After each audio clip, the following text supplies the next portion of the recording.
Good morning. Goeiemorgen. Dumelang. Molweni. Sanibonani. Good morning, colleagues. We will have a delayed start. I just wanted to brief you that we'll have a delayed start.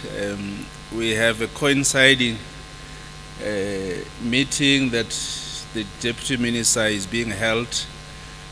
So he will be joining us at 9:30 instead of 9. So we can have some tea or make those phone calls so that when we start, we don't have to walk out and make some phone calls and send those emails so long. So we just wanted to brief you that we are going to have a delayed start due to the other coinciding meeting. The Deputy Minister is currently addressing the Portfolio Committee and he will join as soon as he is done. Thank you very much.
Two.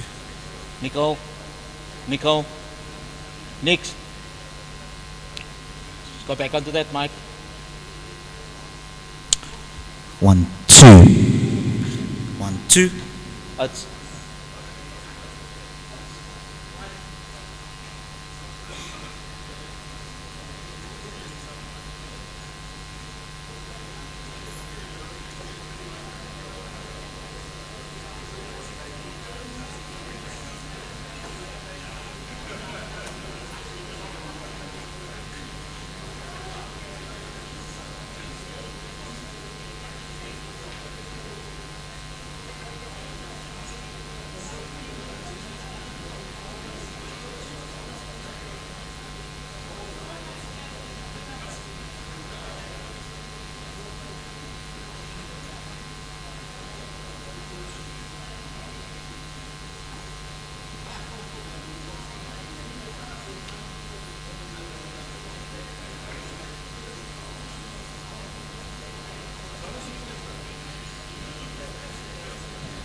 It's a dark. I know I'm black, that's what I'm saying. I know I'm black, that's why I'm standing here. It's a dark. Okay, I'm gonna change white balance on there to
Nicole? Still so.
Good morning, colleagues.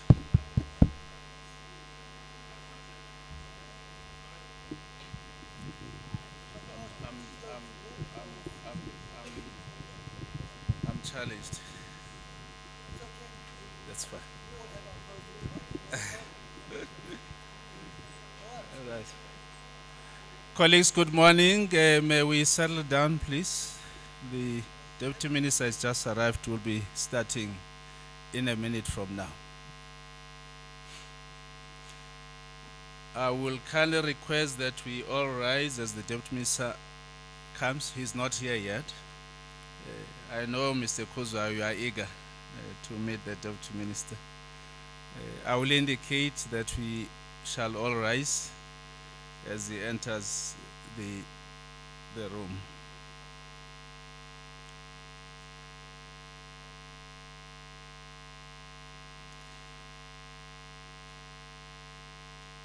I've been informed that I will be your program director for today. My name is Sam Zungu, Deputy Director General responsible for TVET, and I'm happy to see so many of the usual suspects. I see Prof. Joy Papier, she's here. Good to see you after so many years. And Saifset is still waiting for you.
Yeah, if we're in church, we'll be singing by now.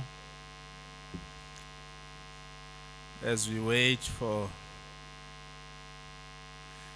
Ladies and gentlemen, may we all rise and welcome our Deputy Minister. Let's welcome him in an appropriate way.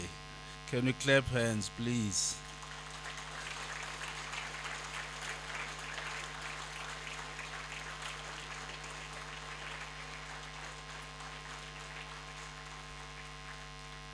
Thank you so much. May we remain standing for the national anthem.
Ladies and gentlemen, let me welcome you all to the 2023 Research Colloquium, focusing on making the TVET colleges institutions of choice. Once more, let me welcome our Honorable Deputy Minister, Honorable Butimana Mela, who is here with us. Can we give him a round of applause, please? He is accompanied by our Director General. He warned me that I should not call him by his colonial name.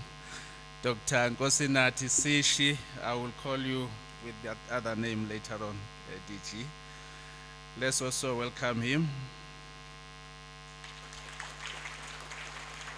Let me also welcome the senior management from the Department of Higher Education and Training. We have our DDGs that are here.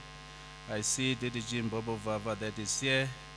All our senior management that is here, our chief directors and other management officials that are here from the department. Let me welcome all of you colleagues.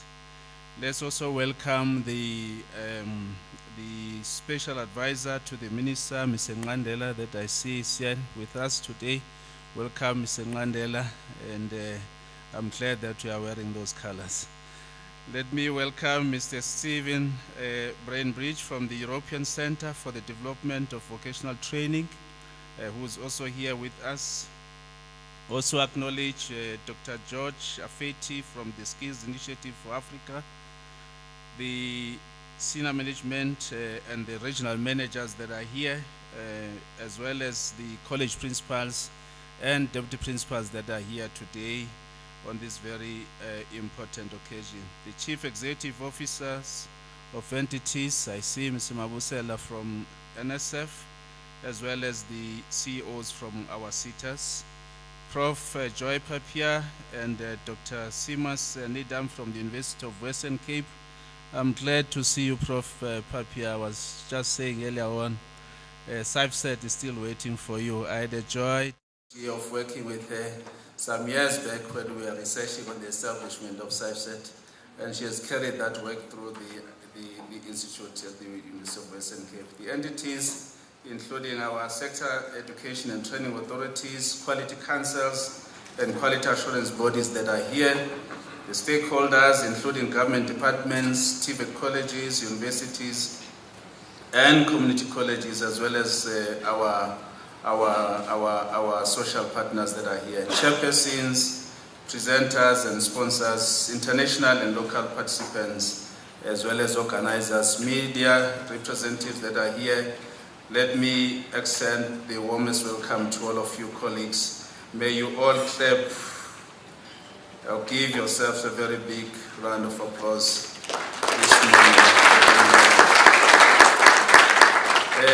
Ladies and gentlemen, the department, along with its entities such as the Sector Education and Training Authorities, the Quality Councils, the South African Qualifications Authority, SAQA, and the National Skills Fund, the NSF, collaboratively hosts an exciting event called the Research Colloquium on Post-School Education and Training every 2 years. Although DG has been saying we need to look at this biannual hosting of this colloquium serves as a platform to delve deeper into discussions surrounding PSET, bringing together various stakeholders to share valuable research findings and foster the utilization and dissemination of research.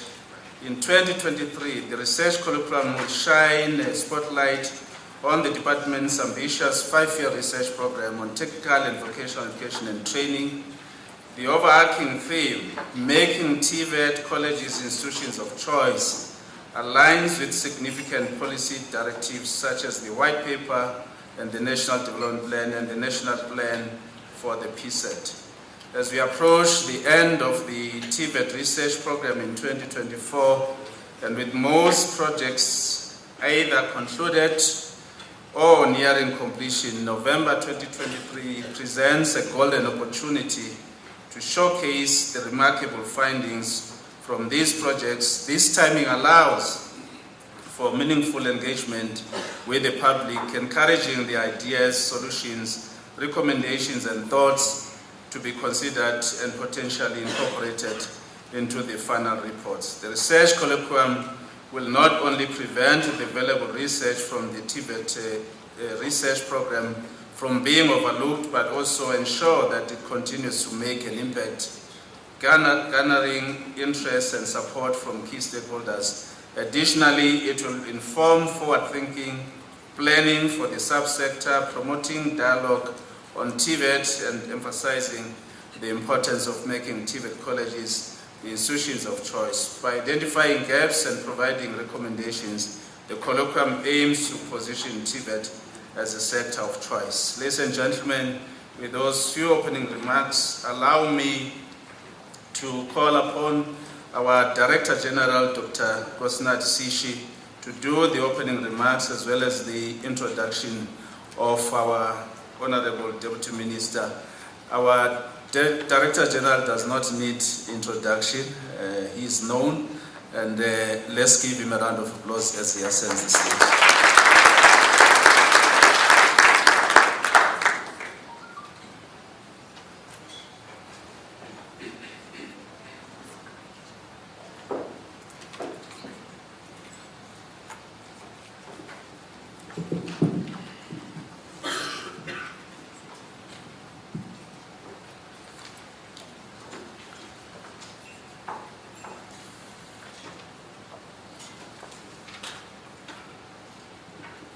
Our Program Director,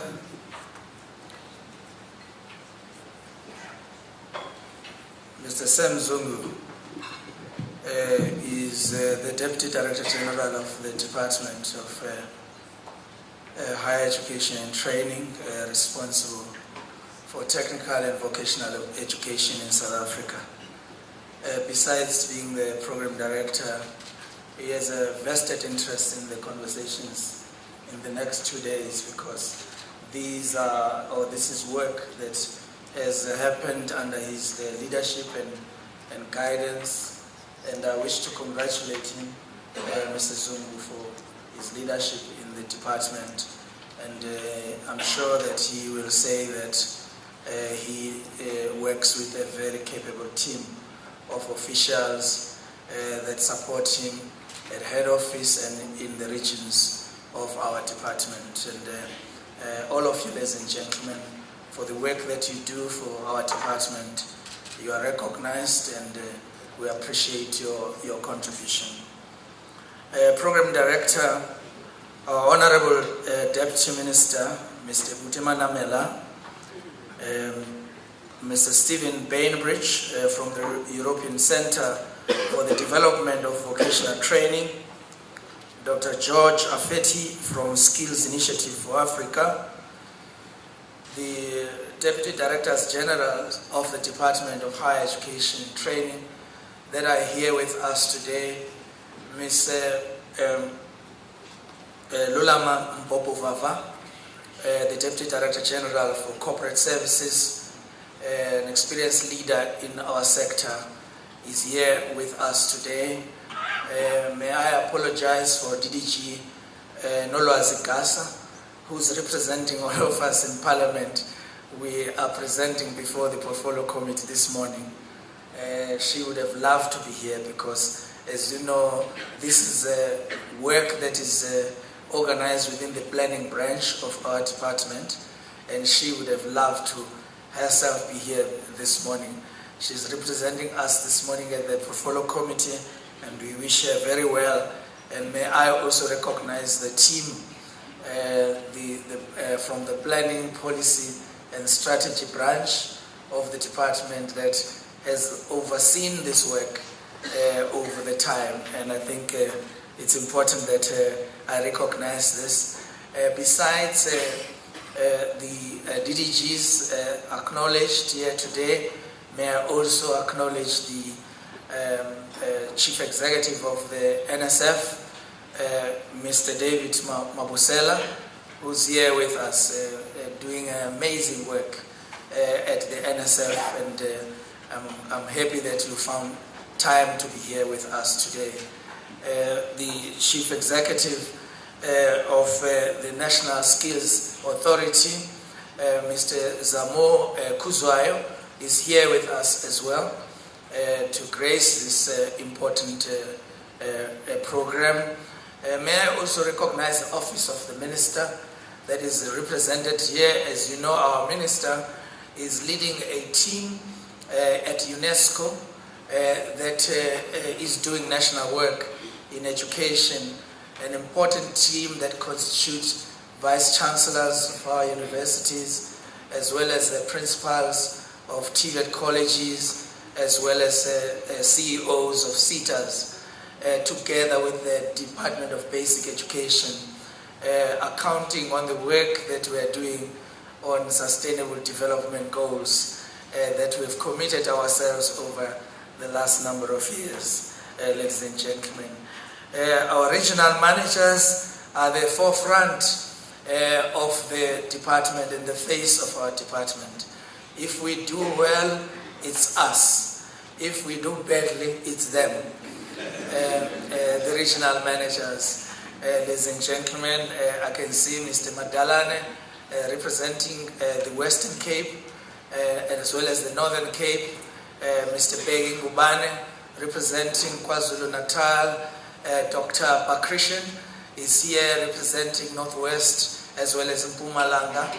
I haven't seen other regional managers, but we will definitely introduce them as they join our department. All senior managers, they say you do not praise the fish for swimming, but as officials and public servants, when you perform your task selflessly, you deserve to be given that feedback that we appreciate the work that you do. Team education, team DHET, I think it's about time someone says thank you for the contribution that you are making in the department. The DHET is one of the youngest departments. If you, I can remind you, this department was established only in 2009. I remember when we split the former Department of Education, and they only started then. And I think at this point in time, if you look at their systems, their footprint, you can actually see that we are on track towards ensuring that we open the doors of learning and culture for all. Our constitution says that we must free the potential of each person. And I think that's the mandate of the Department of Higher Education and Training. Our entities, including our sector education and training authorities, quality councils, quality assurance bodies, are here today. Professor Raj Kavanda, Professor Joy Papier, Dr. Simas Nida from the University of the Western Cape. The work that you do will never go unnoticed. Thank you very much for your presence, for your leadership, for your tireless efforts towards this mandate of this department. That is the mandate that we dare not fail the people of South Africa. Chairpersons of our entities that are here today in the universities, colleges, community education and training, and chairpersons of our sector education and training authorities that are here today. May I indicate that Ms. Wesi Khoza, the chairperson of CHIETA, has recently been in fact recognized and rewarded as one of the top leaders of our sector by the Standard Bank annual awards, and that is together with some of our leaders in the sector, and we would like to recognize her as we recognize other chairs of entities that are here. Presenters, sponsors, international and local participants and organizers. It is indeed a pleasure to address you at this 2023 Research Colloquium. This gathering is hosted by our department together with its entities, the 21 SETAs, the 3 quality councils, and the South African Quality Assurance Authority, SAQA. Every second year, we showcase the research work that the department leads with partners on post-school education and training. This year, we partnered with the University of Western Cape, which was appointed 5 years ago to lead the research program of the TVET funded by the National Skills Fund. In this regard, ladies and gentlemen, let us recognize the National Skills Fund for its contribution, in this regard. For the last 5 years, Mr. Mabusela, non-stop supporting this work that we are presenting today. I think it's important.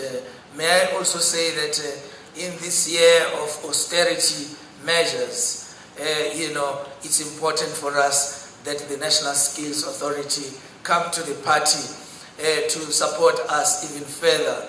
I trust that you're not going to take your foot off that accelerator. You're going to move faster and more intensely in ensuring that the work that we've started continues. The purpose of the research colloquia is to deepen the conversations around post-school education and training. In 2013, we published the white paper on post-school education and training, ladies and gentlemen. And many years since then, it's important for us to keep reflecting on our journey of the implementation of the white paper on PSET. Among stakeholders that are present here are some of the stalwarts who have provided leadership in this journey, engaging us in the number of work and contributions that they have made.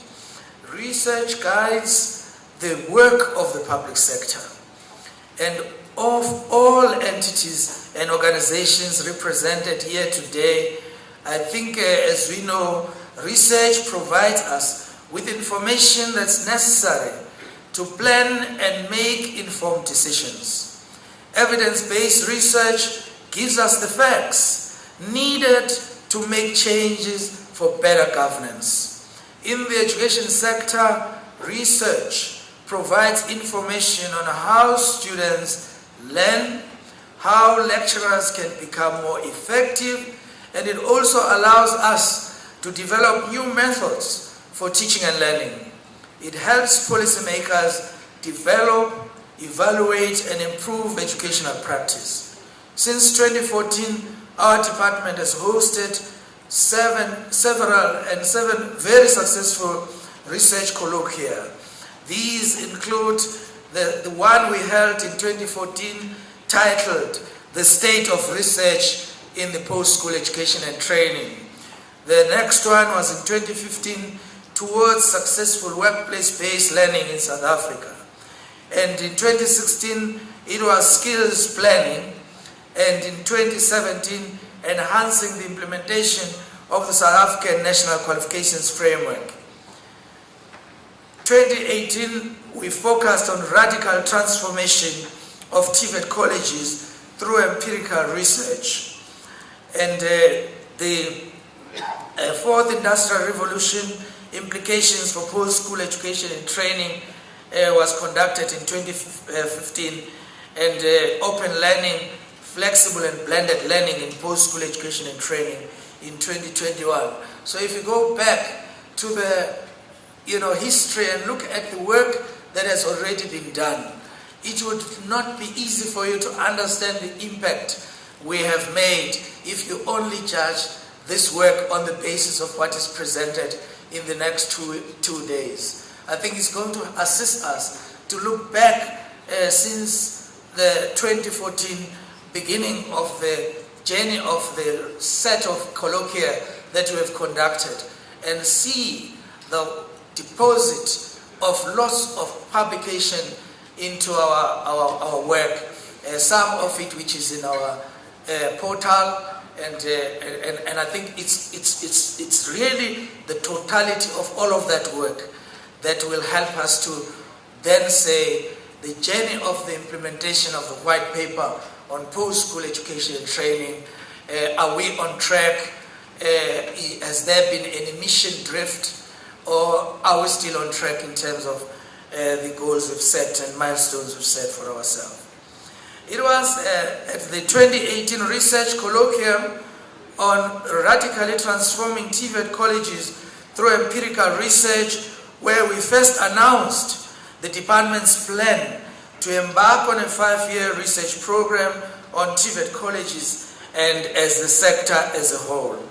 Since then, the department commissioned the Institute of Post-School Studies at the UWC to manage the research program with funding, as I've indicated earlier, from the National Skills Fund. The program covers over 30 projects on TVET-related issues. Now, one of the problems that we've identified in the analysis of our journey in our new democracy is always that we are good in producing policies and documents, but when it comes to turning those into programs that are going to touch the lives of our people, we are challenged.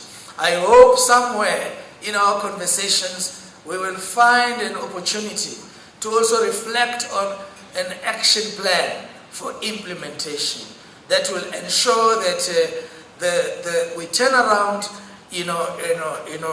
the experiences of our students across all post-school education and training institutions. It's important that we say so. The projects have produced cutting-edge research to support decision-making in respect to skills development, enrollment planning, funding, and policy development. And I think it is very, very important that we say so. Ladies and gentlemen, my task this morning is a task that I always embrace with both hands, either to introduce both my deputy minister as well as my minister. And today it's my opportunity to introduce our minister, and it's my honor, ladies and gentlemen, to do so, not on my personal capacity, but on behalf of the entire sector, to welcome and ask you to welcome our deputy minister as he comes forward to address us. And it's my honor to introduce him, as he comes forward, ladies and gentlemen. Research has always held a special place in the deputy minister's heart, and it has provided us with an array of opportunities to strengthen the post-school system, affording us with key knowledge on how best to improve the challenges we are faced with. We look forward to hearing more from the deputy minister on the key role of researchers played in the PSET system, and particularly in the TVET research program upon which this colloquium is based. The deputy minister's previous portfolio was that of deputy minister in the presidency, where our deputy minister was responsible for planning, monitoring, and evaluation of the entire government system in the country. So in his role as a deputy minister of higher education, science, and innovation, he brings with him the experience of oversight of the entire government system, having come from the work that he did at the presidency. And his legacy continues in the presidency, as we see the presidency now getting stronger and stronger in the work that they do to provide leadership in government. He is involved in youth development and administration in many roles in society. Our deputy minister has also been a member of parliament since 2009. That makes him one of the youngest ministers, but also one of the most experienced members of parliament since 2009, serving in parliament as a whip of the Labour Portfolio Committee, as well as the Chief Volunteer to Parliament's Nelson Mandela Day. And I think the Deputy Minister, as a member as well of the Central Committee of the South African Communist Party, serving in this particular role, having grown up in the Communist Party as the National Secretary of the Young Communist League of South Africa since 2003 to 2014. That's about 11 years, you know, in that portfolio, and has also served in various roles in the African National Congress, Youth League, the South African Students Congress, where he also served as the president of SASCO and various student organizations. Our Deputy Minister, ladies and gentlemen, has worked as an organizer for trade unions, has worked as the organizer of the South African Commercial Catering and Allied Workers Union since 2001, and he has contributed immensely in the many roles that he has played. Our Deputy Minister has read widely, but I do wish to indicate that our Deputy Minister is an expert in digital electronics and has also read in public policy and development management. I call upon, ladies and gentlemen, to please help me to welcome our Deputy Minister as he come on stage, and by standing on our feet, if we can, and I'm sure we can do better than that. I'm very happy. Thank you very much. Yeah.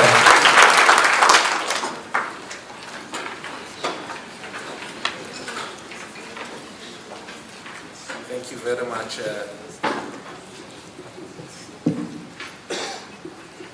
Director General of our Department of Higher Education and Training.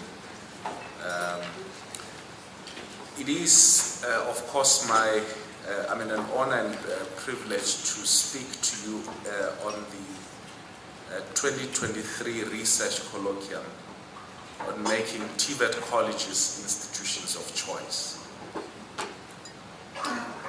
And so basically what the planners of this colloquium are asking us to do is to, at the maximum, imagine what the TVET college sector should be looking like by 2030.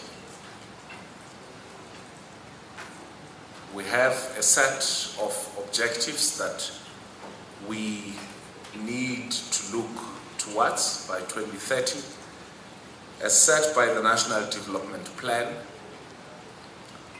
And part of those set objectives include expanding the sector to 2.5 million students.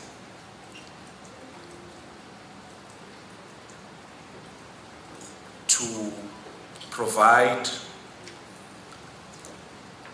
a mix of programs that helps to respond to the demands, the skills demands of our country, and a whole range of other objectives that have been set in the National Development Plan.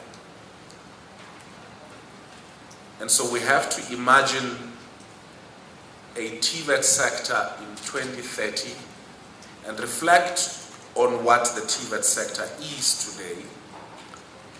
But I think importantly to also think about where the sector was, especially in 1994, when the new government started in earnest in transforming our education system. And so we need to look at all of those and reflect them against the recommendations based on research that has been conducted by the TVET research unit in. And so that's what we are being asked to do, and I hope at the end of the colloquium we will be able to come up with ideas as it relates to how do we get to that TVET sector that we would have imagined. Of course, that is 6 years from now, but if we think about where we were as a sector 10, 15 years ago,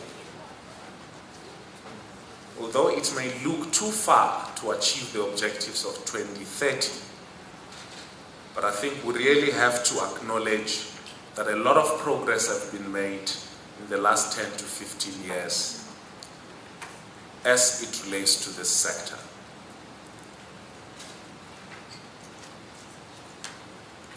From a sector that was fractured with just above 150,000 students, questionable quality of the programs that were being provided, and just a glimpse of students who graduated from the sector could basically master the on-the-job expectation, but also a sector that mirrored the apartheid past. And to look at where the sector is now, it is really something that we have to be proud of and acknowledge that the lessons that we have accumulated over the last 15 or so years in particular are the lessons we need to build onto if we are to achieve some of the recommendations that are going to be presented here, but also the objectives as set in the National Development Plan. We have, to a larger extent, changed South Africa's perspective about the TVET sector. Yes, many young people, when they graduate, their ideal institution would be a university.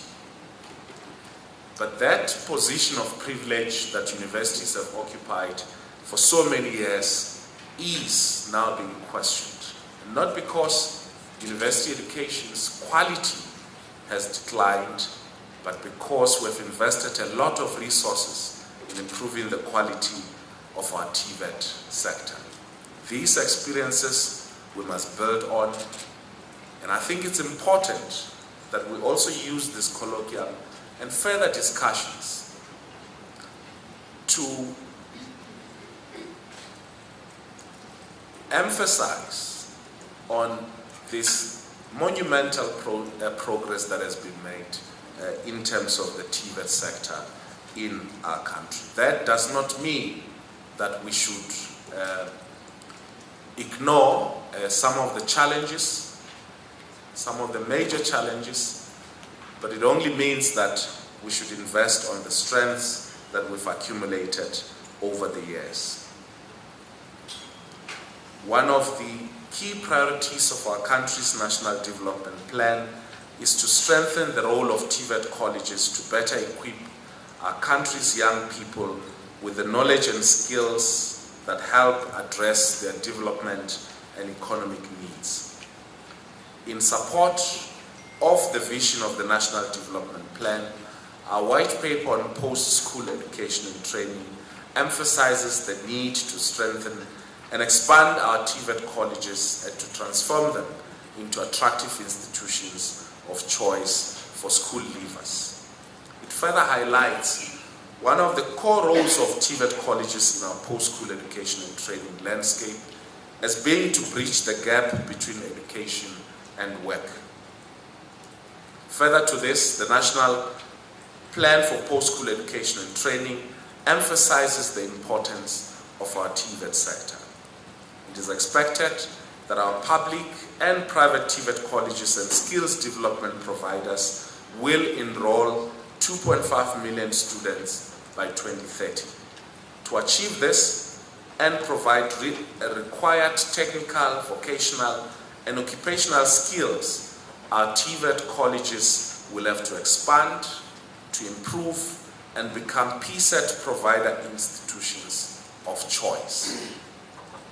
In furtherance of the vision of our National Development Plan and the objectives of our white paper, over the past 2 decades, as the Department of Higher Education and Training, we made a number of policy and institutional interventions that are aimed to support the growth and expansion of our TVET college sector. To this end, we've been working with the Development Bank of Southern Africa and the World Bank in order to assess the infrastructure need in our public TVET colleges. This assessment was conducted in the context of our commitment to achieving the Sustainable Development Goals. The findings of our assessment have revealed that in order for our system to accommodate 2.5 million students by 2030, as a country, we will require an expenditure of at least 22.6 billion on average annually, or in total 755 billion rands. The scenario of our National Development Plan will require an expenditure of 426 billion over the same period. The study also found that current levels of TVET funding are insufficient for our country to meet its TVET-related Sustainable Development Goals commitments, with even the more modest TVET expansion targets described in our National Development Plan requires a 2- and 5-fold increase in recurrent capital expenditure from current levels, respectively. So compared to projected funding that is available, this is far from what we need to achieve. And this results, estimate, in a funding gap ranging from 118 to 123% of the resources likely to be available from the 3 different GDP scenarios. So this means that we have to do what we have to with at least the current resources that we have that is available. And it would require being innovative, and I think obviously thinking outside of the proverbial box if we to really achieve what has been set to us by the country. So to realize such significant investment, collaboration with private and other stakeholders will obviously be required, but emphasis on quality public TVET education has to always remain our focus. But it also means better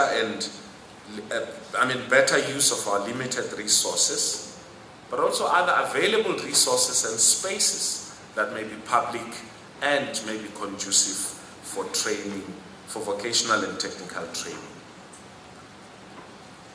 This would entail creating an enabling regulatory and funding environment for private providers, and also encouraging alternate mode of training, such as workplace-based training. It would also require using financial regulation to incentivize quality, the diversifying of the sources of income for public TVET colleges, and also improving the internal efficiency of the TVET system, and using innovative mechanisms to fund the adoption of technology.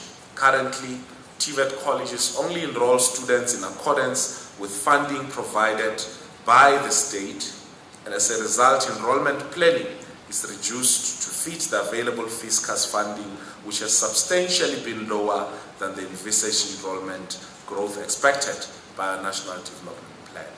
We're looking at mobilizing the 8 private and development sectors to expand the size and shape of the TVET sector, especially in areas as infrastructure and industry partnership.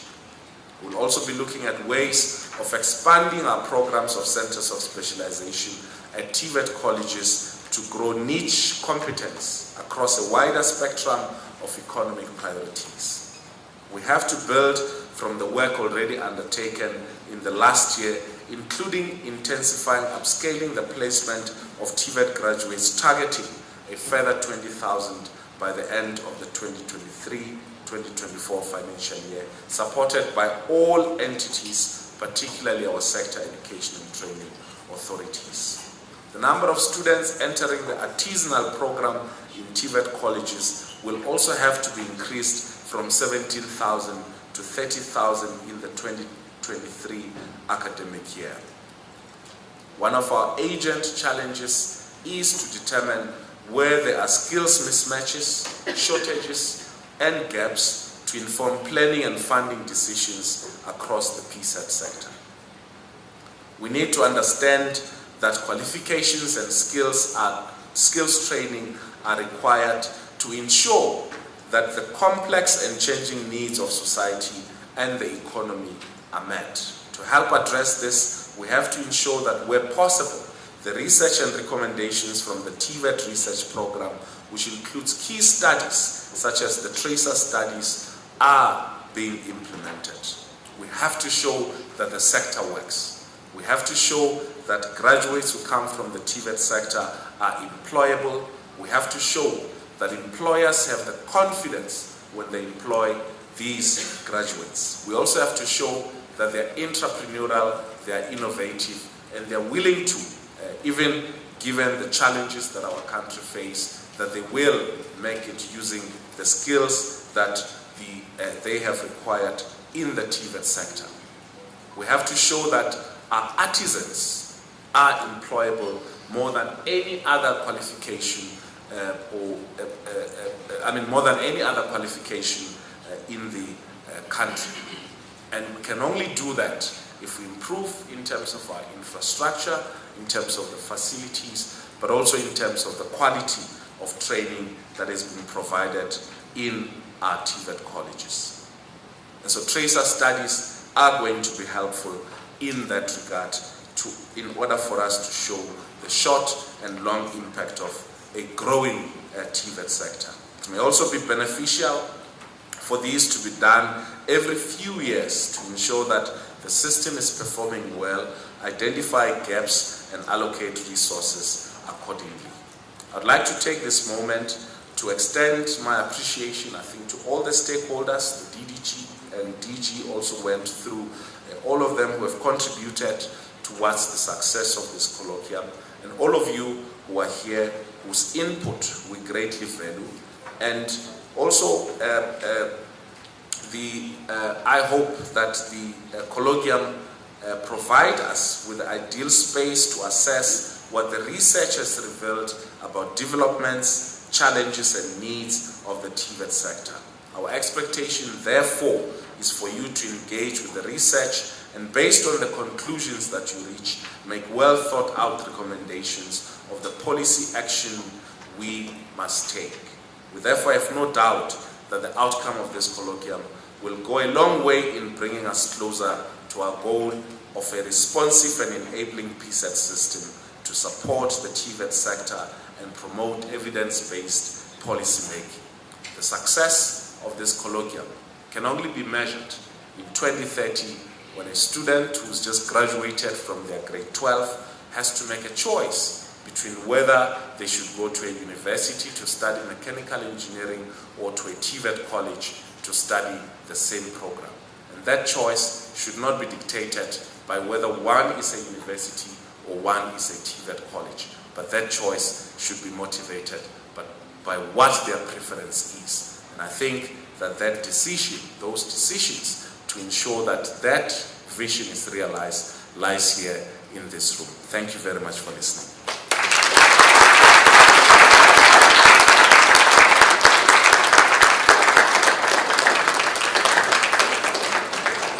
I'm sure we can do better than that. Thank you so much, DM, for the insightful address that you have given this morning. As always, your vision for the sector and taking us back where we come from and where we are hoping to be by 2030. I was just sitting there, DM, and I was thinking about the kind of students that will be enrolling by 2030. Having recently visited China with yourself and looked at how technology has been infused in teaching and learning and the kind of equipment that they are using and the facilities that they are using in teaching and learning. So we're just thinking about the students that will be there in the classrooms or in the workshops, and they'll be carrying their devices and carrying on with their work while somebody is trying to teach them. And that's a world that we are living in. Thank you very much, TM. I think it's important, the points that we've raised in terms of the responsiveness and the relevance of our program offerings as the TVET colleges, but also the issues around the quality of those programs that we are offering, and how do we ensure that we are able to entice young people to come to TVET colleges as institutions of choice. Of course, what will also inform that is the issue around the capacity of our staff, and I think that's the reason why amongst us here, some of the stakeholders that we have is organized labor, because we've got to talk about issues of staff development as we are moving towards this new vision of the new size and shape of the TVET sector.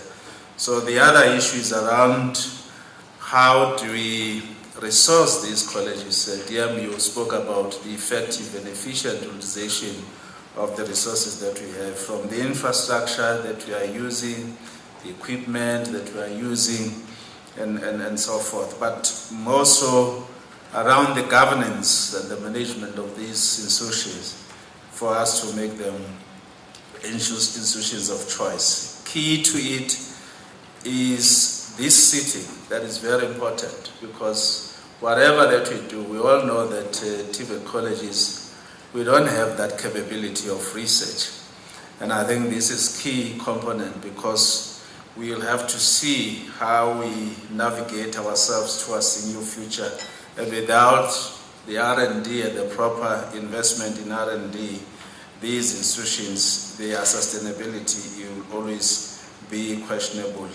Ladies and gentlemen, thank you very much once more. Let's give our Deputy Minister a big round of applause.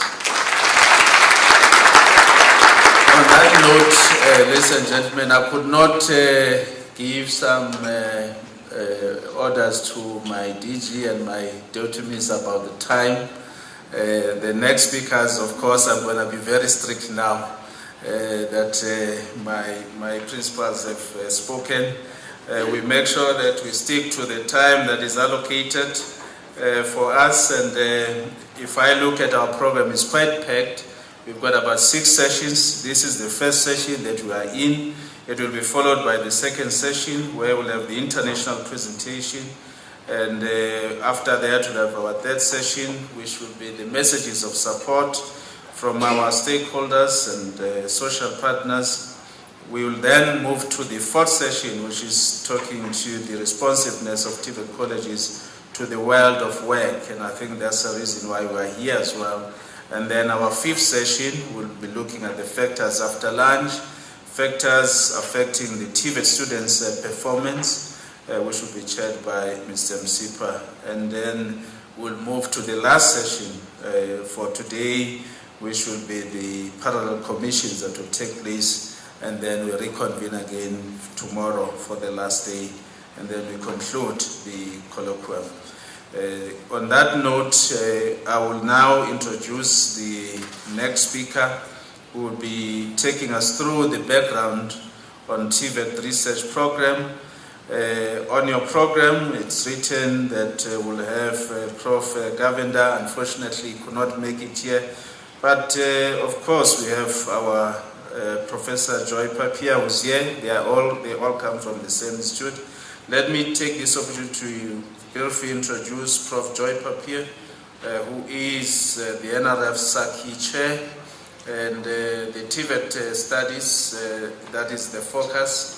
She has been actively involved in the TVET research and capacity building for over 25 years. She served as the director of the FET Institute at the University of Western Cape from 2005 to 2015, and thereafter as the director of the First Institute for Post-School Studies at the University of Western Cape until 2022. Prof. Papier is currently the South African National Research Foundation Chair, focusing on TVET. Her research interests include TVET teacher education, TVET policy and development, vocational curricula, workplace and institutional cultures, youth employment and education opportunities for youth and adults. She has published widely in the field of TVET and has served on numerous national and international task teams, including the CIFSET task team. Think tanks and policy commissions in this regard. Prof. Papier is founder, member, and editor-in-chief of the Journal of Vocational, Adult, and Continuing Education and Training, VOCATIONAL, as it's popularly known, a peer-reviewed academic journal in South Africa that was established in 2017. Ladies and gentlemen, may you please join me in welcoming Prof. Joy Papier as she comes.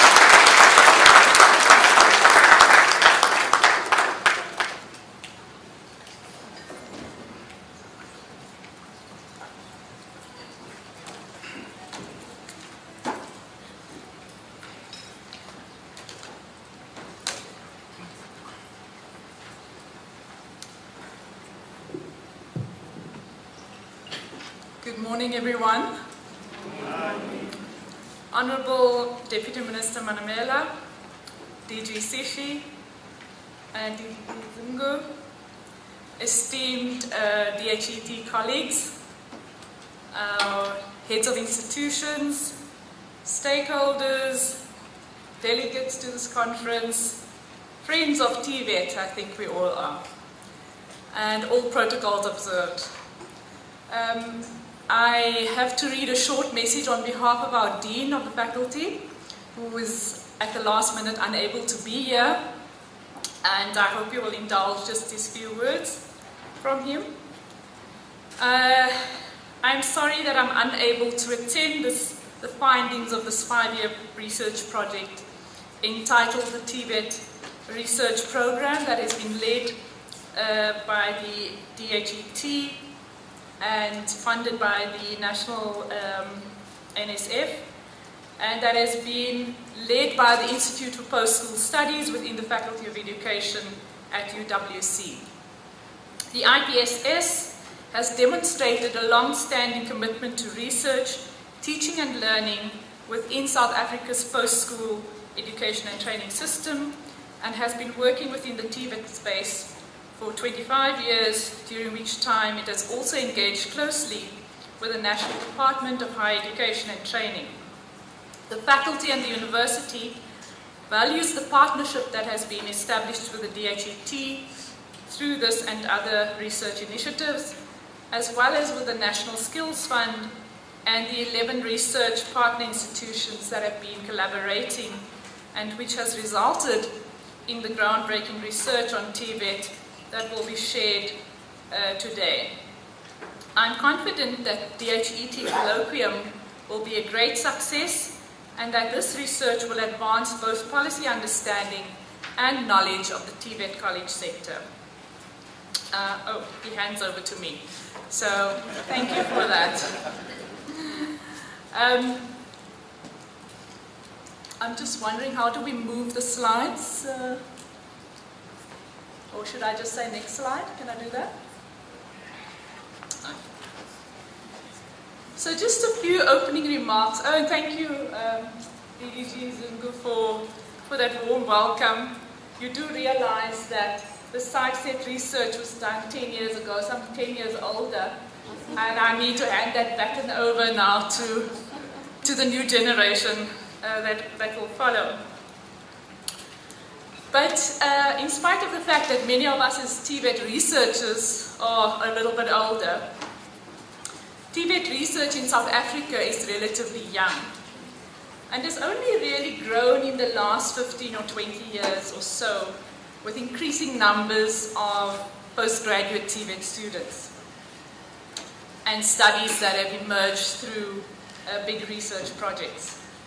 Prior to that, I think we relied quite frequently on borrowing ideas and practices situated in other contexts, which, even though we learned a lot from, they did not always produce the desired results when we tried to implement. We need to constantly improve and update the information that we have and make more pragmatic and informed policy and implementation decisions as I think you've heard the previous speakers say as well. In short, this desire motivated the 5-year research program on TVET that's been driven by the DHET and the NSM. The program builds on earlier research and the lessons learned from other initiatives that have gone before. So why? I'm going to do that. Oops, not moving. I don't think it's moving. But what was the aim of this TVET research program primarily? But it doesn't matter if you don't. I'll speak to it. So what was the aim of this research program?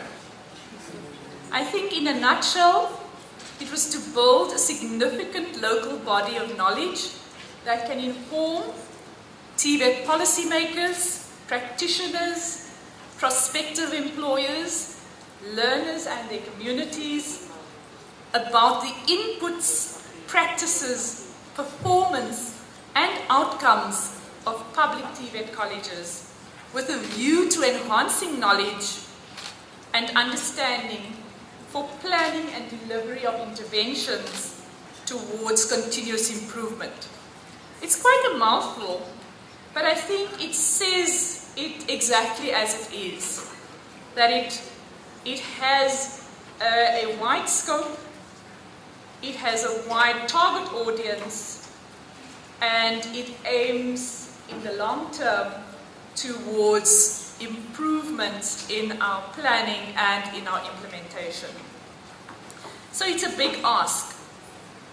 The objectives of the TVET research program: firstly, to improve information on the TVET colleges system, to provide TVET policy, planning and practice with the kind of information and data that it needs for evidence-based reflection through the consolidation and production of contextually relevant and useful basic research. And often one doesn't achieve all those in one program, and we're trying our best to do that. Second objective, to establish sustainable research processes. What does that mean? That research methodologies and instruments are adapted to the South African TVET context, and that we set up realistic means for future adoption and expansion, including capacity building of that next generation of researchers, as I said. Masters and PhD students working within the context of this program to build that knowledge base and develop themselves as future researchers in this field. We wanted to as well link as far as possible research to policy and to practice. And so that entails an iterative process that enables policy to be informed by practice and practice in turn to be informed by the policy initiatives and interventions that come about through reliable and credible research. Now that doesn't always happen as neatly as that, as we all, as students of policy making, understand. There is not such a clean linear link. Nonetheless, we can always die trying, striving towards that goal. A third objective was capacity building at 2 levels. At a policymaker level, the program seeks to build that robust knowledge base with accessible methodologies that can be utilized by the DHET to institutionalize its research capabilities going forward.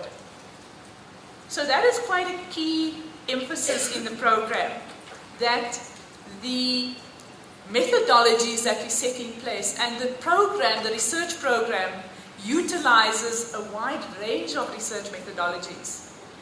As DGG Zungu mentioned, tracer studies or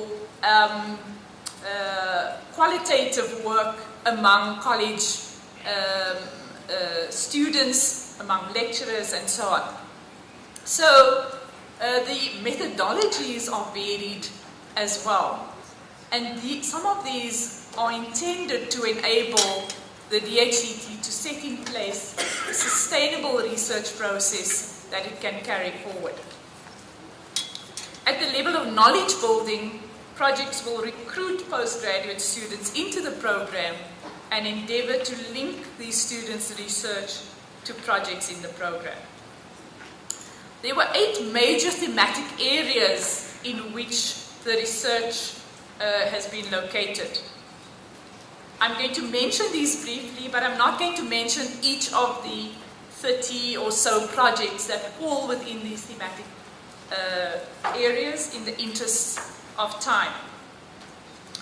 So, in thematic area 1, intended to produce a broad overview of the TVET colleges sector, which indicates what research has already been done in that area or what research is ongoing in that area. And so that produced a wide conceptual document that would frame the research. Thematic area 2 is concerned with responsiveness of TVET colleges to the world of work. The third theme is about access to TVET and demand for TVET. So who attends TVET colleges and who desires to attend TVET colleges. Theme 4 speaks to the evaluation of TVET colleges at various levels and in terms of various aspects. Theme 5 deals with teaching and learning in TVET, a crucial area that looks at how lecturers teach, how learners learn, and what happens in all of those classroom and development spaces, including in workplace-based learning. Theme 6 deals with TVET college lecturer development, continuing professional development, and so on. Theme 7 is a little bit separate in terms of it dealing with a particular sector, the private TVET college sector, which is critical to producing the kinds of numbers and results that we want by 2030, I would think. And then Theme 8 is about TVET capacity building within the department and among our emerging researchers, governance, and also the dissemination of the research, which focused on the building of a repository for the research papers, and also in terms of our own journal of vocational and adult education and continuing education, the Java set, which we hope to do a special issue on that deals with this research. So I'm not going to go into the details of the thematic areas. There is a circular paper, about a short paper, that outlines each of the projects, which I'm sure will be available during the tea break. So, DDG Zingu, I'm going to make your job easier, and I'm going to stop there for the moment. And I am sure that this conference is going to produce excellent discussion and collaboration between all of these parties that we have around the table, and looking forward to hearing from our 2 guest experts as well about what we can learn and continue to learn from our continent and from beyond our shores. Thank you very much.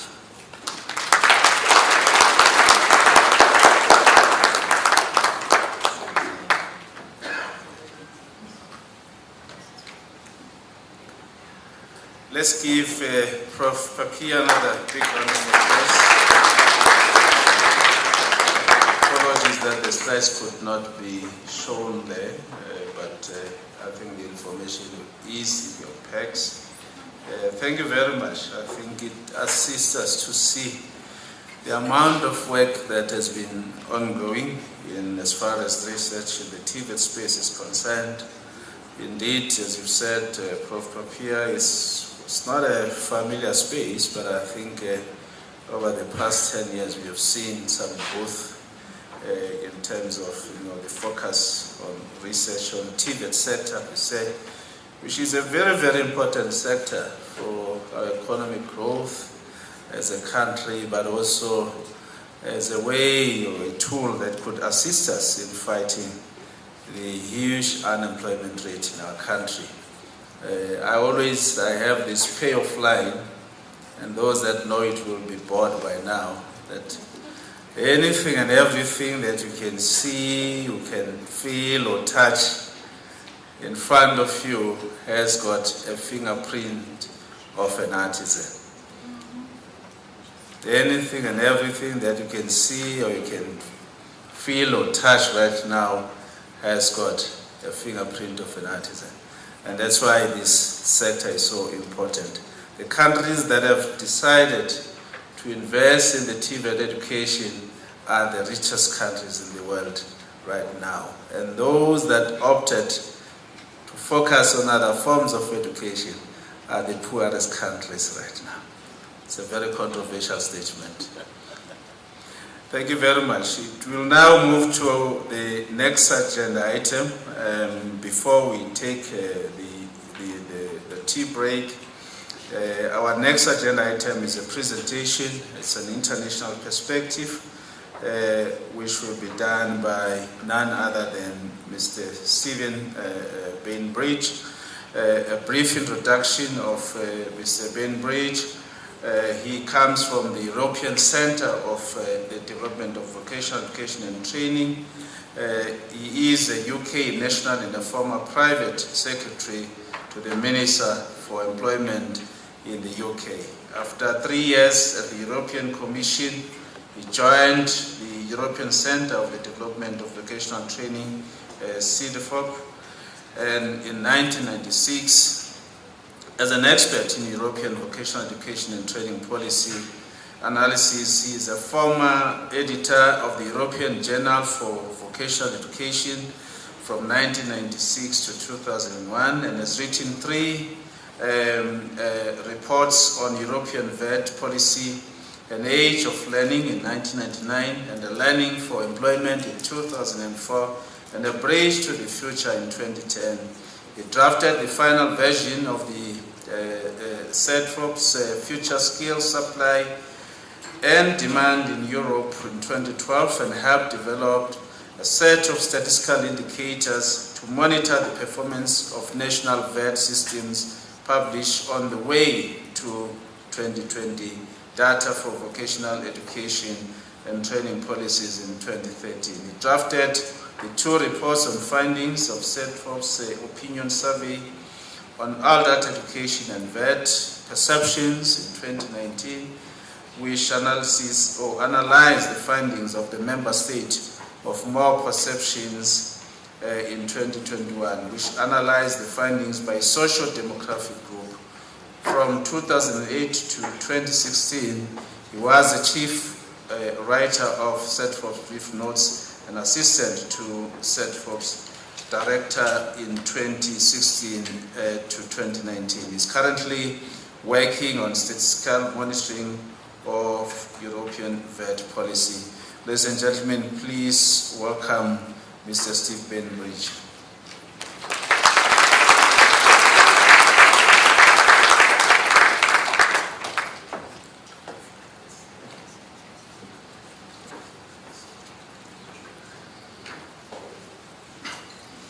Good morning, ladies and gentlemen. Thank you very much for your kind invitation and also for the traditional warm South African welcome that I have enjoyed since I arrived here a couple of days ago. As Dr. Zungu has said, I am an Englishman. No one is perfect. I have lived in Greece for the last 25 years. I should also like to congratulate South Africa on retaining the Rugby World Cup.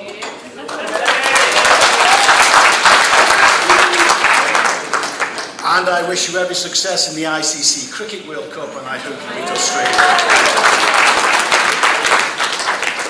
Now, having established all of the important credentials, I can also say that this is an area that I have been working on in the last 30 years, and I would like to make a presentation on the progress that we have sought to make in Europe in improving vocational education and training, and also some ideas as to how we have done it, which I hope will have some ideas for you to use in your own endeavours in improving vocational education training in South Africa. Now, how do I change this? Do I do that? No. Do I do that? No. Where? Oh, there, sorry. As you can see, technology is not my strongest suit. What do I do, sir? Ah, you switch it on. Right. Okay, now, the European Union has set objectives to improve vocational education training for the last 20 years. And I will discuss the policy cycle from 2010 to 2020. Its principal aims was to make VET an attractive learning option, a choice, something which of course you've already discussed this morning and you would like to do in South Africa. To make it a choice for young people, and to make it a choice by making access to VET easier, and also by enabling more VET students to go on to further and higher education. It is important to see VET is not a dead end, and this was a problem in some European countries. It needs to provide opportunities to go on, and the link between higher education and vocational training is becoming increasingly blurred. In Europe, higher education is also playing an important role in developing skills for the future. We also sought to improve the quality of vocational education training, also by improving the quality of its teachers. I don't know what the situation is in South Africa, but in Europe, teachers and trainers, it's an aging occupation. We are losing them. And if we are going to have a skilled generation for the future, we must have skilled teachers and trainers now and in the future. And investment in them is not something that must not be overlooked. We also talked about improving the quality of the equipment that is being used. Dr. Zunga has mentioned that. And Deputy Minister Manamela has outlined the scale of investment. 750 billion rand is a lot of money. A lot of money. And that investment is important because resources in education and training are essential. And I would encourage you to find them. This period, 2010 to 2020, was also a period of austerity in Europe. And we also had to try and find the money to invest in not just young people, but also adults to develop the skills that were necessary. And I would encourage you to find the resources wherever you can. We have a saying that if you think education is expensive, you should try ignorance.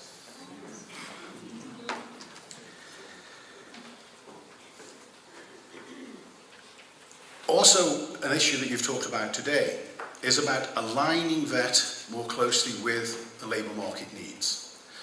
The idea was that VET would be an attractive learning option because there were options at the end of that. There was the opportunity for work at the end of doing that. And so a closer alignment between VET and the labour market was seen as essential.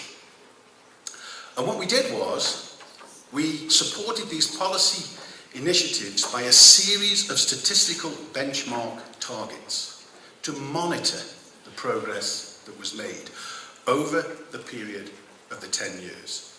There were consistent reviews of the progress that had been made or had not been made. Some of that evidence was qualitative about the changes member states had introduced, but was also supported by statistical benchmark targets. As I've said, these are European averages. Some member states do better, some do worse. But these were the major benchmark targets for education and training and related to vocational education and training. We have had success in Europe in reducing the number of young people who leave school unqualified. The aim was to make that fewer than 10% by 2020, and we succeeded. Another aim was to raise the level of educational attainment amongst young people to a proportion of 40% of 30 to 34-year-olds completing tertiary education. Again, this is a recognition that the level of education training is seen as important in delivering the skills needed in the labour market. And the EU succeeded there. Where the EU has not succeeded is increasing the participation in lifelong learning or continuing training amongst adults. We set an aim in 2002 that it should be 12%. We didn't reach that. So we changed the aim again and made it 15% by 2020. We did not reach that either. And it is currently 11%. It is our firm view that not enough adults are learning, and we have consistently failed to reach those targets. And we are rethinking what to do about that. Graduates, aged between 20 and 34. Now these could be graduates from VET, graduates from general education, or graduates from higher education. The aim was 82%, we reached 78.5% in 2020. That figure is partly depressed because 2020 it was the year of COVID. And so not as many people were in work due to the downturn in economic activity. But it is unlikely that we would have reached the level even without the COVID epidemic. But the important lesson here is that the level of education training and the skills that people have are directly linked, and their prospects are directly linked to the more wider economy. The increase in graduates rises as the number of jobs rises. It is not the other way round.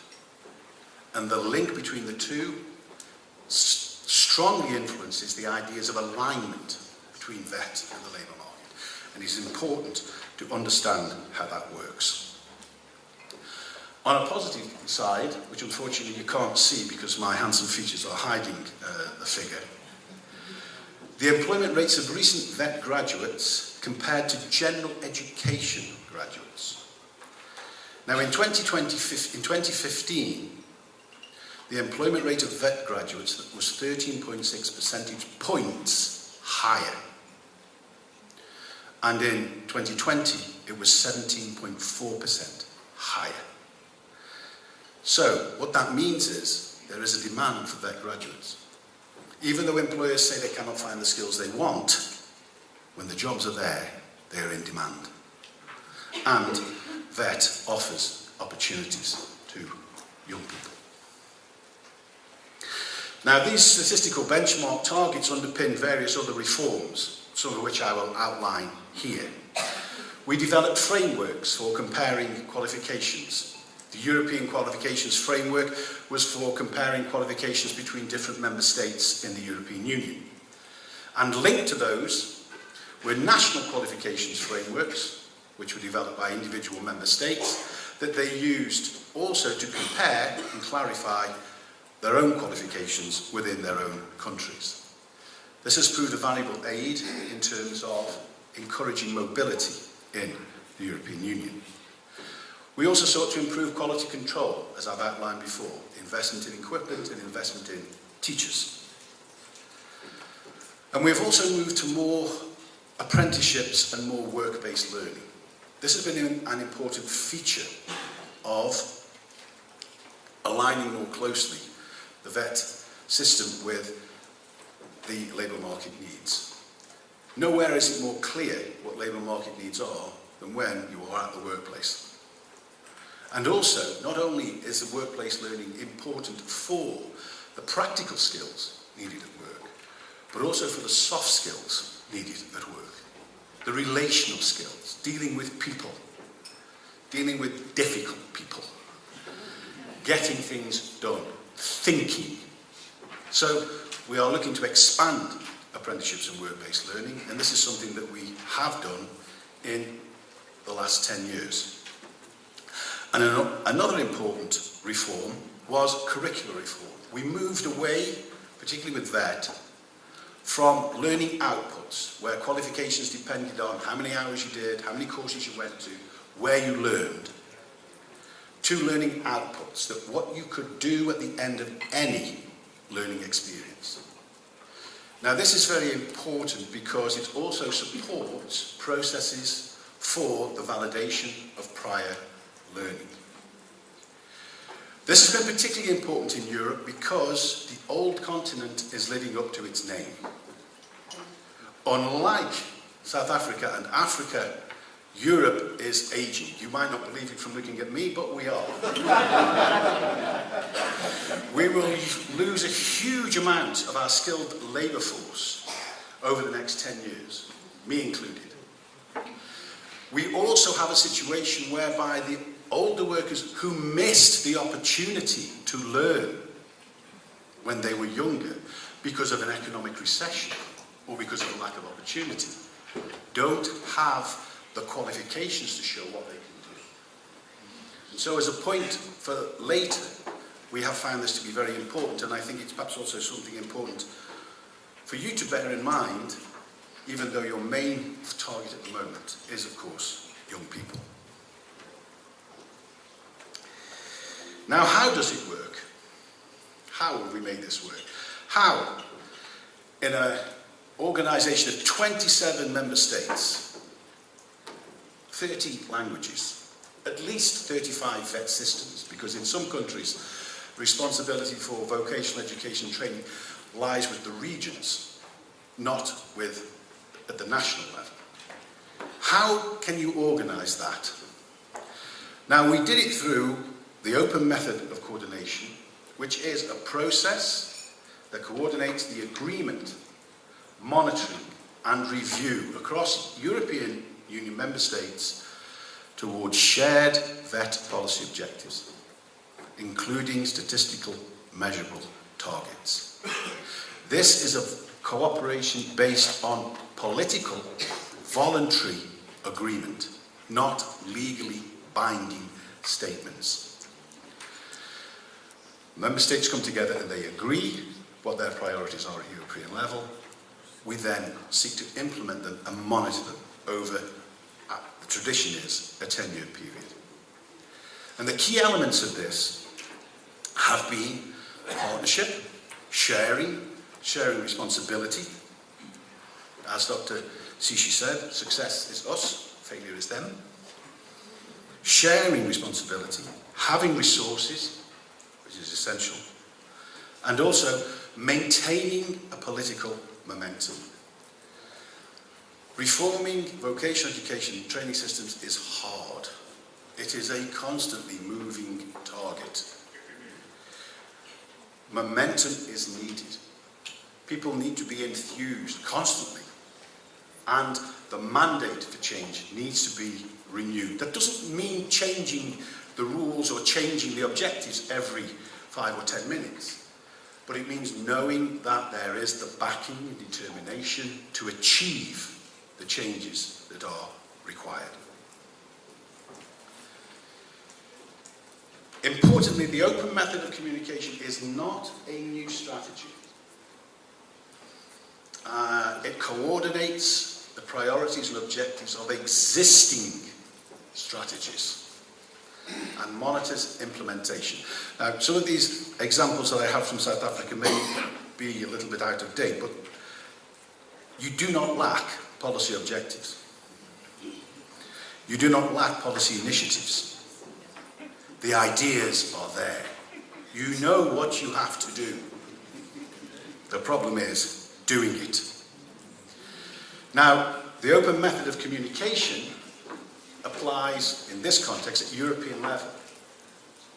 But the principles of it can be used to create effective partnerships and networks at all sorts of levels. But at whatever level, learning institutions like TVET colleges must play a role. And I put Małopolska region in Poland there as an example because we took the lessons of the European method and applied them in the region there with a certain degree of success. Now, the principles behind the open method of communication were summarised in work that you have already done in South Africa. Like I say, you don't lack ideas. You know what you need to do. And there was a skill partnership dialogue, which I was privileged to have some small part in, conducted by the Centre for Research in Education and Labour. And it outlined, in your context, the principles behind the open method of coordination and the key principles behind making it work. There is nothing new in this. Nothing. As I've said, we know what we want to do. The problem is doing it. And I think it's sometimes good, as a bureaucrat who's worked for 30 years in this field, it is important to remind ourselves what it is we're doing and why. And the principles behind the open method of coordination, which we applied in the European Union, follows the principle of why. What are the real objectives? And you can see those objectives were fairly few. They are quite wide-reaching, but they're fairly few. And the problem sometimes is actually knowing what it is, focusing on what it is that we want to do, because it's a huge task. And there are a lot of interactions and interrelationships. And sometimes we can lose perspective. And we don't see the wood for the trees.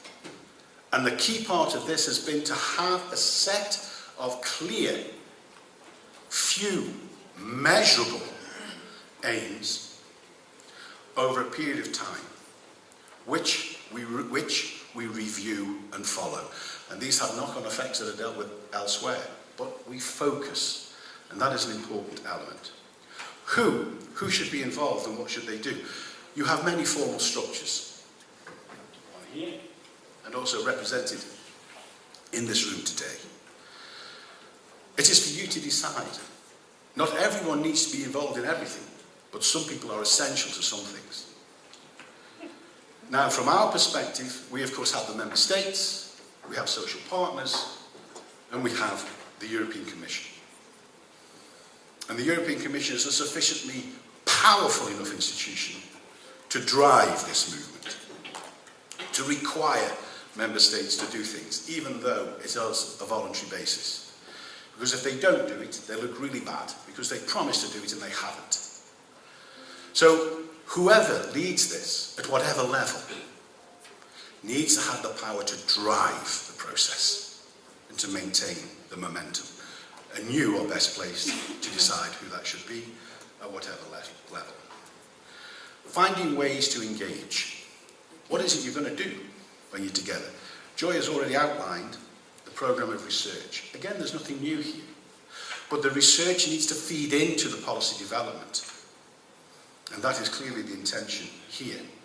We conduct labour market analyses. There's a constant feeding in to the policy-making process of qualitative and quantitative data about how the labour market is changing. There is a peer review of the process that has been undertaken in member states. We share our experiences, less our failures, but we do share our experience. And in the light of those, objectives are revised. We don't move the goalposts every 10 minutes, but we do adapt to reality.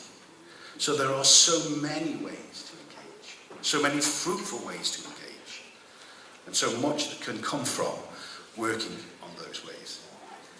What is needed to succeed?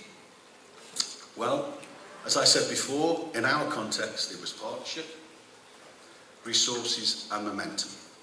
Partnership to agree common priorities, resources to achieve them, and momentum maintained through strong political leadership to maintain the momentum.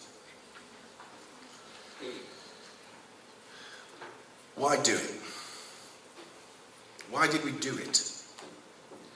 Well, this began in the area of vocational education training in 2000, precisely for the reasons, the challenges that you face. High levels of unemployment amongst young people, technological advance that was threatening to leave us behind, competitive countries threatening to leave us behind. That's why we started it. And the conclusion that skills reform is not possible without partnership and cooperation. You can't do it. The skills system is very complex. Skills development is complex. People in whom those skills reside are complex. And you cannot do it without partnership and cooperation. We also organised it in this way because VET needs a voice. Certainly in the context of the European Union, education is represented by ministries.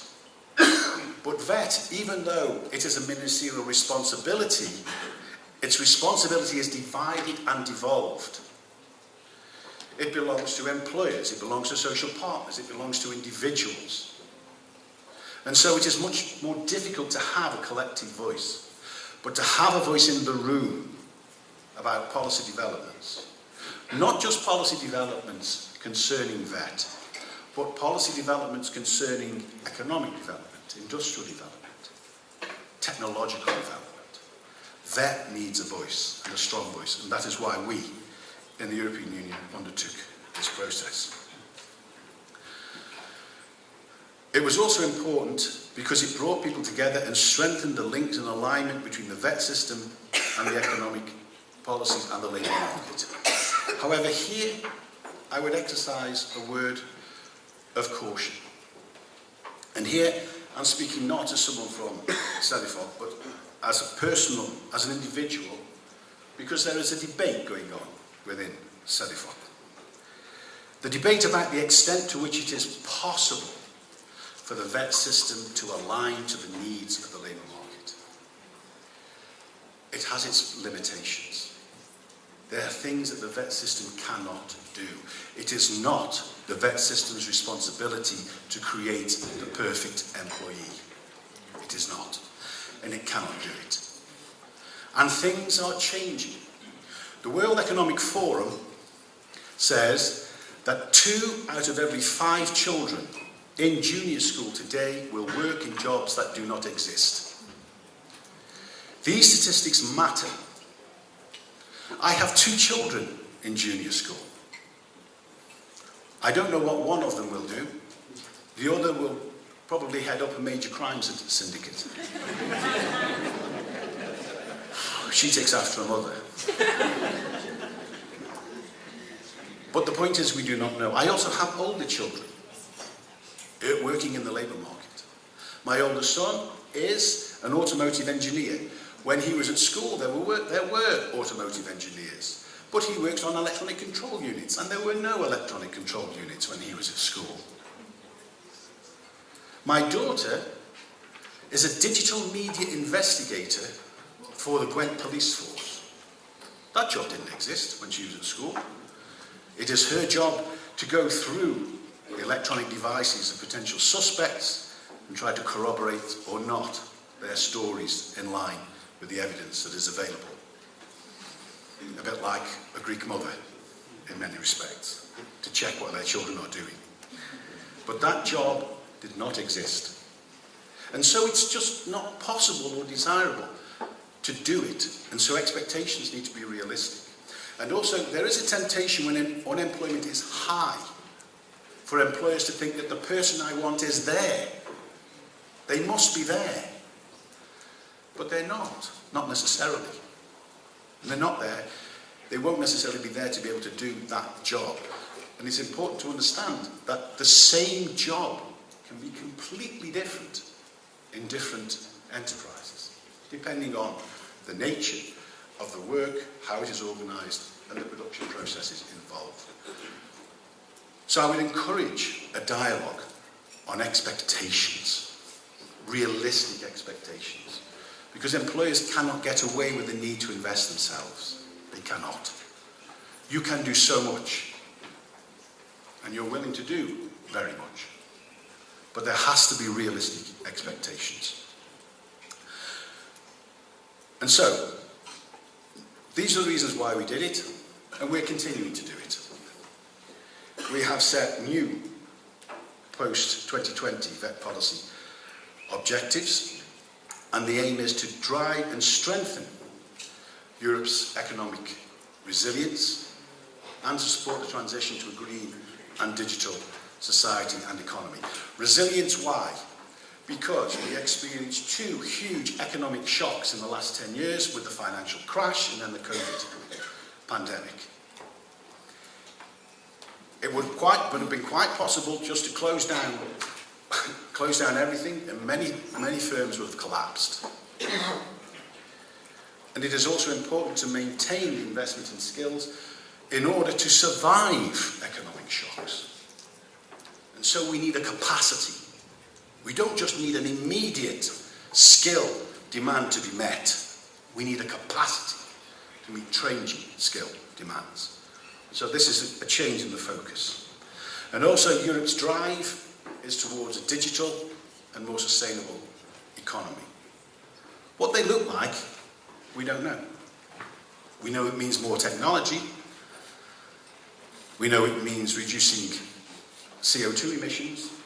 We also know it means relying less on external supplies of energy.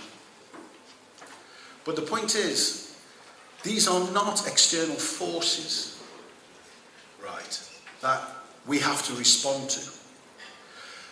The green and digital transition will not happen without people. It won't.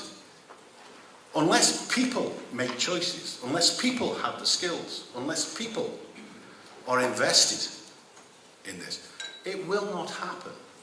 It's not something that is going to happen automatically. We decide. We decide.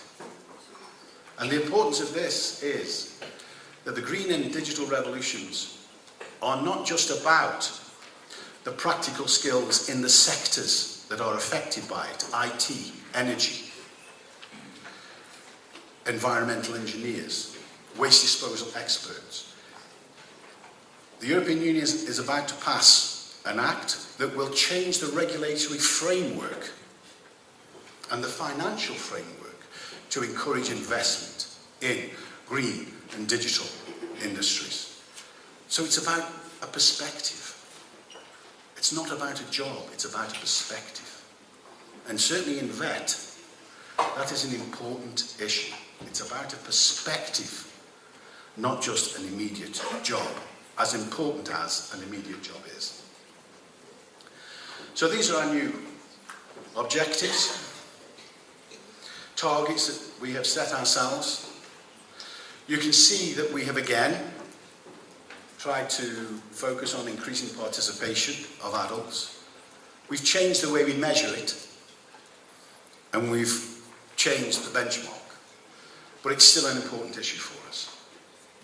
And also, we want more low qualified adults to participate. We've also set an employment rate for VET graduates, 82%. More than 8 in 10 VET graduates should be in work. Now, as I've said, that is important in terms of the quality of the learning in relation to the need on the labour market, but it also is dependent on the economic situation.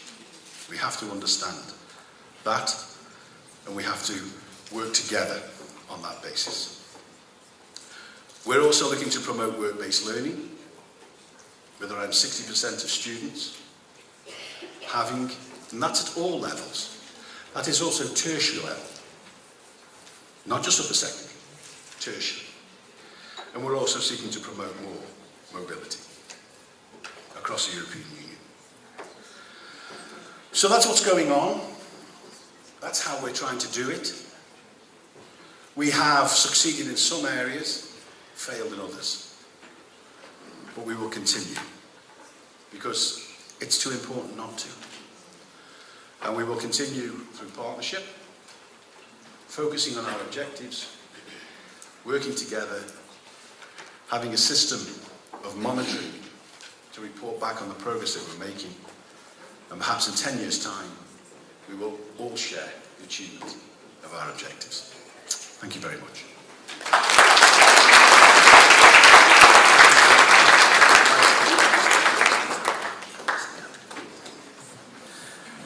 Let's give Mr. Bainbridge another big round of applause for the very, very thought-provoking and insightful presentation, sharing the experiences within the European Union, what is happening there within the TVET reform. Quite interesting, I must say. As you were congratulating the rugby team, Amabobo, and wishing our cricket team the best. You left two other congratulatory messages. One is for a team called Mamelodi Sundowns for having won what is called an equivalent of the Euro Cup here in the continent. And the other one is, of course, Orlando Pirates. I know DM is not going to like me after this. But what will comfort DM is that DM, Mr. Bainbridge just shared what his daughter does for a living. She does some investigation, and I was thinking about providing that service to a team called Kaiser Chiefs to investigate what is going on there. Why so many losses? And I'm sure she could come in handy there. Ladies and gentlemen, I'm standing between your break and us having to catch up on the program. We've lost about 30 minutes. If we will have to skip the break, it means that we will be back on time on our program. But because of this very exciting presentation by Mr. Bainbridge, I'm sure that most of you would like to probably ask some few questions, but I can only take 1, 2, 3 questions, and then we can go for a 5 minutes break. In fact, it's just to go pass by, grab a cup of tea, come back and sit, and then we proceed. Is that fine? Thank you very much for agreeing. May I open the floor for any questions, as I say 1, 2, 3, in that order. This is the first row. I'm looking if there's any input or questions in the first row. None? Gone? There's one here. They're still thinking. One on this side. None? Gone. So there's only one. I think there's a lady there at the back. Can you give her the mic? Thank you so much. Marley Spencer, I'm from the International Finance Corporation. We work in the employability space, so this is also very, very exciting, very interesting. I just have one question really. Around those targets that are set, is there a policy that guides collection of the data? And is that done at a country level, at an institution level, at a European Union level? Just a little bit more information, curious. Thank you. Thank you so much. I'm not suppressing you, ladies and gentlemen. If you still want, and you've now heard the first question, maybe it will trigger you to ask. Okay, go on. Oh, okay. But we are on this row. It's fine. Mr. Gaza, because the other rows are quiet. Thank you, Chairperson. I just want to ask Mr. Bainbridge, if he can just, I know it's a very big area, but if he can highlight some of the key links between the research output within the European context, at the national level, with the vocational area and policy changes, because one of the areas that has been highlighted, I think, in the context of South Africa, the link is not as much as one would want it to be. So if you could just speak about that, thanks. All right, there was another attempted, yes, it's now up. That's right.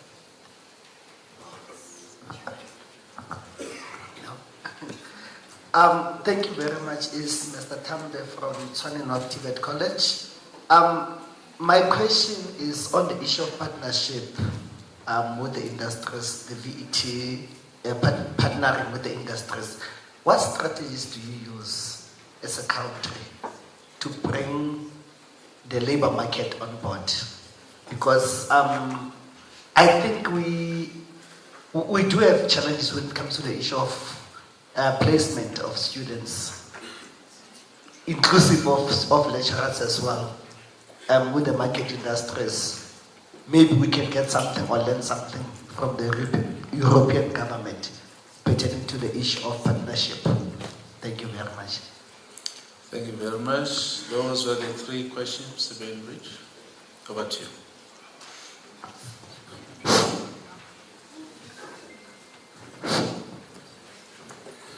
Thank you for those questions. I'll try not to keep your coffee too far away. First of all, on the statistics.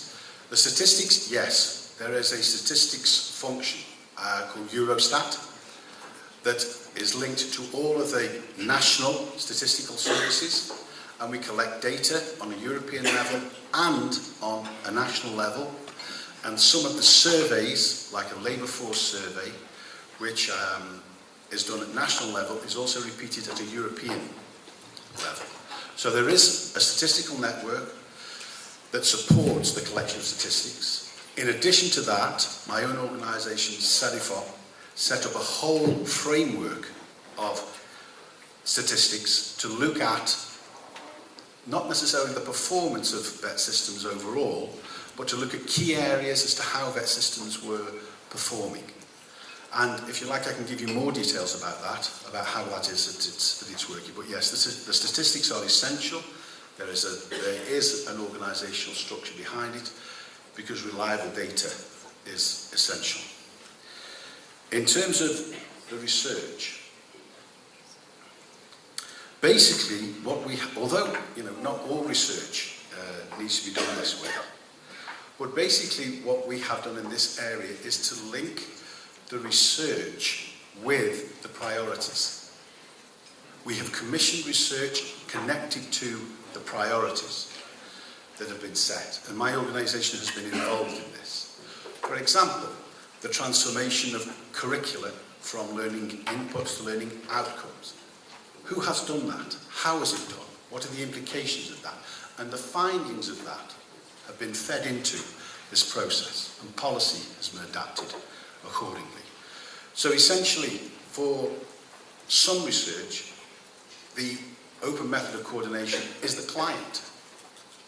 It commissions and asks for answers to specific problems, and that way the research is fed directly into policy development. Again, if you like, I can go into more detail about that, but the research is linked to the policy objectives. And secondly, and lastly, on the partners of engagement with the labour market. We have a process of engagement with social partners. There are representatives of employers and enterprises who are part of the open method of communication. In some countries, employers are part of the curriculum development process. They are part of the process that provides the placements for the work-based learning. But getting them involved is hard. There is a strong narrative at the moment that basically, I can't find the skills. And that's not my fault. It must be yours. And this is a difficult narrative to overcome. And getting employers to appreciate how much we need them, how much do we have to, we value their contribution, and how much they have to benefit from that contribution, is a difficult process. Very difficult. And to be perfectly frank, again on a personal basis, this is why the figures for participation by adults in learning don't reach the target. It's not governments working on those. It's employers. And involving them in that is an extremely difficult process, but we're working on it. And again, I'm around for the next couple of days, so if anybody wants to discuss that in more detail or anything else, then I am around and I'm more than happy to speak to anyone. So thank you very much again.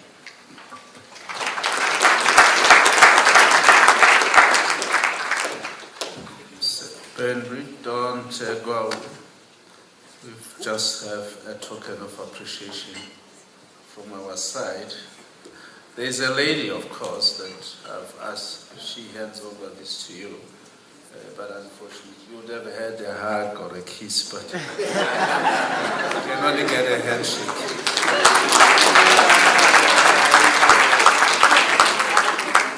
Thank you so much, and ladies and gentlemen, once more, we appreciate these inputs. We've been informed that the journal is outside there. You can grab a copy for yourself. It's very important. As you grab your cup of tea, on my watch, it's 11:37. And I will expect that we all back here at 11:55 on the dot. You can grab something and then come back, and then we'll proceed with the program. Thank you very much.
Please, let's settle down.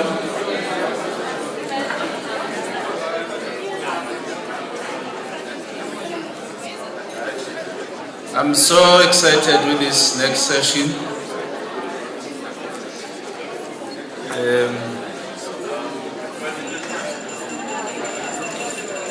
The delegates were complaining that they don't see me. That's why they brought the extra light.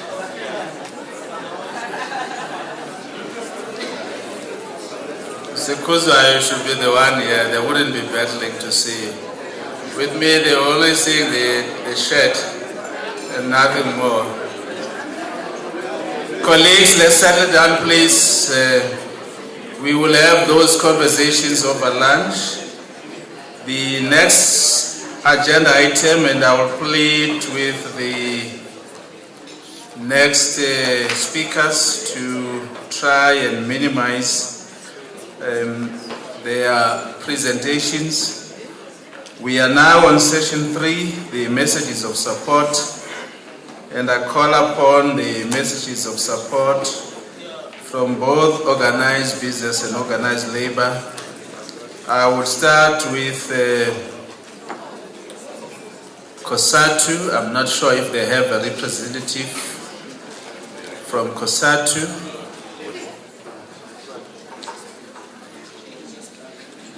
Do you have anyone from COSATU? If not, let me call upon the representative from FEDUSA. I'm told that Ms. Brenda Molise is here replacing Mr. Godfrey Selematsela. Let's welcome FEDUSA, ladies and gentlemen.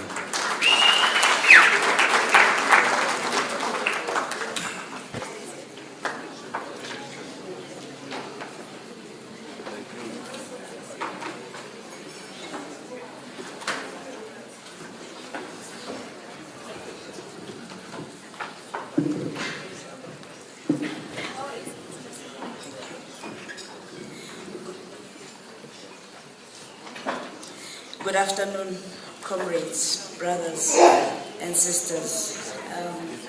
As indicated, I'm here on behalf of the FEDUSA President, Comrade Godfrey Masale Selematsela, who could not be able to join us today. Deputy Minister Buti Manamela in absentia, officials from the Department of Higher Education and Training, ladies and gentlemen, esteemed colleagues and distinguished participants of the 2023 Research Colloquium on Making Technical and Vocational Education and Training Colleges Institutes of Choice, all protocols observed.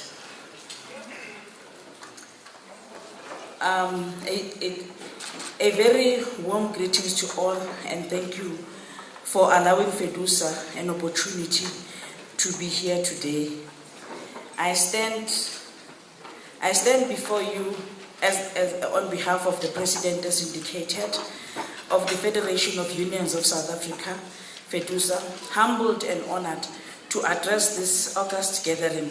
This colloquium is a statement to enduring spirit of collaboration, dedication, and innovation that we as a nation cherish. In the spirit of the great Nelson Mandela, we gather here today to underscore the importance of education, particularly in the realm of the Tibet colleges. It was Madiba who said, I quote, "Education is the most powerful weapon that you can use to change the world," close quote. These words remain a profound, relevant, and timeless as ever.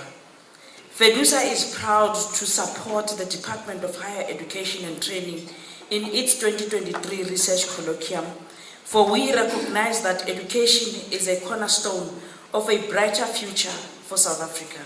We echo the department's commitment to producing candidates who are work-ready and who are not merely equipped with knowledge, but possesses the skills, adaptability, and resilience to navigate the complex world of work.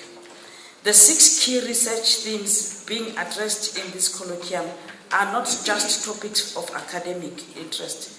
They are the pillar upon which our nation's future stands. As we look forward to the culmination of the department's 5-year research program on Tibet in 2024, FEDUSA wholeheartedly supports the objective of translating research findings into tangible actions. It is not enough to gather knowledge. It must be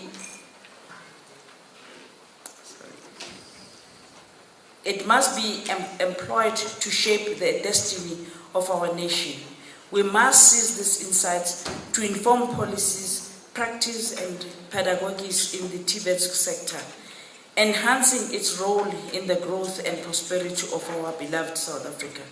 Nelson Mandela's legacy teaches us that our unity as a nation is our greatest asset. FEDUSA commits to working closely with the Department of Higher Education and Training, educators, students, and all stakeholders to ensure that Tibet institutions become beacons of excellence, fostering work-ready graduates who will help South Africa flourish. In closing, together with a resolute commitment to education and the shared vision of prosperous, equal, and united South Africa, there is no limit to what we can achieve.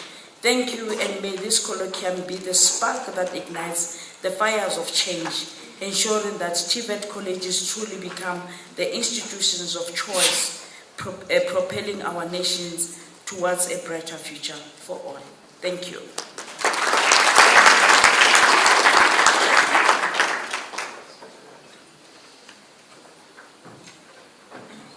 Thank you, Comrade Brenda Mudise, I'm sorry, from the Federation of Unions of South Africa. The next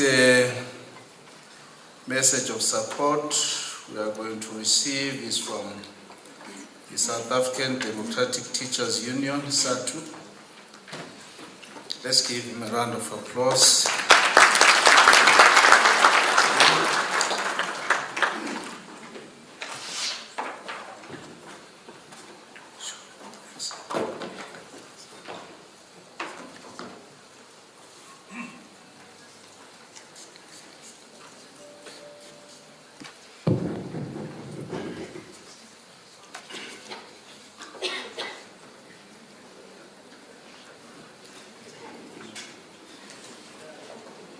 Well, thank you, Program Director, and greetings to all delegates and invitees to this Tibet Research Colloquium.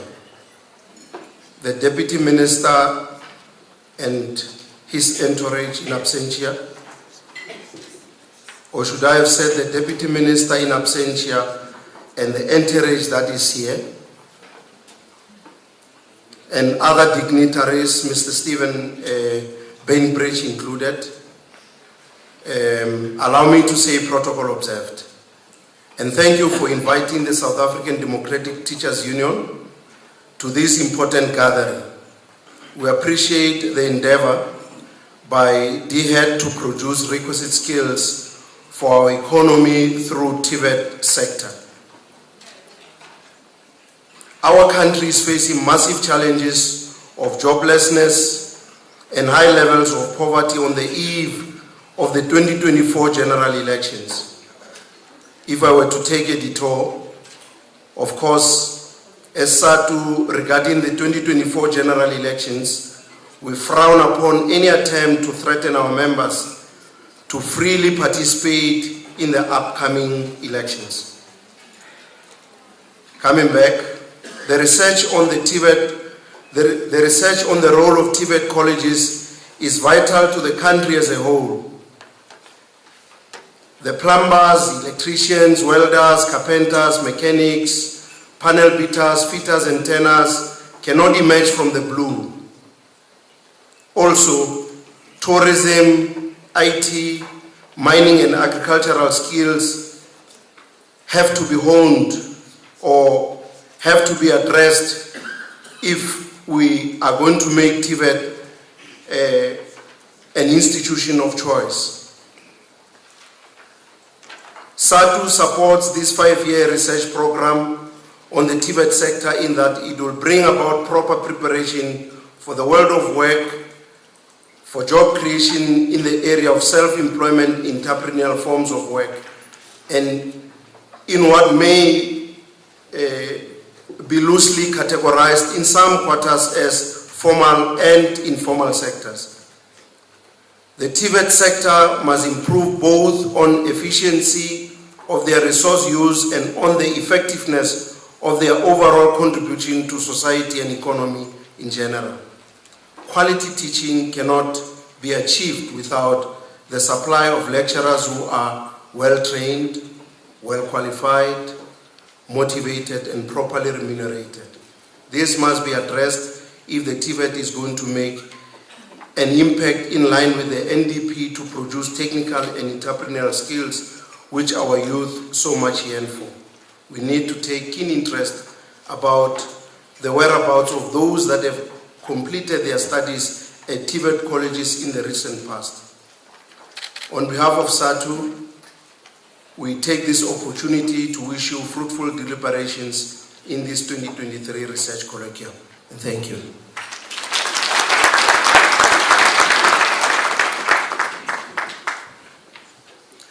Let's give SATU a round of applause. Thank you very much.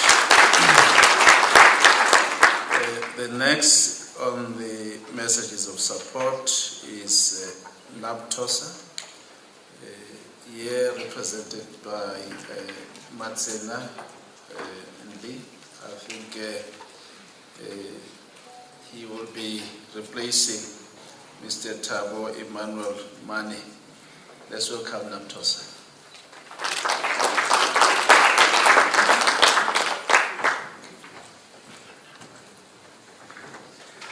Ladies and gentlemen, good morning. All protocol observed. I would like to convey the message of support from NAPTOSA as I'm sent by the President, who had other issues to attend to this morning. Higher education is the cornerstone of society, providing knowledge, skills, and good future for the countless people. We commend the tireless efforts of educators, lecturers, administrators, and staff who work diligently to ensure that the standard of higher education is the best in the world.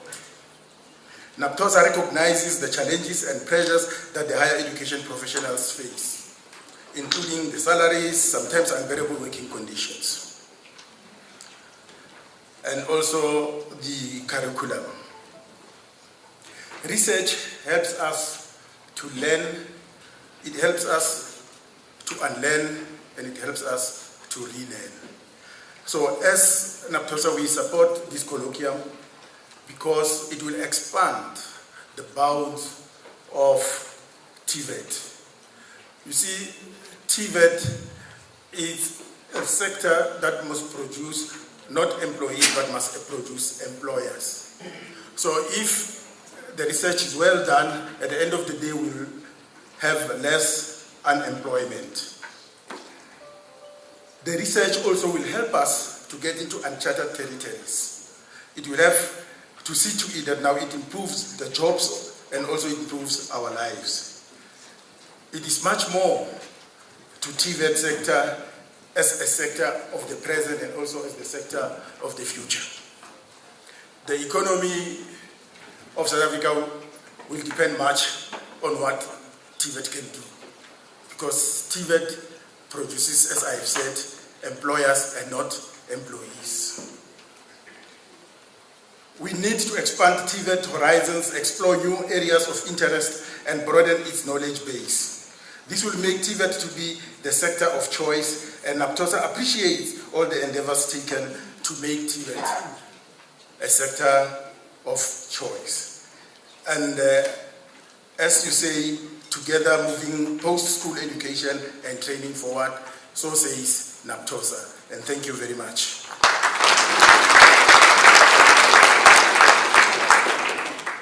Thank you, NAPTOSA. Those who are the Liverpool supporters, you will know. You'll never walk alone. You are.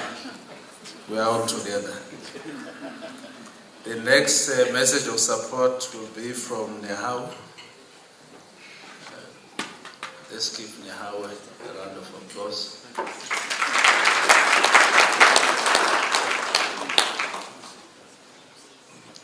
Nehau wakushaya ngesihlobo elincane elikaka.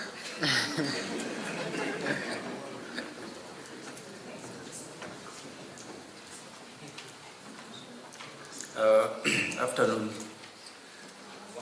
Last time I tried to do the Mandla scene and there was no response. Yeah. My name is Takalan Rashumera. I'm here standing on behalf of the National Office Bearers of the Trade Union. We have been requested to come and give a message of support. And of course, the all protocol observed. We want to convey this message of support to the research colloquium with the SOHAD DDG that as much as we support, but there are issues which we think that need to be addressed. We want to refer to what has been said at the NDP 2030 and the white paper on post-schooling, where the envisaged number of TVET enrollments by 2030 should be at least at 2.5 million. And we want to raise this a concern that for the past few years, instead of increasing the numbers, it is actually decreasing. And where we are actually sitting now below 500,000, which it does not try to in any way address those objectives of the NDP. We also want to raise an issue which we have observed still on number keeping, that there seem to be an undocumented salient number keeping. Those who are in planning, they will agree with me that the numbers for next year, academic year, has been decreased drastically.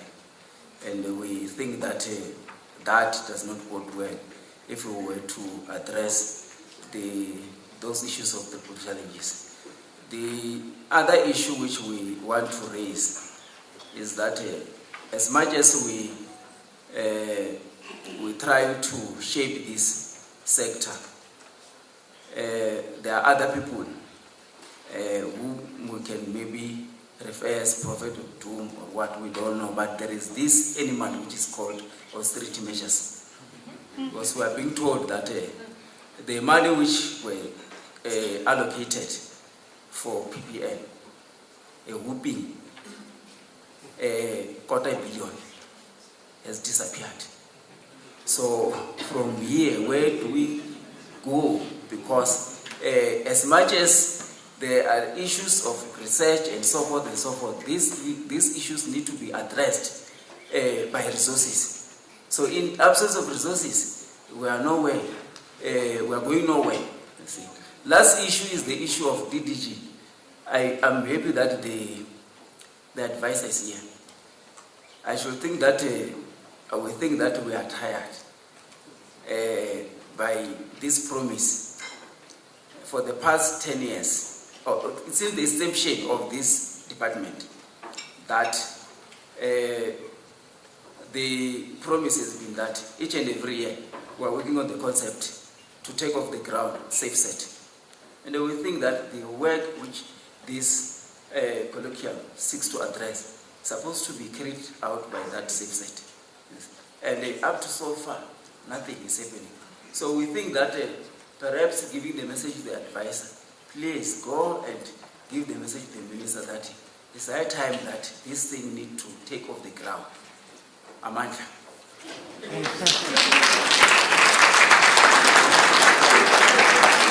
Let's give now a big round of applause. Very pertinent issues indeed. Issues about the size and shape of the TVET sector and the entire PSET system. And the promise that has been made is a Mandela that one day we'll have SAFSET. Prof. Papia was saying earlier on, it's now been more than 10 years when we were touring Europe, East Asia, North and South America, researching on SAFSET, and it's yet to take off. Indeed, it's a program and a project we are working on. The last message of support is from PSA. Any representative from PSA? Let's give him a round of applause.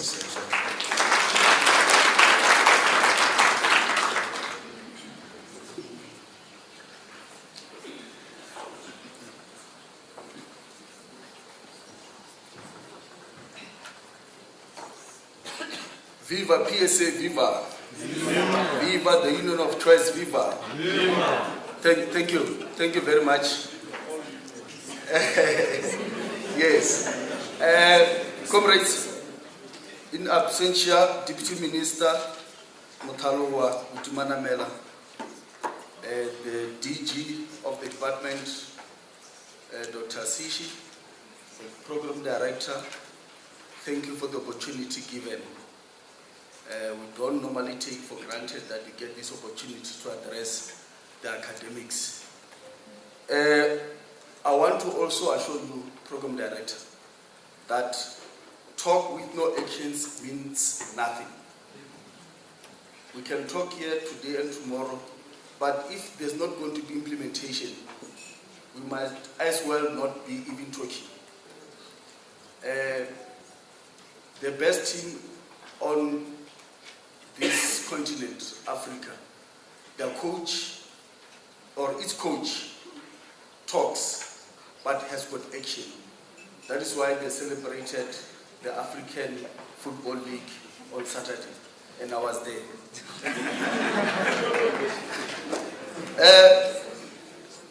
Program Director, mine is just questions that I believe that the program itself will address them, because I've seen that as part of the discussion as we unfold, we're going to go into sessions where we're going to discuss issues.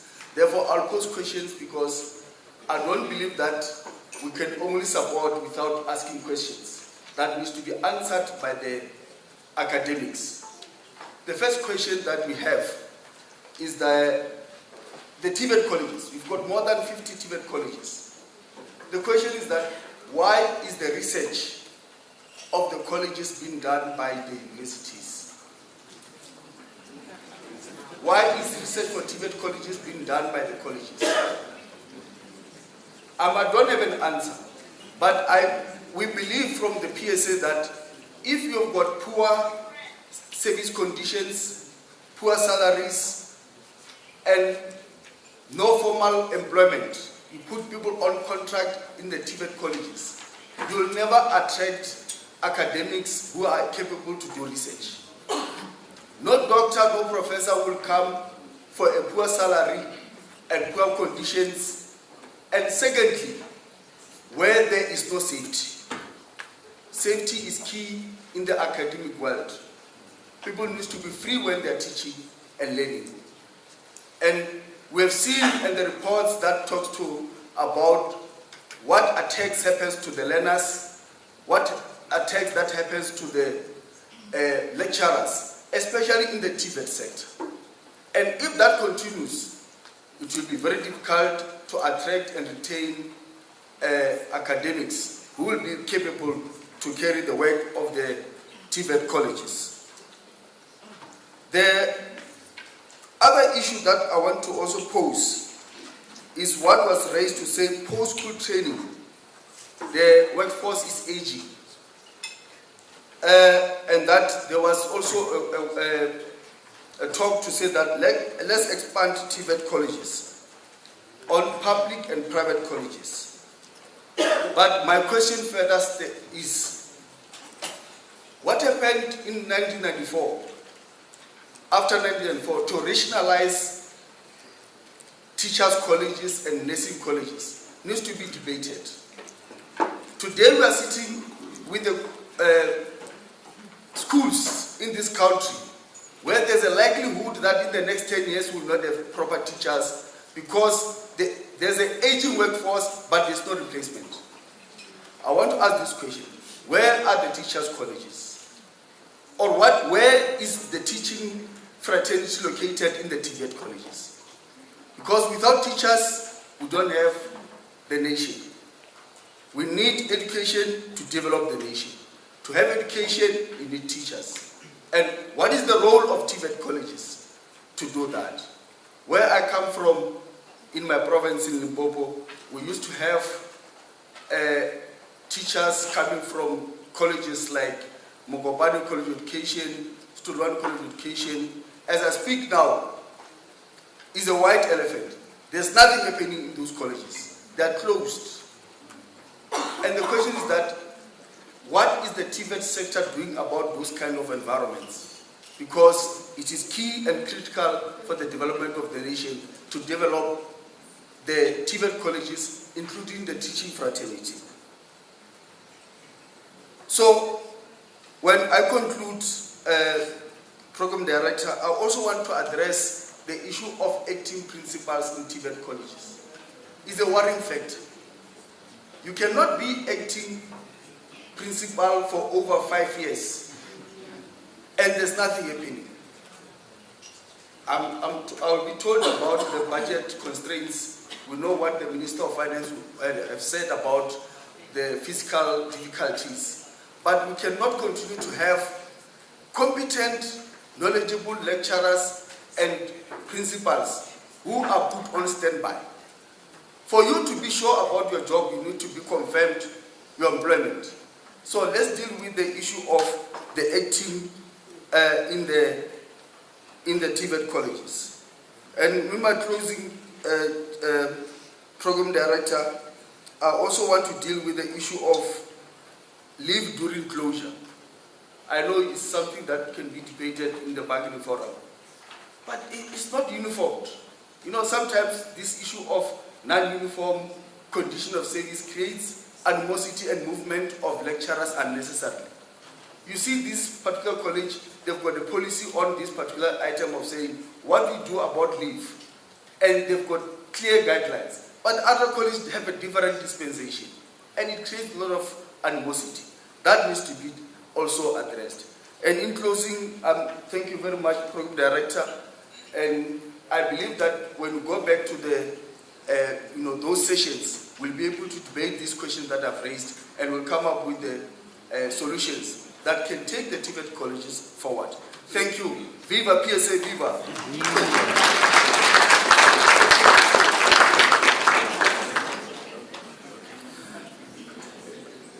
The question, because you were posing questions, does PSA support this research colloquium?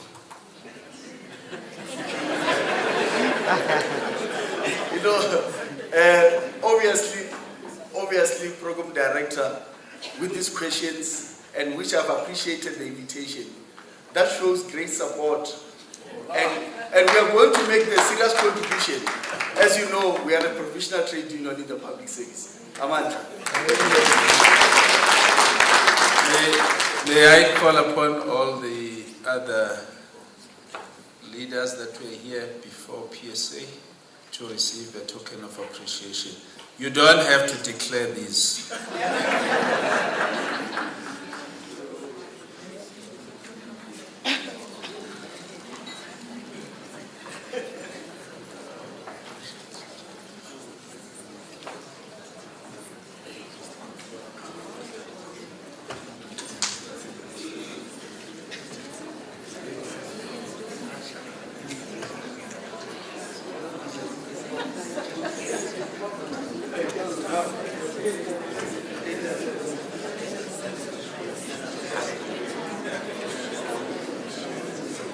I hope you are observing.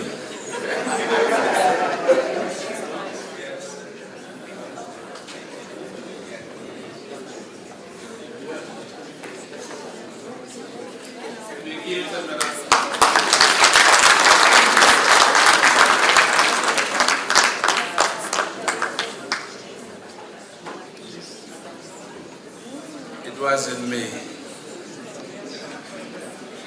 Ladies and gentlemen, thank you very much, and thanks to our social partners for the messages of support. Indeed, very, very pertinent issues that were raised. And I'm sure that as we continue with the engagements, some of the answers, of course, will come. I've been informed that inside your bag, there is a bank card. Just check.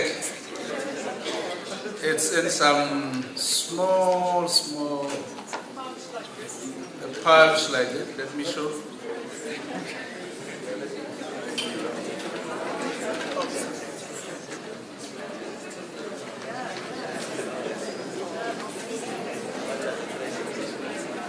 It's something like this. Yeah, it is a bank card. And it's got an energy because it's from energy and water. So if you plug it in, you'll never have load shedding.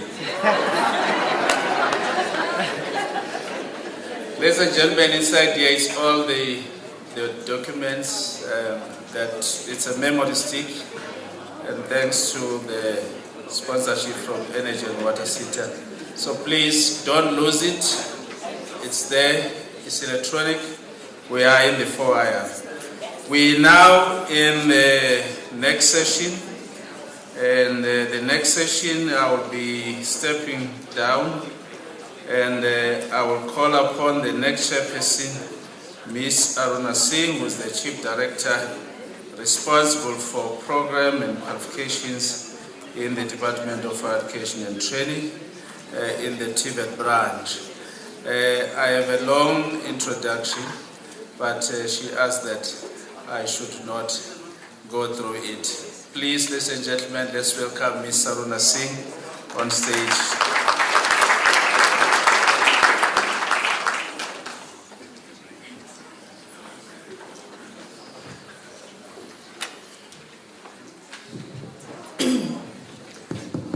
Thank you very much, Program Director.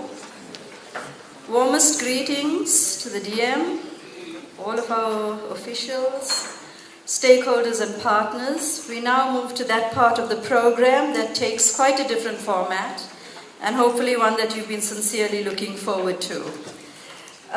This session, the theme of this session is the $1 million question: the responsiveness of TVET colleges to the world of work. And I will just give you, I don't have a presentation, sorry.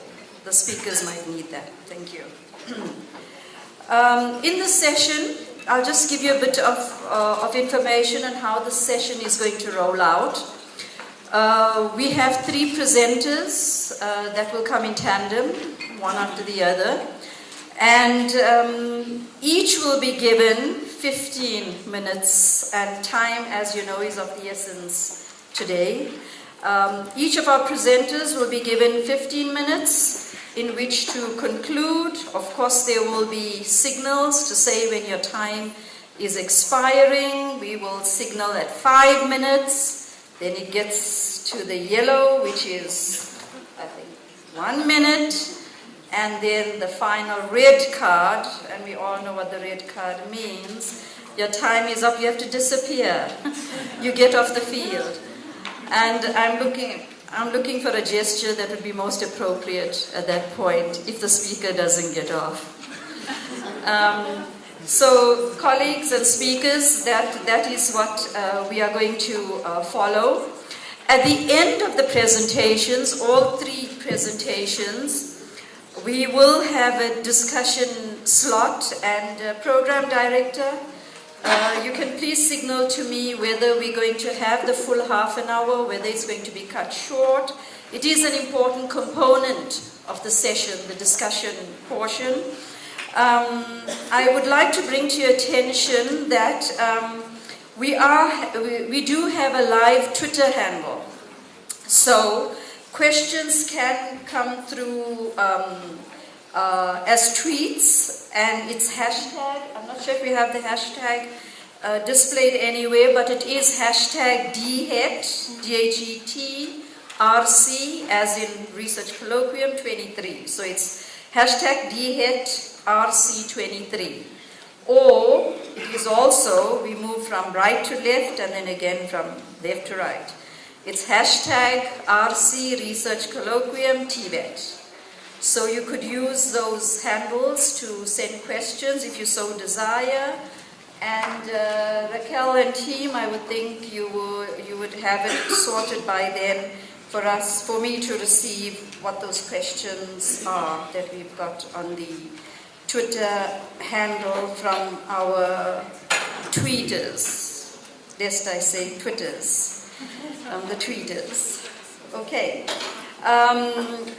And during the discussions, the presenters will be given the opportunity to respond to the questions, but of course collectively at the very end of it all.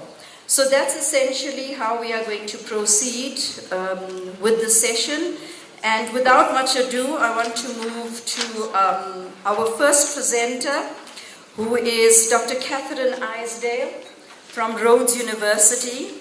And her presentation deals with an analysis of the programs and qualifications mix, the PQM as we call it in our institutions, and its responsiveness to the world of work.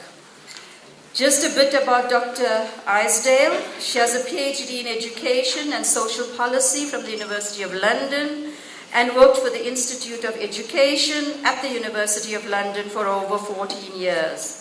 She's an expert in quantitative and longitudinal analysis, and her research has explored skill development and the intergenerational transmission of educational success, as well as intervention evaluations and impact assessments. Now based in Cape Town, she works as a freelance researcher in both South Africa and the UK, conducting analysis and writing reports for organizations and policymakers seeking to use data to better understand individual development, educational transitions, employment choices, and trends over time. She held an honorary fellowship within the HSRC, that's our Human Sciences Research Council, and has worked extensively on the trends in international mathematics and science, which is the TIMS as we refer to in South Africa, and the South African Youth Panel, the SAYPS studies, and has also run several large-scale longitudinal projects. Dr. Isdale has authored more than 15 academic journal articles, 25 research reports and strategy papers, a book, and several standalone chapters.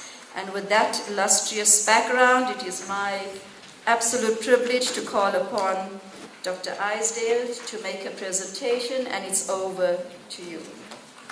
May we have a round of applause.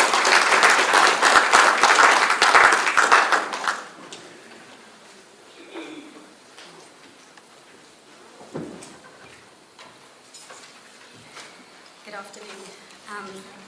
Well, it's quite nerve-wracking being the first person up to present the research from the programme. My nerves are eased a little bit by knowing that I'm not the first English accent you've heard today. This project was done with Mike Rogan, Professor Mike Rogan at Rhodes University, and is really looking at some of the questions that came up following Mr. Bainbridge's presentation this morning about data and the supply and demand of data in terms of the supply of learners and what the labour market needs from them. To our understanding, there hasn't been a huge amount of research in this area that really tries to map the two and look at the relationship and the alignment that there is between them. A lot of what I'm going to talk about has already been introduced this morning, so ideas around the alignment between learners and the labour market demands being an essential component for development in the area, the complex and changing needs of the economy and society, how the labour market has changed over the last few years, the demands of society going forward in terms of the fourth industrial revolution, but also in terms of the need for reliable data, joined up data, longitudinal data that we can look at progress and change over time. The last one being what the Deputy Minister was talking about in terms of that matriculating class of 2030, which my son will be one of them, and I wonder what he will do next. So now I show my technical inability, and I just aim and point this door. There we go. This isn't news to anyone in this room. TVET colleges play a vital role in South Africa in terms of the development of practical and employable skills and reducing skills shortages. The need for a fit and a match between the skills that are being gained and the qualifications that the labour force possesses and what is demanded in the work supply, the working environment is key for growth and development. It's particularly important in South Africa where our unemployment rate is very high, and the burden of and it's particularly burdensome amongst young people, where in most recent estimates put 15 to 24-year-olds, over 60% of them registered unemployed.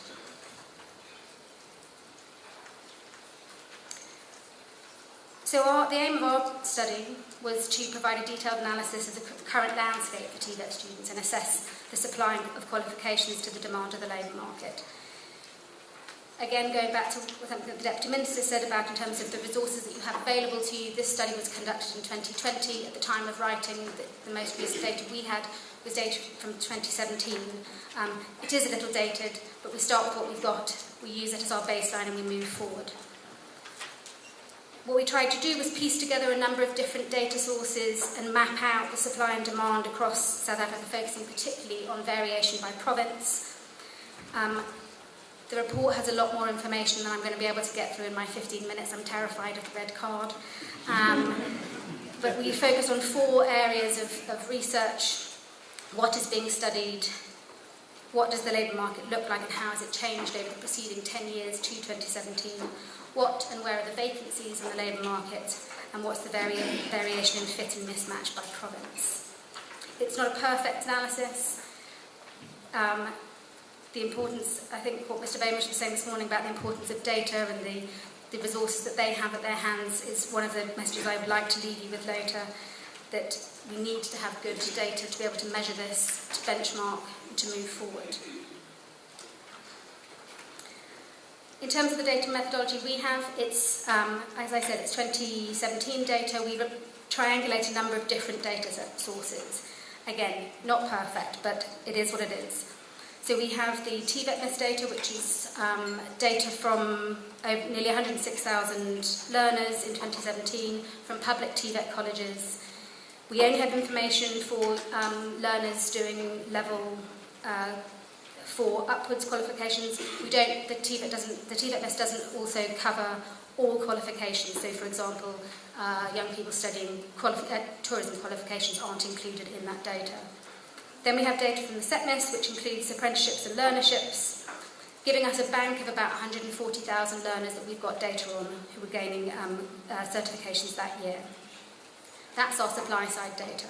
Our demand data comes from the Labour Market Dynamics Survey, so the annualised quarterly labour force survey. We've got that information from 2008 through to 2017, and we explore variation in structural changes of the labour market, industry patterns, occupational changes, to give a sense of what the demand is and might be going forwards. And then information on the Department of Labour's Job Opportunities Index, which is vacancies advertised on the Job Opportunities Index in 2017, which was just under 60,000 vacancies. You will already see the difference between 140,000 learners and 60,000 vacancies, and my story does not end particularly quickly in terms of the messages I'm going to leave you with. It's not the only source of vacancies, there are others, but this is again my point about the need for data and understanding. It doesn't take into account, for example, the informal labour market sector, which won't be part of that Job Opportunities Index. We look at the supply. The report goes into a lot of detail about courses that are being studied, the NQF levels, variation by age, gender, population group and province. We look at the labour market, we look at what and where the vacancies are, and then our fit analysis attempts to compare the share of provincial vacancies by industrial sector and level with the occupational level, that is, and the supply of TVET qualifications that have been matched in terms of the CETA area and subject area that they're studying, to get a sense of what are people learning and how does that match to what is being demanded in the labour market. So in terms of some of our key findings, most of our learners come from TVET colleges, as I said, just under 106,000. Nearly half of those in this data are studying for engineering qualifications. 64% of them are, that green bar at the top on the left-hand panel, those are Native 6 NQF Level 5 courses, and of that 64%, so two-thirds of that TVET group, the majority of them are studying engineering qualifications. The next block down, that red block, the NQF 4 Native 3 level courses, those are all engineering-based courses. And in the 6% at the bottom in the NCV L4 courses, about 20% of that group are engineering courses. So we can already get the sense that maybe there is a little bit of going to be a little bit of a mismatch in terms of what we've got, given the high number of people studying engineering qualifications, which I think is a wonderful qualification, but not if there's not the demand for it. The majority of qualifications in the vocational data are being studied at NQF levels 4 and 5, so 88%. Very few at NQF 6 or above, and then in these data above level 6. As I said, the data doesn't have all of the information for learners studying NQF level 3 courses, so the data is slightly biased, but again, it's what we have to work with. In terms of the demand, just over 40%, this just gives a sort of shape of the labour market, and it's based on what we knew in 2017, because we're trying to match the supply and the demand at that point. So just over 40% of the South African working age population were employed, 15% were registered as unemployed, and a further 6% were discouraged job seekers. The remaining 39% were considered not economically active, so students, which are overrepresented in the younger age groups, but younger South Africans are still less likely to be employed than other age groups. This is just to give you a sense of, yes, that the labour market as it looks, and highlighting the importance of focusing on youth unemployment. If we look at the decade to 2017, so data from 2008 onwards, we get a sense of what the labour market requires, a sort of overarching summary of its structure. We did it in the report by both sector and by occupational area. These are just some of the information from the industry sector. So 3 sectors in 2017 employed well over half, 57.3% of the South African labour force. That is finance, insurance, retail and business sectors, the community, social and personal services, and the wholesale and retail trade. Manufacturing, where a lot of engineers would be based, has actually declined during that time. In terms of the vacancies, despite accounting for nearly a quarter of the labour force in 2017, elementary occupations only make up 1% of the JOI vacancies. They're a very small portion of it. The majority of vacancies are in professional areas, legislators, senior officials and managers, technical and associate professionals. We can also see that the same 3 sectors that dominated the labour market also show the highest shares of the Job Opportunities Vacancies Index. And so in terms of the fit, nearly 2/3 of all vocational learning in these data took place in 3 provinces. Gauteng accounting for most, the majority, nearly a third. KZN 17% and Limpopo 15%. The panel on the right shows just the count between the number of learners in our data and the number of vacancies, and at an aggregate level. But in all provinces, learners exceed the number of vacancies that are being advertised. We took this data a step further. I'm giving the example that we did for Gauteng, which has the highest enrollment of TVET learners, and we mapped the relationship between the share of the learners, the share of the vacancies, and the share of the labour market. And this pattern of an oversupply of individuals gaining manufacturing-related qualifications and an undersupply of skills relating to the wholesale and retail trade sectors and finance sectors is borne across all of the provinces, all 9 provinces. So we summarise this in a kind of heat map to show sort of where it's redder, there's more of an oversupply, where it's bluer, there's more of an undersupply, and our data show that it's evident across all provinces that there is a considerable mismatch between the number of learners gaining qualifications related to manufacturing and engineering related fields and the actual demand for them in the labour market. At the same time, there's a lack of skills being gained relevant to employment sectors in trade areas and in finance and business and community, social and personal services. I'm approaching my red card, I know, but I've tried to give you some spoiler alerts as I've gone along on. Simply put, this isn't news to many people in the room, there aren't enough jobs. The labour force is not able to absorb the number of learners that are going into it, and this disproportionately affects younger workers. There are, in these data, too many engineers, not enough accountants. And we need to have a system that can be adaptable and flexible to change to a system so that we can, this is our baseline, and then we move forward in terms of trying to assess where the skill gaps are. And there is variation in some of the provinces, and so maybe there's a need for a more flexible approach to skills planning. As I've said from the outset, and I would say this is one of the data geeks in the room, the available data need to be strengthened, expanded and centralised. The research draws on a number of different data sources designed for different purposes, run by different departments, and none of them are linked. Without an integrated and centralised data relating to the throughput and completion of vocational training and work-based learning linked to labour market outcomes, we will remain limited in our ability to both understand the role of effectiveness of the PSET, as well as accurately assess the size and scope of the skills demand gap. And that is my presentation. Thank you.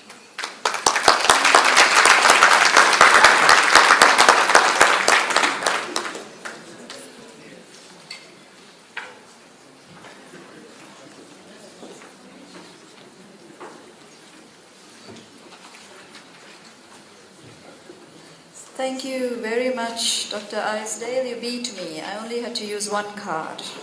And I didn't quite get to the red card that I was quite looking forward to. I think it's my only opportunity of really issuing a red card.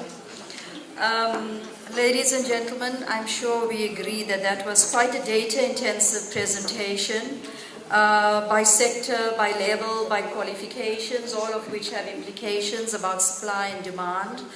And that is likely to feature, I'm sure, in the questions and the discussions that will follow later on. Just to share, these are presentations made by the researchers, but the actual reports, the full reports, the comprehensive reports, are available on the DHET website. Renee, am I right? All of them. And they are themed according to the sessions. Just as the sessions are outlined in your program, those constitute the themes of the research reports. And if you go to the DHET website, you will find them there. And my appeal, particularly to the colleges, you should go to the website, and the officials, I'm looking at some of my officials in the department, we should go to the website and download all of those reports and keep them at our own disposal so that we can refer to them every now and then. And once they disappear from the website or the H drive or whatever else we speak about, we still have them because they're a repository of very, very valuable information as we go into planning, particularly next year and the ensuing years when we map out a 5-year program. Ladies and gentlemen, we move to our second presenter in this session, and he is Mr. Brian Seven. And I'll just give you his bio as quickly as I can. He's the Chief Sales and Marketing Officer of Afrigus Pty Limited. He's a strategically minded business leader with an MBA as well as vast experience in consulting to achieve strategic organizational structuring and effectiveness.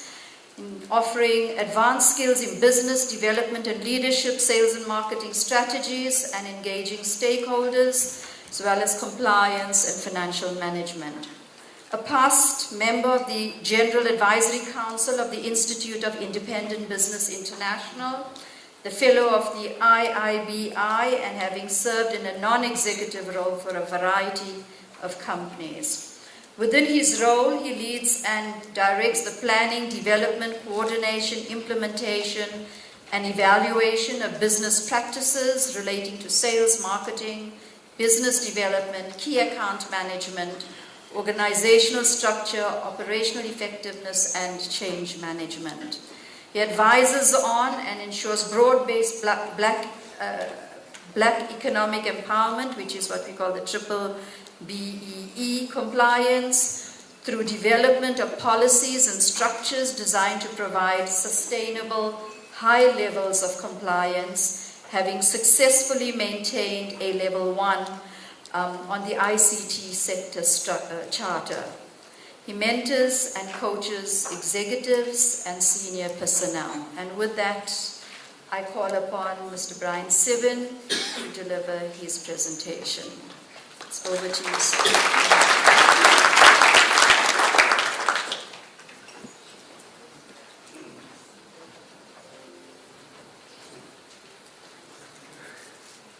Are you sure that was me you were talking about? I don't feel like it. Thank you for that, Deputy Minister, DG, distinguished guests. Ladies and gentlemen, we are not an academic institution. We are a commercial company of geospatial information scientists. So our task is to find, analyze, and provide data. So our inclusion in this project was particularly exciting for us, and our brief was to evaluate the relevant economic opportunities within each college distance. In essence, what we are talking to is a catchment study. And it's a catchment study around the location of the colleges. Effectively, the objective is to determine the commercial and industrial profile within the catchment areas and to establish the predominant potential offtake. Now, the golden thread through the entire program for us, when we view this and from what we're hearing so far, is the equation of supply and demand. There is a demand within areas and there's a supply. The colleges themselves sit at the fulcrum of that supply and demand. And one needs to understand what the demand is and what the supply is. That means having a look at the catchment area, because very often the point we miss is that solutions are not universally applicable across different areas and regions. And it's perhaps something to consider that are we trying to apply rules, processes, policies, principles across universally across regions? Our approach was really quite straightforward, and the maps and the graphs and things are available in the reports, which you will be able to have access to. I understand you have access to it. And if we look, we chose just for demonstration purposes to look at the Western Cape and to look at the relationship of the different colleges to each other within the Western Cape. So our purpose was really to determine the most likely skill sets to be absorbed by commerce and industry within a catchment area. Because that platform will provide the tools to other researchers, or maybe inform, or maybe add a bit of insight into the actual Because when we look at numbers, are we looking at numbers nationally or are we looking at numbers locally? And I'm going to keep going back to the local conversation because if we consider a college, we need to understand the catchment area of that college in terms of what are the demographics of the people in that area, because essentially they are the supply. Are they able to take advantage of the facilities offered by that college? What is the economic status of the area? And then to have a look and say what type of offtake is there. So when we look at it, if we look at Welland TVET College, which has 5 satellite colleges linked to it, and we put a catchment area around each one of those colleges, and we can vary what we refer to as a catchment area, whether it's 5 kilometers, 10 kilometers, 50 kilometers. What we do know and what we have discovered, and the evidence is in the reports, is that every one of those colleges has a different demographic profile. In other words, it is drawing on a different profile of population, and it is servicing a different environment. What is the predominant environment? And if we get enough time and I don't get red carded, we can have a quick look at one of the reports. But in essence, if you go to a coastal area, what is the predominant offtake? It's typically in development, construction, commerce. But if you go inland, that changes, because then you predominantly start looking more towards agriculture, maybe industry. So to apply a single policy across the board perhaps is something that needs to be investigated and perhaps needs to be adjusted based on the catchment area which is serviced.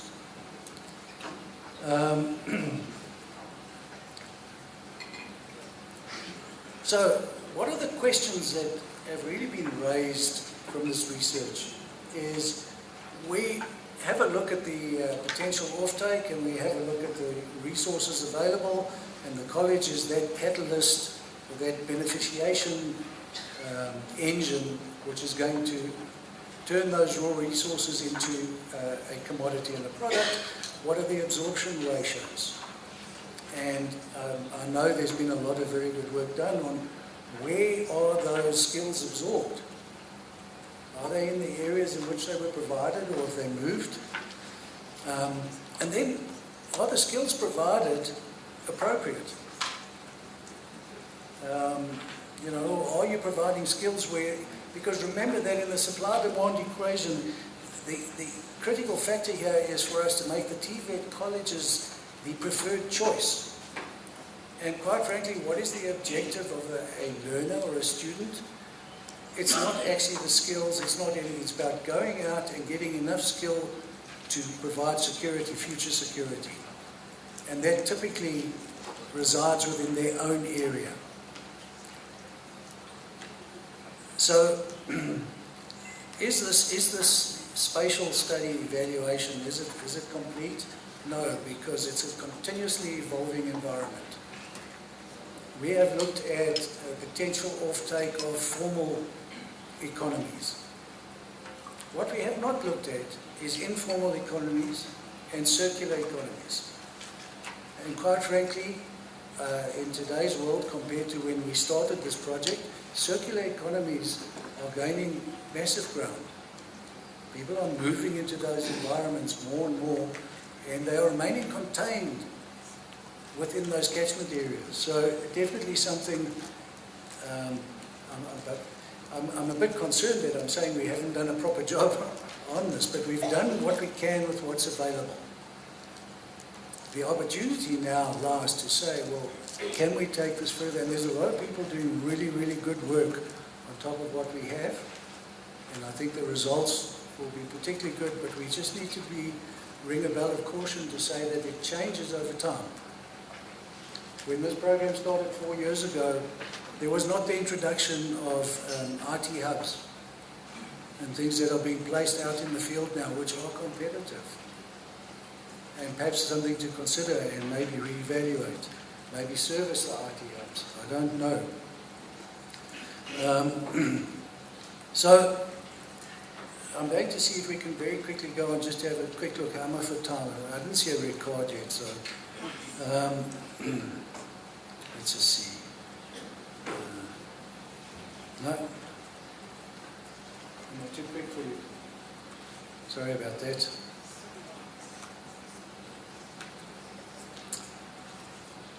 So, I would encourage you just to go and review and have a quick look through the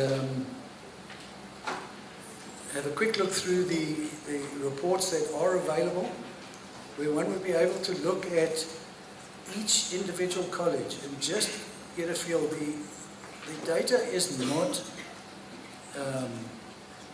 100%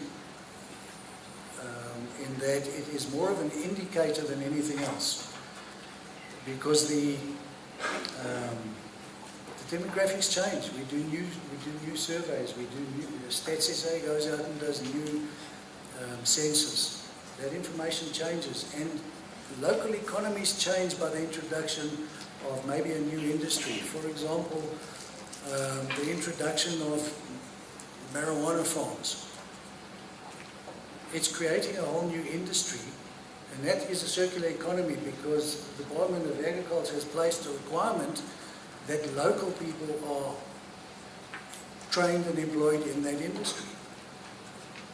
So that changes the spatial, it changes the profile of the location. These are all things we should consider. And if we can scroll down, sorry, I don't have a scroll button on here. And if we go down further, let's go add some more. Go down. If you go right down to some of the graphs, maybe we can just illustrate very quickly what we have found.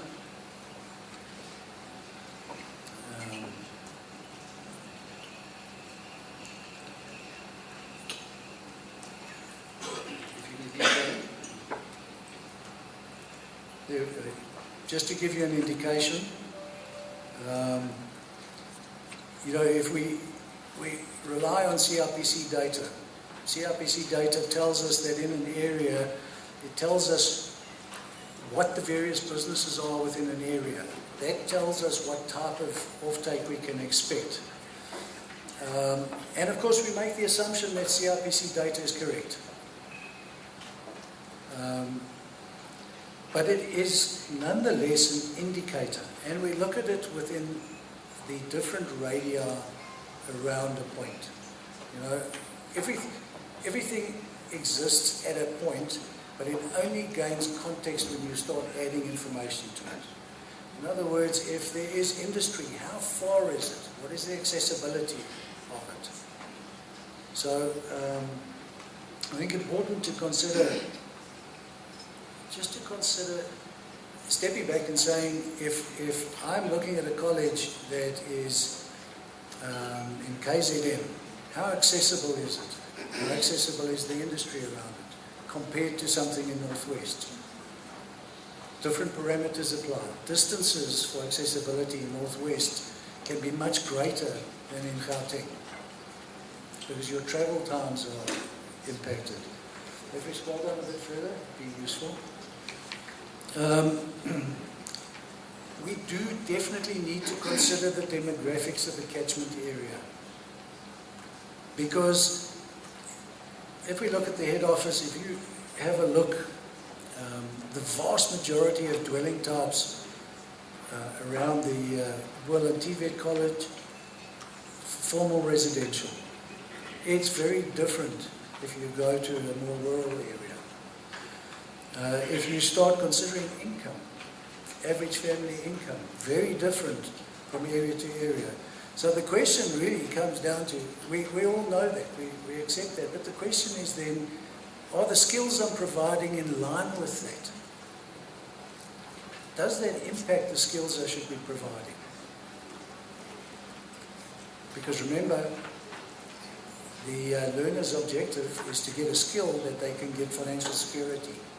That means getting a job within their own environment. So really important to consider. If we go down a little. Just an interesting one is we talk about 4IR, we talk about technical skills. The catchment areas of some of these colleges are not skilled or do not have infrastructure.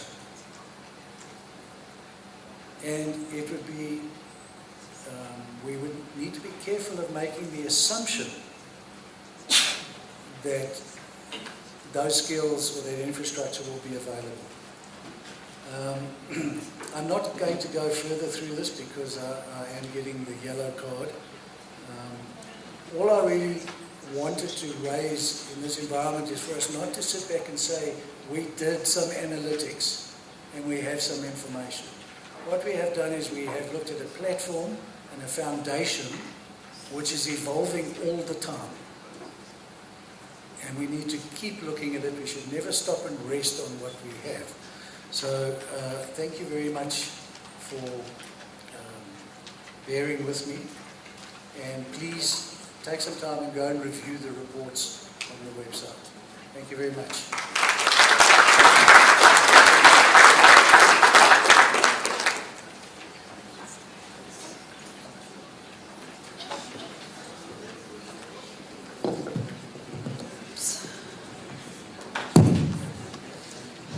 Thank you very much, Brian.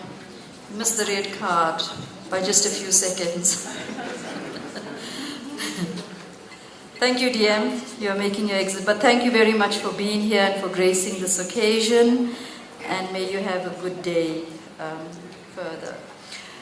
Ladies and gentlemen, thank you, Brian, for that presentation. I mean, obviously you had to do the best you could for a presentation like this, which has a lot of data, lots of graphs. And geospatial data, this covered geospatial data of our 50 colleges, but it actually has to do with over 270 campuses.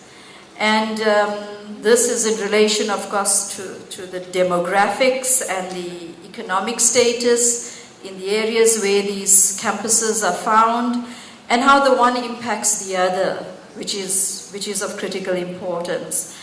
Again, I draw your attention to the reports that are on the website, because that's where the details are. As Brian mentioned, all 50 colleges are covered there. But we do appreciate, Brian, the bird's eye view you've given us and the interest that you've stimulated. And I can't imagine any college not wanting to go and look at the data that is provided in the report around the individual college. So thank you very much for that. Ladies and gentlemen, we come to the last presentation for this session. And the presentation focuses on destinations of TVET college graduates. Also, again, a very interesting topic. Our presenter is Ms. Tamarin Friedrichs, and she's a senior lecturer in the Department of Economics and Economic History, as well as a researcher for the Neil Agate Labour Studies Unit at Rhodes University in South Africa. She has published widely on topics such as human capital, education, and inequality in South Africa. She enjoys making meaning of the results of analyzing large data sets and has worked with various government departments, non-profit organizations, and research institutions. And may I ask that you put your hand together for Ms. Tamarin Friedrichs, and I hand over to you.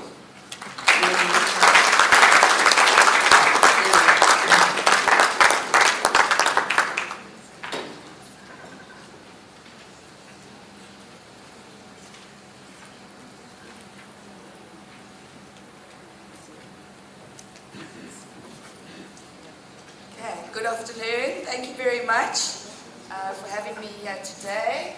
And so this study is on the destination of TVET college graduates to strengthen employment promotion. So a lot of what we've been talking about culminates in finding out where are the graduates, what are they doing.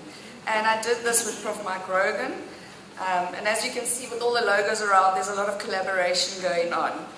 So thank you for the previous presenters for setting a beautiful context for me so that hopefully I don't have to repeat a lot of that. So the main purpose of TVET, as has been said, is to prepare students for the world of work and therefore for socio-economic development in South Africa, and to provide vocational and occupational training programs that increase employability of students or prepares them for higher education. And this is obviously very important considering the high levels of unemployment we have. We've had statistics of that, particularly for youth in South Africa. So this is a brief overview of the findings of a study. What's quite nice is this data is very up to date. So I received it 2 weeks ago. So the report is not available, but hopefully it will be soon. And it was, however, of 2018 completers who, what are they doing now? Okay, so, and what are they doing in terms of their economic status? Okay, so it's a follow-on study from an original 2020 baseline study that was done. So that study looked at 2017 completers and where they were. And one of the most important features of a tracer study is that we can see where the completers are going, what has happened in terms of employability. And then I'll end off with some final thoughts. Okay, so as I said, if you want to understand, like we've been talking about, want to understand research, you have to understand the data and the methods that were used. So all results have to be interpreted within the way in which the data was collected. So it was 2018 completers, and that was in the services and production programs, engineering studies and business studies. So there were two different sampling methods for the services and production. It was the NC level 4, native 4, 5 and 6 qualifications. And it was a full population, so full population study, and at the end we ended up with 3,879 completers who formed part of the final sample. The business studies and engineering was of the same levels of qualifications, however this was a random sample. Okay, so it's two different sampling methods, and we ended off with 14,700 you hear me still? Okay, 14,700. So in the end, this ends up with 12 different qualification categories. And I'm going to present the results kind of separately of the services and production and the business studies. And then also just to understand how this is comparable with the previous studies, it was a short telephonic interview that was comparable in terms of the questionnaire. So eventually we might look at a bit of the results and compare that. And the results, because there's a lot of data obviously, the results are going to focus on the economic outcomes, and we're going to mainly look at them in terms of gender, province, and at different levels of qualification. So to start off with, these are just looking at who the sample is. So this is gender by qualification. So if we look at our different qualifications, I've got there the NC level 4 business engineering, N4 business engineering, and what comes out from that is that with regards in the final sample and the qualifications, the engineering has a lot lower proportion of women to men, whereas your business studies as well as your services and production, which is on my right, yeah, it's the one on my right on the screen, so it's the one with fewer columns. So it also has a lot more female than men. So that is just our starting point. Okay, so then the economic status by gender and qualification. Where are these people? What are they doing? And I looked at that by gender. So you can see the majority are not working. 62% of women, 53% of women in terms of the business and engineering are not working, and in terms of service and production it was 56 and 48%. And what we can also see is that males dominate in terms of their outcome. More of them are employed, more are in work-based learning, and more are self-employed. However, females are mainly the ones who are going on to further studies, but it is the not working that is the highest amount. So then we look at the expanded unemployment rate by province and employment, and unemployment by qualification. So it's important to understand the difference between your expanded and your broad definition of unemployment and the narrow definition of unemployment. Okay, so the broad one includes those people who are discouraged, and I focus mainly on the broad definition. So if we look at it by province, we can see there the Western Cape has the lowest level of unemployment, unemployed completers, with 44%. Limpopo and Mpumalanga have the higher levels. And then if we look at unemployment and absorption rates, you can see there, so I've done it by NCV level 4, NATED 4, NATED 5 and NATED 6. Absorption rates is employment rate, so those people are absorbed. And we see that with regards to business, is strictly business and engineering. The unemployment rates for the NATED 6 is slightly lower and the employment is slightly higher than the others, but generally they're all on a par by level of qualification. And then we looked at absorption rates by program and level of qualification. So on the, it's difficult for me to see there, I'm too short.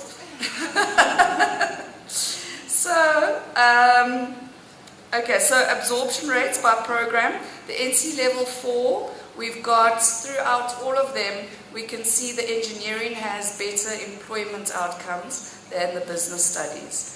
And that is, yeah, so we can just, that's a general viewpoint there. And there isn't much difference between the levels of qualifications. There's slight differences, but not major differences. And why I'm saying this is because there are differences, but with regards to the absorption rates in the previous study, it was very much driven that the N6 had better absorption rates, lower unemployment rates, however it's not evidence in this study. However, you've got to be cautious again as to how you interpret the data because different sampling methods were used. So now services and production, I look at so this is similar to the previous slide where I looked at expanded unemployment by province and employment. However, this is now strictly for services and production. So what's interesting there is, again, you can see the Western Cape has at 35%, the lowest unemployment rate. And something to note there is it looks like the Northern Cape has the second lowest. And what is important, again, when you interpret data is that the Northern Cape had the lowest number of respondents. So we need to understand that that's not necessarily what it is, but that is what the data shows. And then with regards to the by qualification, the unemployment and absorption rates, we can see there that the NCV level 4 has got much lower unemployment and much higher employment absorption rates compared to the other levels. So that was quite an interesting observation. Then what I did is I looked at, so there's always the issue of age and gender. So what we did is we looked at the expanded unemployment and absorption rates by age and by gender. So the age, we looked at two different categories. So it's your youth defined as 15 to 24, and then after that we included the 25 to, I think it's 35. So if you look at the business studies there, so business and engineering on my left, services and production right. So if you look there at business, between the different categories, it doesn't look like the percentage of absorption or unemployment changes much. What is evident, however, is the gap between females and males increases as the age category moves one on. So those are those arrows, what I'm trying to show there, what is happening. So if you look at unemployment rates for your, if you look at the engineering, so the engineering is the green. If you look at that, you see the difference in unemployment was 61.5 and 54.1% for females and males, whereas that grew to 72.9% of unemployment for females in the higher age category, and then it was 51.7% for males. So you can see that as the age category went up, the difference between the genders changed. And it was very similar with the services and production. So, yeah, so what we then wanted to see, so that's all unemployment and absorption. So that was traces studies. We often want to see how people move into employment. And the next thing we wanted to look at was what is the perception of TVET completers. What is their perception in terms of the relevance of their TVET qualification, as well as whether they would recommend the program. So there we looked at it relevant to business. So it was business versus engineering studies, okay, and we looked at it in terms of the different level of qualification. So with the business studies, it looked like the NC level 4 were, so there that 80.2%, the NC level 4 were more likely to, they believed that it was relevant to their qualification. And with regards to engineering, as you went up from the NC level 4 to 6, they were more likely to see that their qualification was relevant. But there's quite a high percentage in terms of relevance. And then if we look at it by economic status, so by whether they're work-based learning, whether they're unemployed, employed, or studying, then we can see the differences there is that if, this is now looking at whether they would recommend the TVET college, those in the work-based learning were most, they had the higher percentage of people who would recommend the program to other people. So all those are in the 90s for the work-based learning, and surprisingly there wasn't much difference between the unemployed and the employed as to whether they would recommend the program or not. So that was some of the things I find interesting. I must also be a data geek. So if we look at now, we thought, okay, earnings, so unemployment and employment are all very interesting, but what are these people earning? So this is a cumulative distribution function. So what that shows, and I did it by qualification again, the top one is services and production, the bottom is business and engineering. So if you look at that by qualification levels, NCV level 4, native 4, 5, 6 and 7, the cumulative distribution shows what percentage of the population will earn a specific income.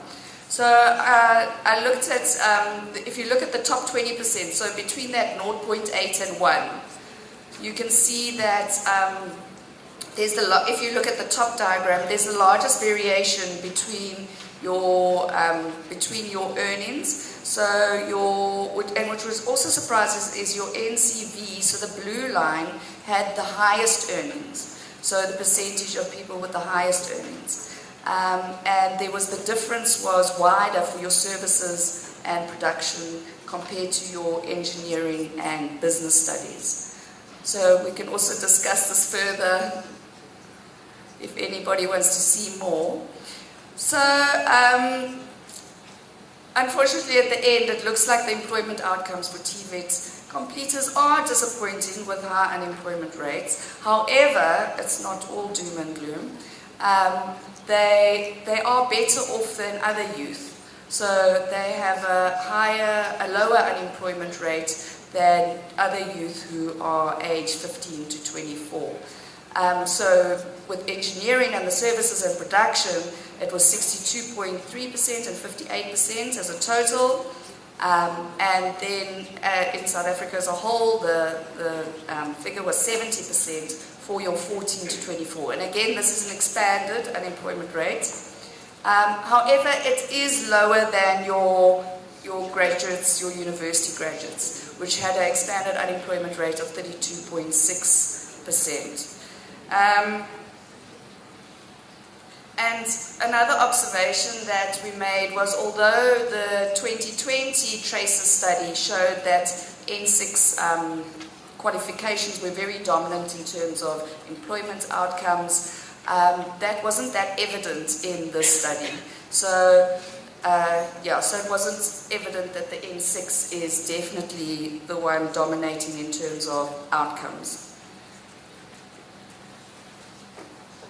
And also, again, if we look at the perception of how TVET completers perceive their the college and their skills, they looked at, they were very positive in terms of their perception, especially those in work-based learning. And however, there didn't seem to be much of a difference between the employed and the unemployed. Thank you. My red card's there.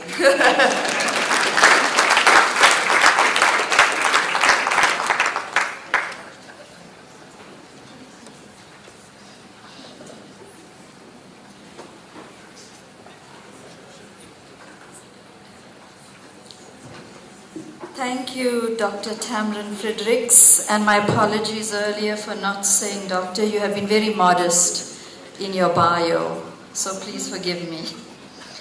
And once again, thank you for that presentation, because where our students end up, where our graduates end up, is the quintessential purpose of the provision in TVET colleges. And the information you presented by qualification, by level, by gender, by province, all count towards telling us what we are doing right, maybe, but a lot of what we are doing is not right. And very interesting. Some of the data, must say, is expected. If you ask the average person, they could pretty much give you the same story, but there were a few things that were a bit surprising, and I suppose that is what will catch our attention going forward. Ladies and gentlemen, let's give a round of applause for all the presentations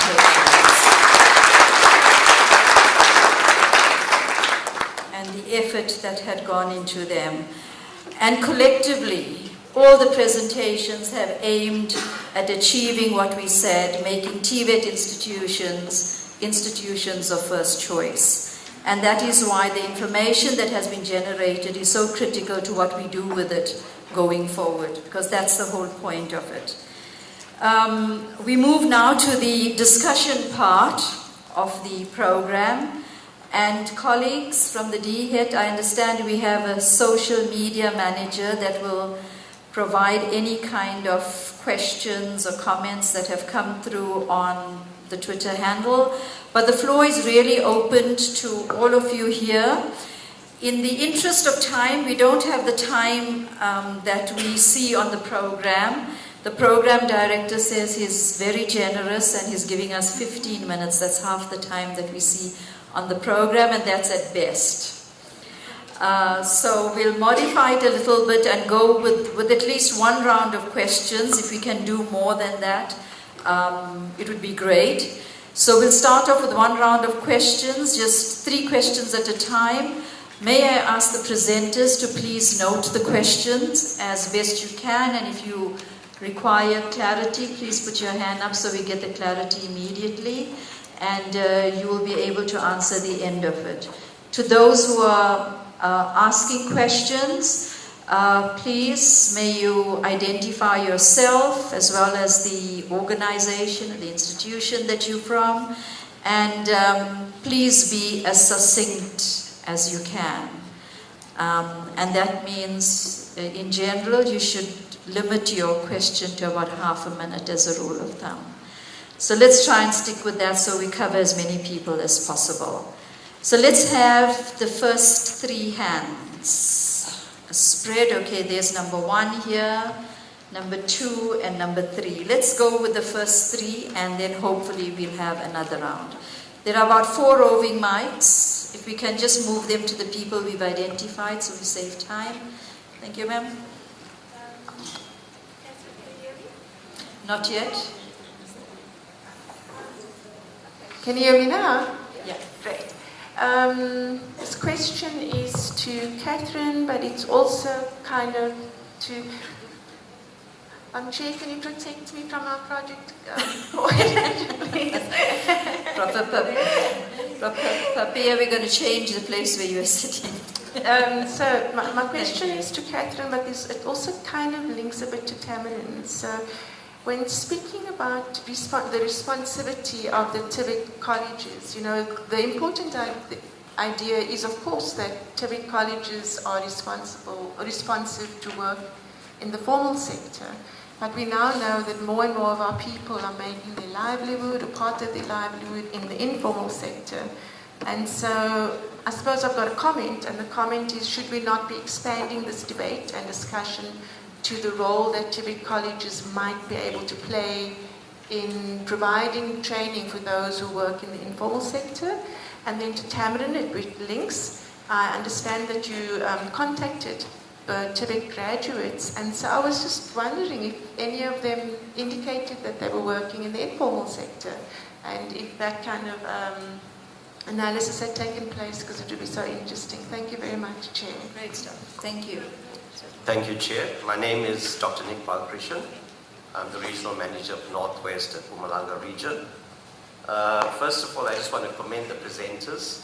I thought they shared very valuable information. I found the NCB absorption rates extremely interesting. It was similar to the NATED absorption rates.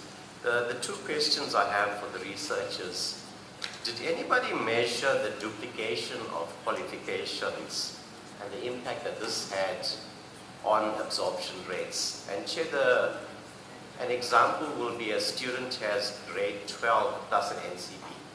I was just curious about that. And then, regarding the absorption rates, did the researchers look at the impacts of internships? So you could have an NCB student that did a 1-year internship, which the CETAs are supporting greatly.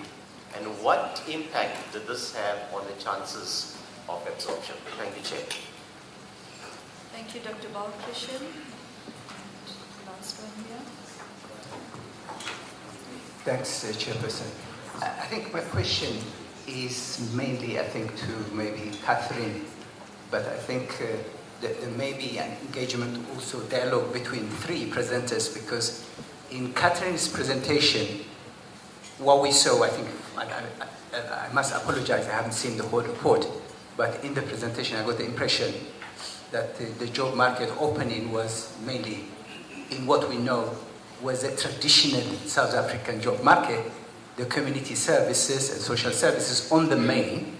I think Tamarin, again, might be a micro study, but her study was highlighting that more absorption was in the engineering.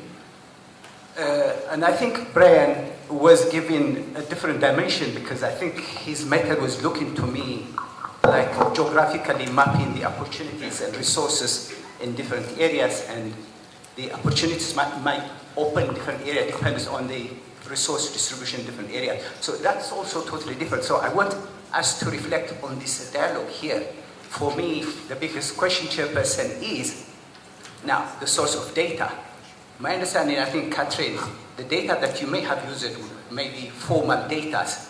And in engineering, on the main in South Africa, the largest employers are the small and medium ones, which normally may not advertise in the public sector, and that's very huge.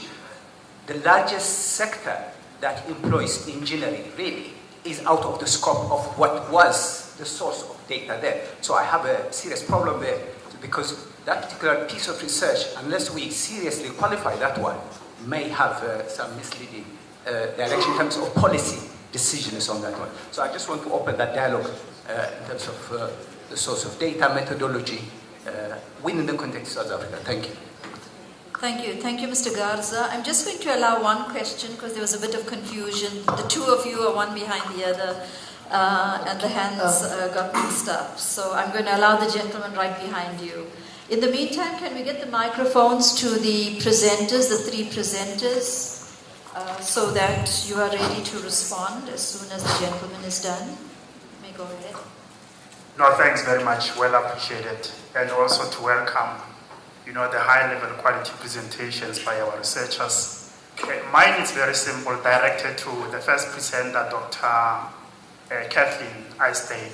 But I've realized that there's also a complementary research title delivered by Dr. Frederick. Seems to be a complementary research title to the first presentation by Dr. Isdale. I just want to check, because I'm now concerned, Doctor, from the perspective of data validation and reliability. Because there are usually extraneous or compounding variables in any research study that you undertake, particularly with regard to quantifying provincial data when it comes to TVET supply in terms of skills, employment distribution, and even employment vacancies from one province to the other. So I just want to check, Doctor, and even by extension, the first presentation and the third one, whether did you consider, particularly in your collection of data and even analysis of data, did you consider the impact of extraneous variables or even compounding variables in that? A simple example, I've identified that in your quantification of data from one province to the other, you could have missed what I can refer to as a cross-provincial migration or mobility of TVET graduates, because it doesn't imply that if they studied in TVET colleges that are confined to Gauteng province, they are permanently residents of Gauteng.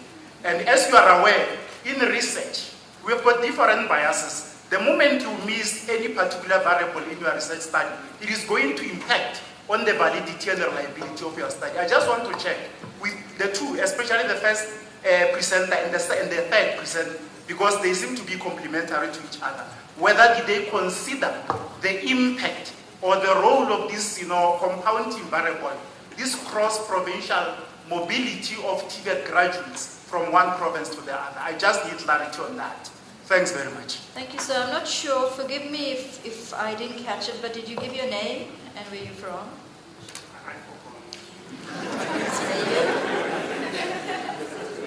Please, may you? Elvis Masora from Capricorn TVET College. Thank you. Thank you very much. Okay, over to the presenters. I think there was a lot for Catherine. So if we could start off there and then move on. I'm not sure if there was anything for Brian. Did you pick up anything, Brian? No, so we just have responses from two of our presenters, and then we'll see how we're doing on time before we decide on the next round. So can we hand over? Where's the microphone?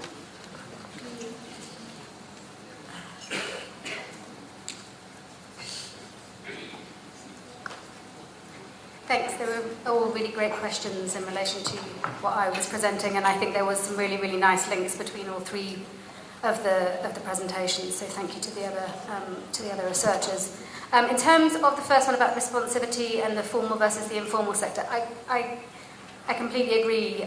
The need to understand this from the informal sector, and I think I said it during my presentation that this is the data that was available to us. There are problems with a lot of the data, but we have to start with something to be able to map something and get a sense of what information do we need to know. If this gives us a sense of, even if it's slightly misplaced, and hard and fast policies aren't going to be made off the back of it, but if we can at least get a sense of where we can start from, that we can try and improve the data, get a lot more information from the informal sector, other information about where other jobs are being advertised, to try and get a better sense of that. No, I would completely agree. There is some information on the internships in the data. I would need to go back to my notes. It was quite a long time ago that I did the original analysis, but I can look at that. In terms of the traditional job market points, yes, there's a lot of, this is the formal data. It's the Department of Labour's Job Opportunities Index, it's the Quarterly Labour Force Survey, and there's a lot of data that's there, but there's a lot of data that isn't there. There's a lot of missing data. So in the job opportunities index data, for example, there's not information on what qualification levels are required for certain jobs, so we couldn't map that. I tried my best to fill it as best as I can, but there's limitations in the data, and that's really my call to action, is to, if you're gathering data, try and think about the kinds of questions you want to be able to answer with the data you're gathering, and make sure that the data is well gathered and good, and do it again and again and again and again, so that we can, as the second presenter was talking about, in terms of this is a moving beast, and we need to be able to understand how it's changing over time so that we can try and keep up with it. In terms of the confounding factors and the extraneous factors, and particularly in relation to cross-provincial migration, I tried to look at it, but the data, we had information on where they were learning and where they gained their qualifications. We didn't have information on where they were necessarily from. We tried to map that as best we could. Most people were learning in the province that they were from, but that doesn't tell us about where they go to next. Again, I think it's a really important point. You know, we tried to look at it in terms of an understanding of the proportion of learning that's taking place provincially. So 30% of it in Gauteng and 17% I think in KZN, and try to get a sense of how does that map onto where the jobs are, and to try and fit it as best we can. But it's not an exact science, it's a very descriptive piece of work. And we tried to take into account as many confounding factors as we could, but we are limited by the data that we have. And I say again, this is a starting point for this kind of mapping research. I don't think there's anything else that has tried to do a similar thing in South Africa, at least. And we need the equivalent of a Eurostat to try and, you know, and see the FOPS group to try and understand what kind of data we can be collecting and how often and when and where, and get people who are collecting that data to do it in a joined up fashion.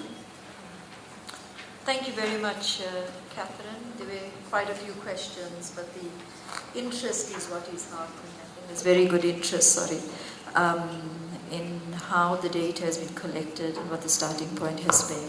If we can move to Tamarin. Yeah, thank you. I'm going to stand there so I don't have my back to anyone. Okay, so the question on self-employment, well, informal sector. So there are questions on self-employment, and we can go further into that. So that will be quite interesting to go into, yes, definitely. So, yeah, so for the report, so thank you for the questions because they really help me thinking when we actually write the final report. So that is something that we will look at. According to current economic status, you could see there were some that were self-employed, and within that then has more questions. So that will be quite interesting. Duplication grade 12 and NCV, I wrote down. Yeah, there can definitely be, that's also something very interesting for the analysis to see, so are these people who have grade 12 or not? Have they, yeah, so what other qualifications do they have? So with the study, they also did ask what qualification did you have before you started this specific, qualification that you completed that we are asking you about. So those are there, so it would also be interesting to look at that.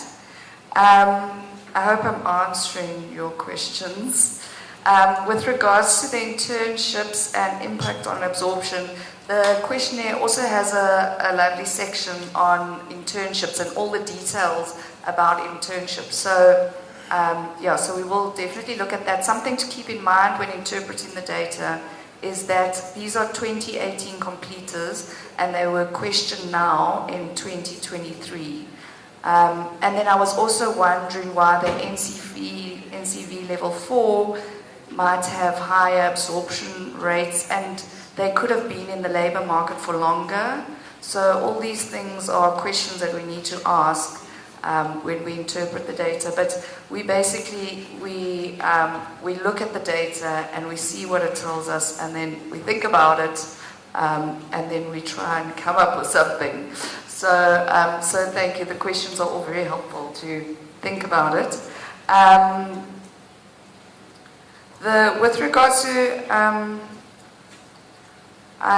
not here on the question about with the source of data with the engineering. I think I know answer that question. Yes. I'm going to ask you to give me details again. Can you just ask it again, please? Okay. Yes. Okay. Can you put the mic on? Okay. Is that? Yes. So your finding, I don't know whether you, Catherine, finding was that the labor market were open in her research towards the traditional community work and all that. Yes. In your case, the sample that you did when you were comparing the two, you found engineering had a higher absorption. Yes. That's why. So that might be complex. I mean, but my point was here the source of data, especially for Catherine, has to go. You have to go to the medium and small business, especially engineering, to find out what the nation, because they don't advertise normally, informal advertising, and they are the largest employers for the TVET sector. So if we neglect that part, then the conclusion that we're going to arrive, based on the formal, will be totally misleading, especially if one takes that one towards a policy prescription.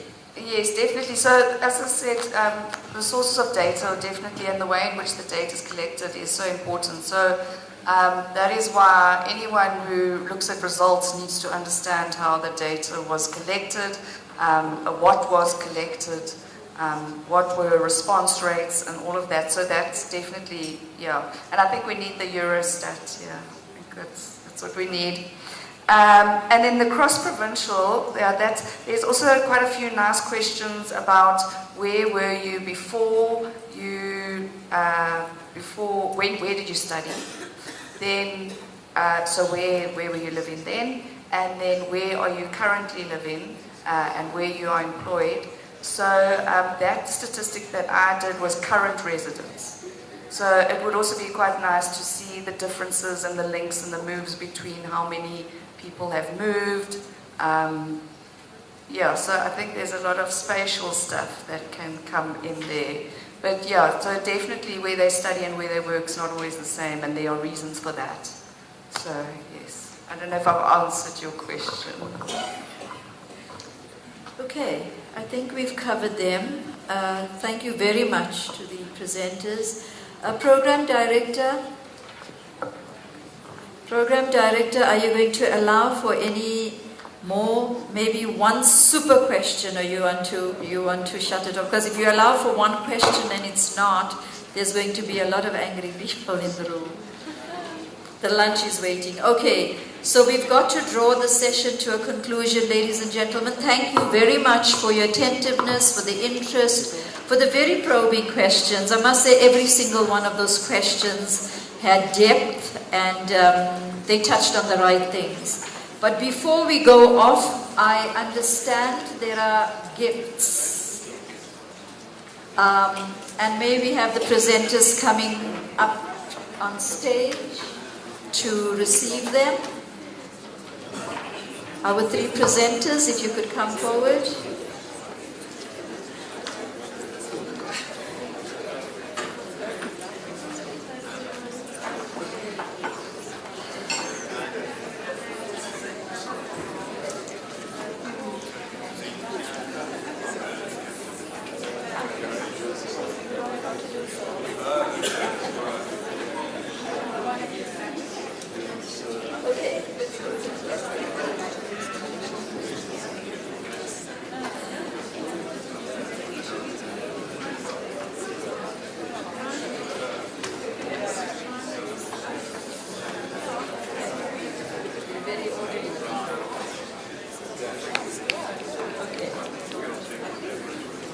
All right, a final round of applause for our presenters, ladies and gentlemen. Thank you very much. And I now hand over to the Program Director.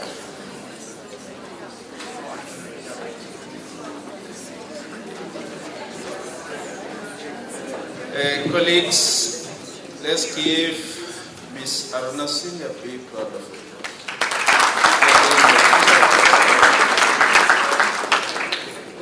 There is a present for her as well. And I must present. And soon after this, she must declare.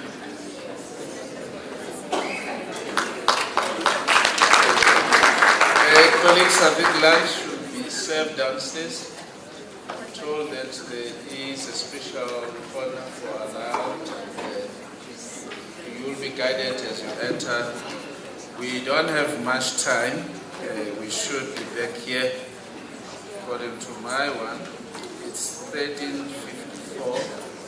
We should be back at exactly 14:26. 14:26. We are back here. Enjoy lunch, ladies and gentlemen.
Thank you very much, Program Director.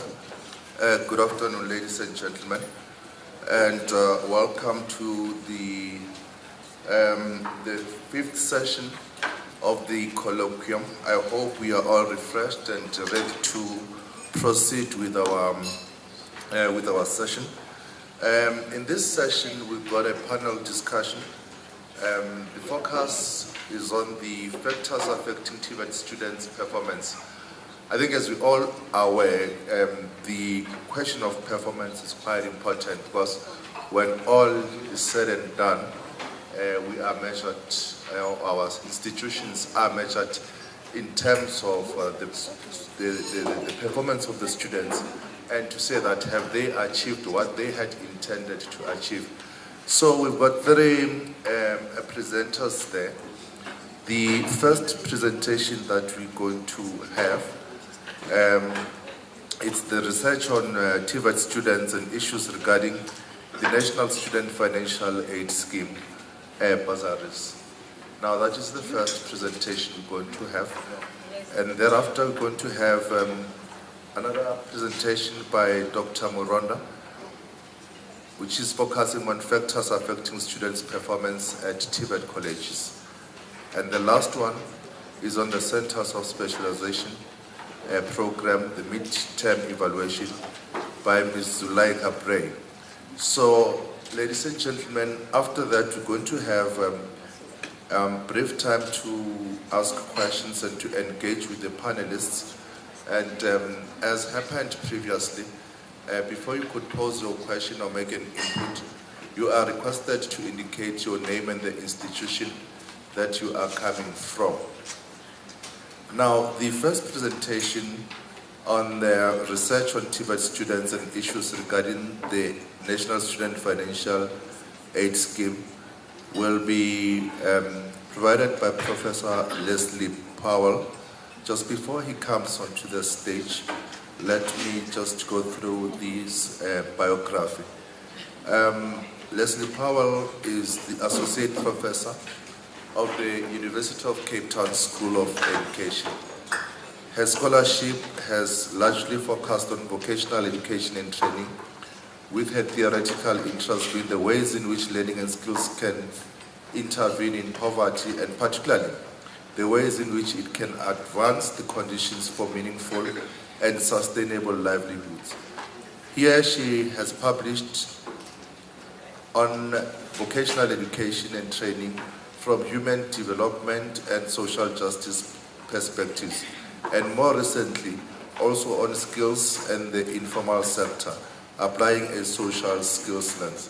Ladies and gentlemen, let's give a big round of applause to Professor Powell.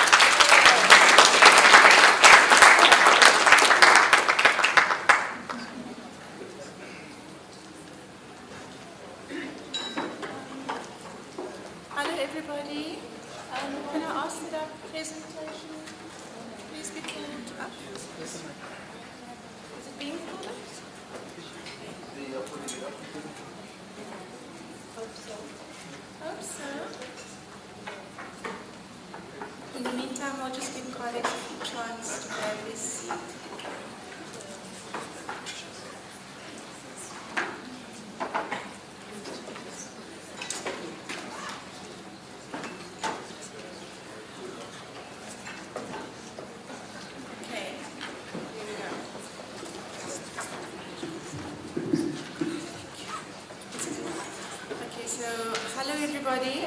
My name is Leslie Powell, and this is my colleague Francis Muronda. Please move slide.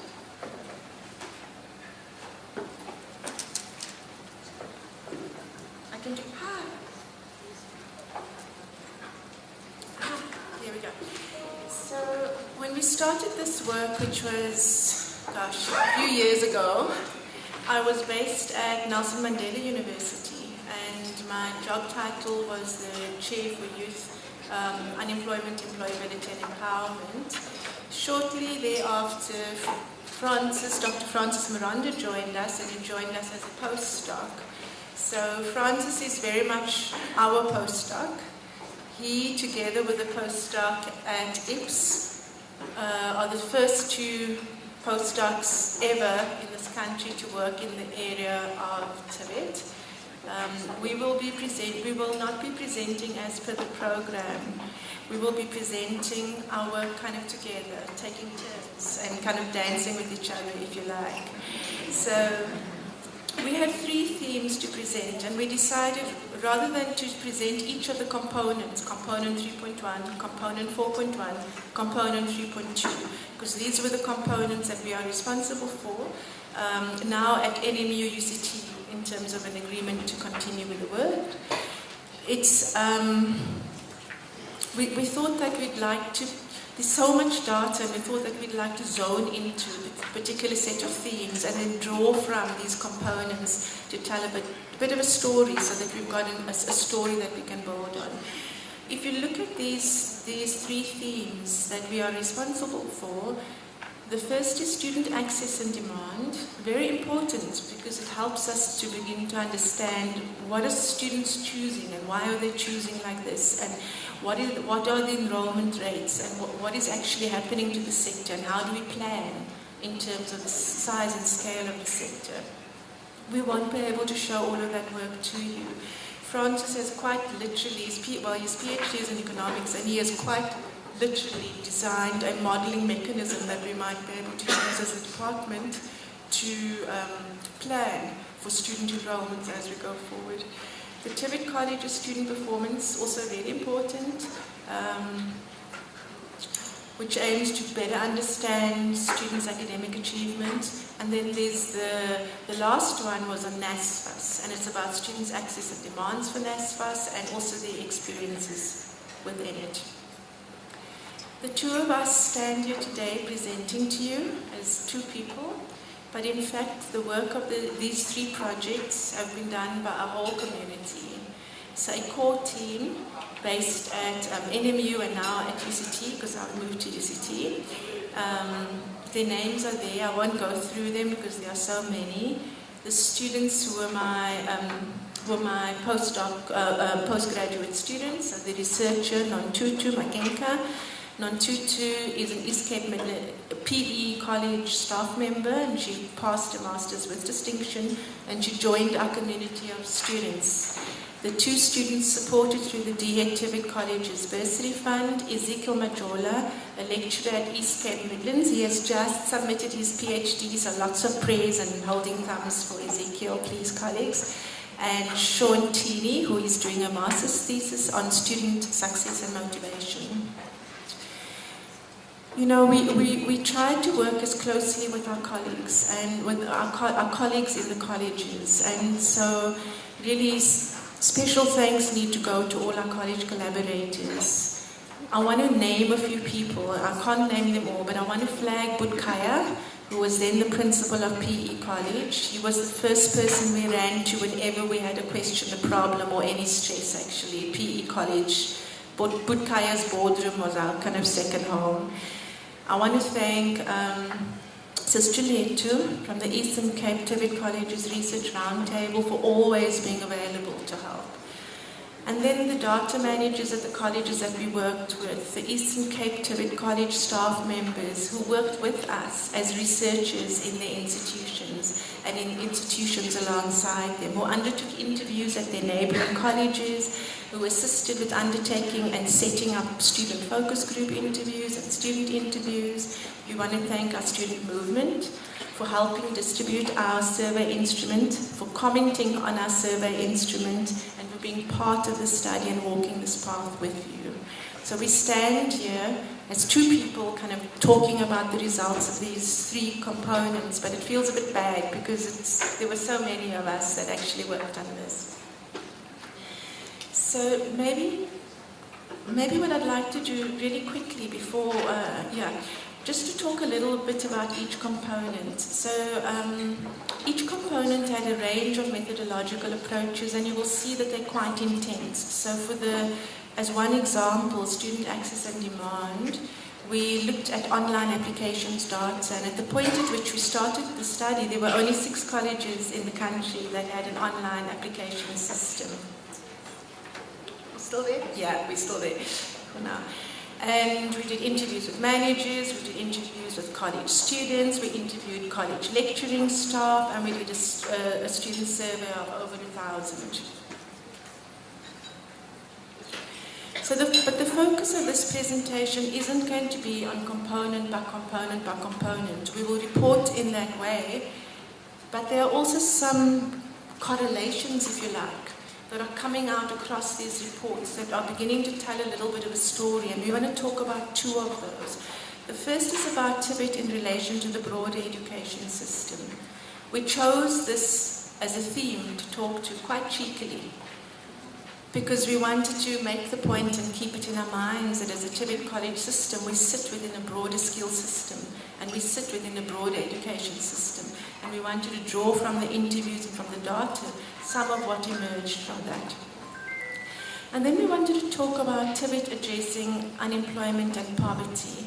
Tibet colleges in South Africa has always had two main remits. The first remit or mandate was to expand productivity, was to expand employability by expanding the skills that enabled productivity. And we are called to be responsive to that. And you saw the presentations earlier. We were talking about how responsive are we to the economy, how responsive are we to the employability of these young people. But there's another remit, and that's the social justice remit. And that remit is about Tibet colleges being responsive to the poverty that our young people find themselves in, and to a country and in fact a world that is steadily beginning to decline, where jobs are steadily beginning to decline. So these are the two bits that we're going to speak to. Francis?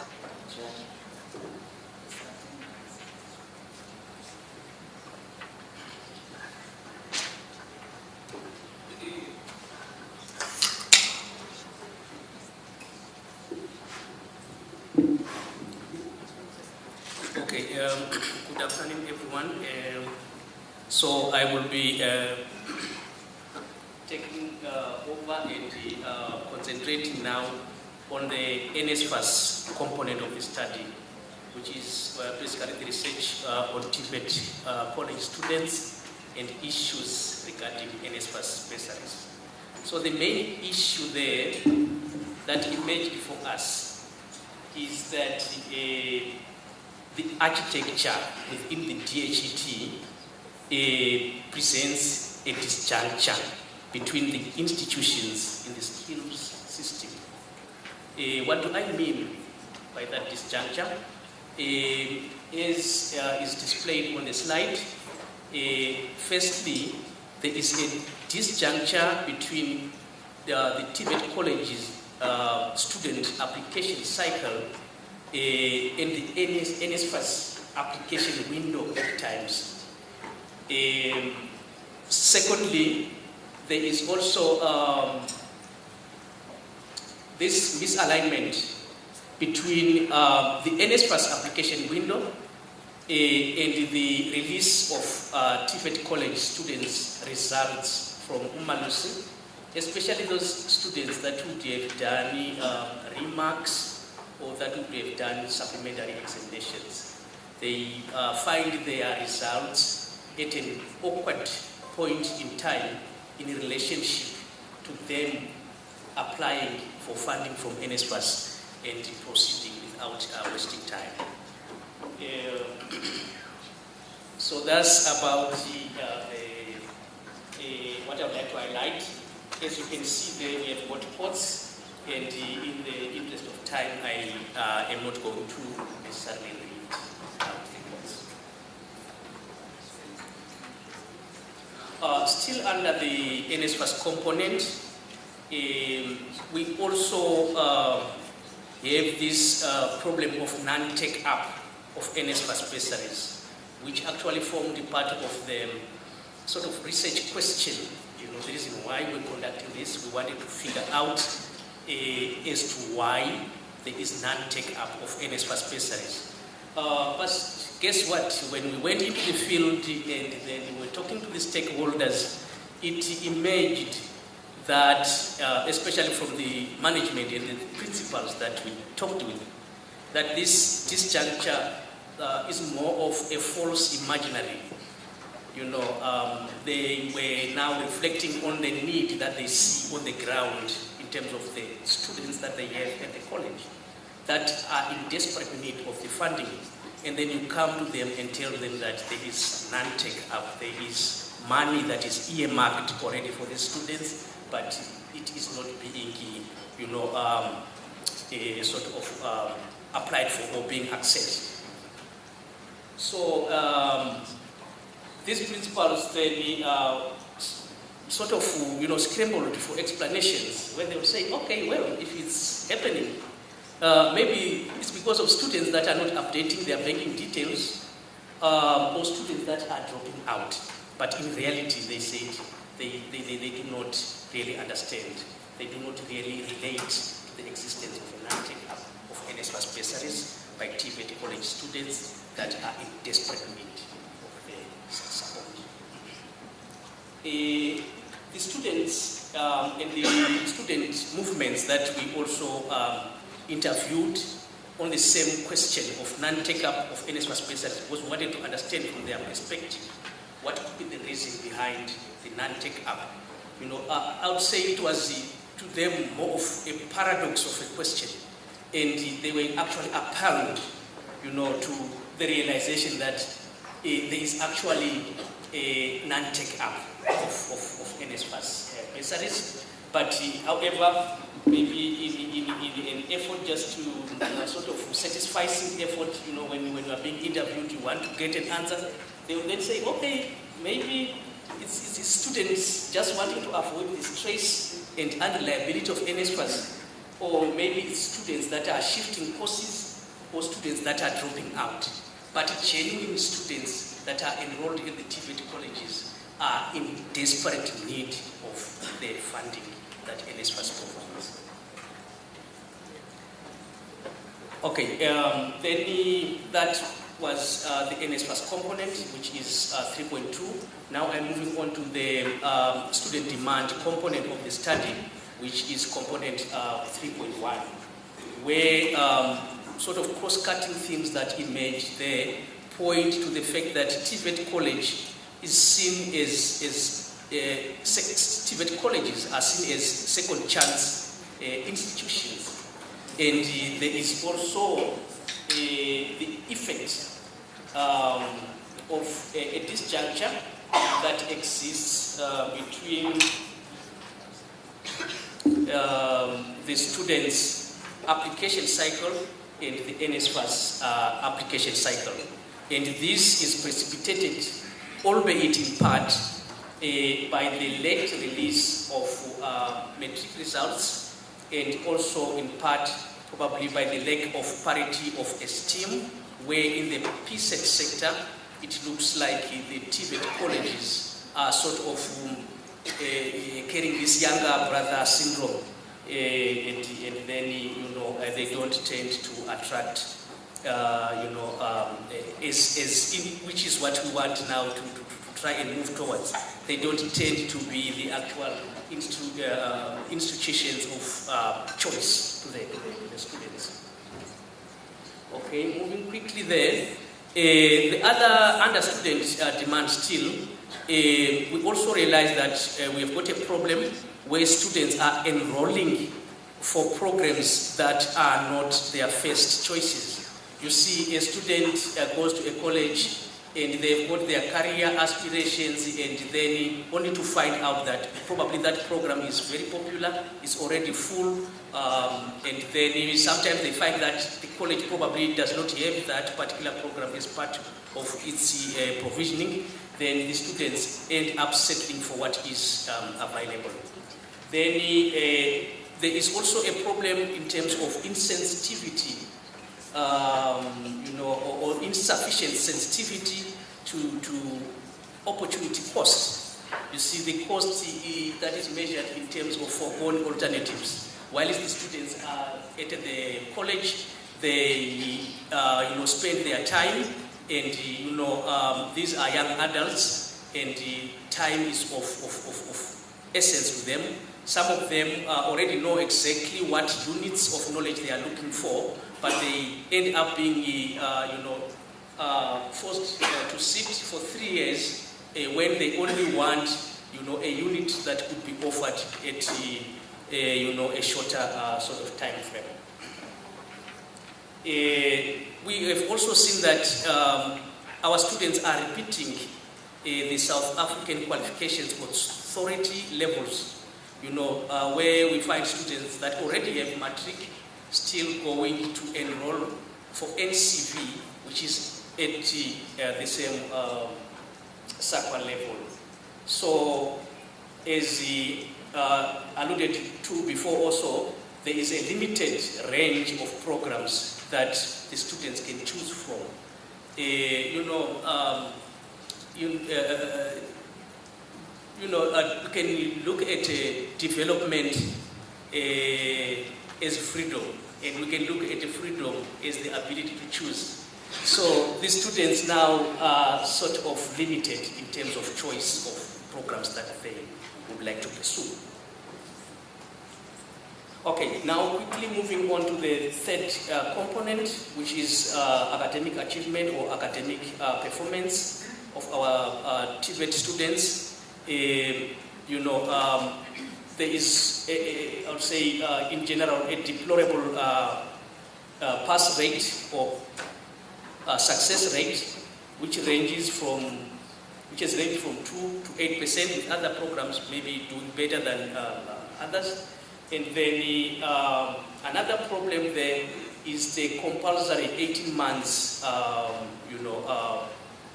that is required, especially for the netted diploma students, which is effectively punishing the TVET college student simply because there was no company, there was no industry that wanted to give them that chance. Then they end up maybe taking much longer to their qualifications. So, in the same breath, we cannot also deny the effect of the weak schooling system, which feeds into our TVET colleges and other PSET institutions. Then that is section 2, and now we hand over to Leslie.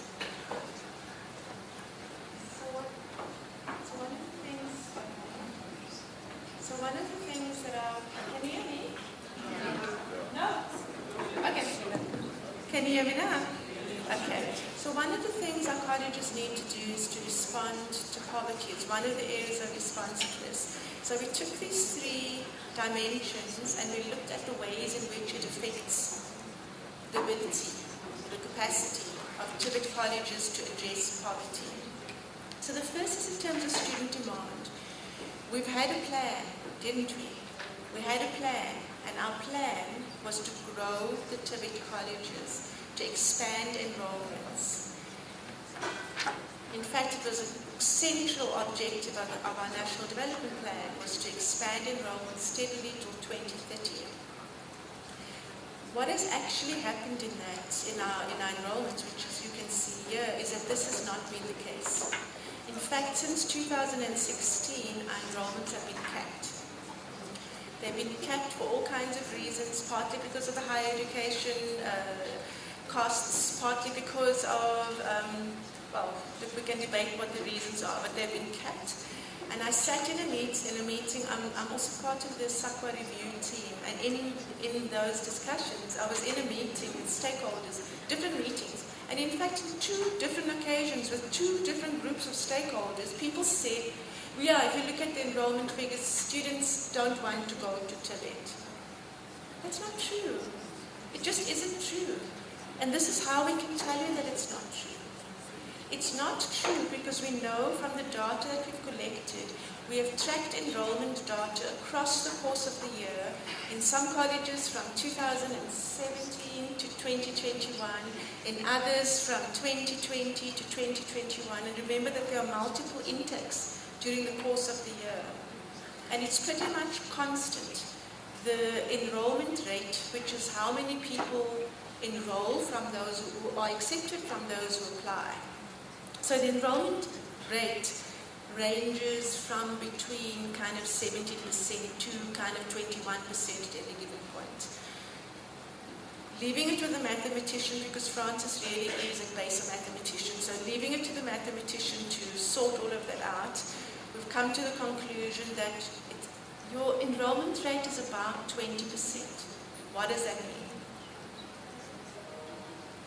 It means that 1 in 5 people who apply to the TVET college will be accepted. It means that 4 in 5 people who apply to the TVET college will be turned around and rejected. If we assume a total enrollment of 500,000 people, not rand, 500,000 people for ministerial programs, and if we apply this to the whole sector, it suggests that that 2 million applications are unsuccessful. An application is not necessarily a person, because sometimes one person can submit multiple applications. And this is what Francis was alluding to. He was talking to how do we deal with the sector as a whole. So NSFAS will find that you've got one student who's applying literally everywhere and playing the sector, seeing where they can get in as a first entering student because they didn't do well here. In some cases, enrolling at multiple colleges in the hopes that they can draw from NSFAS twice. Now, the word NSFAS, the program NSFAS, is going to come up a lot in our talk. And it's going to come up a lot in our talk because for all 3 of these components that we researched, NSFAS is the central cog. It has the biggest impact. Positively, negatively, we have to debate that. We've tried quantitatively to weigh that, and Francis is going to talk you to the maths because essentially he is a maths person. So I'll leave it to people just a lot smarter than me to do that. Francis, later. If we assume that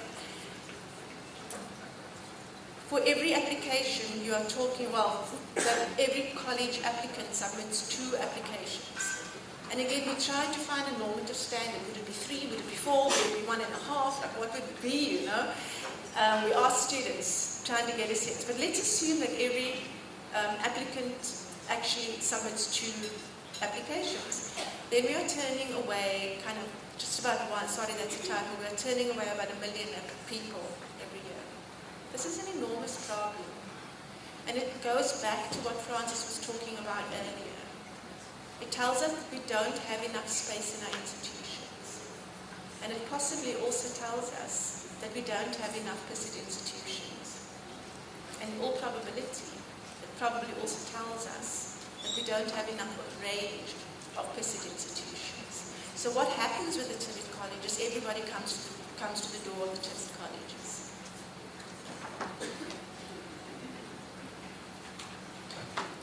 So if we look at NSFAS, the primary goal of NSFAS is to expand access to education for the poor. The definition of the poor is contested. The definition of education is not contested.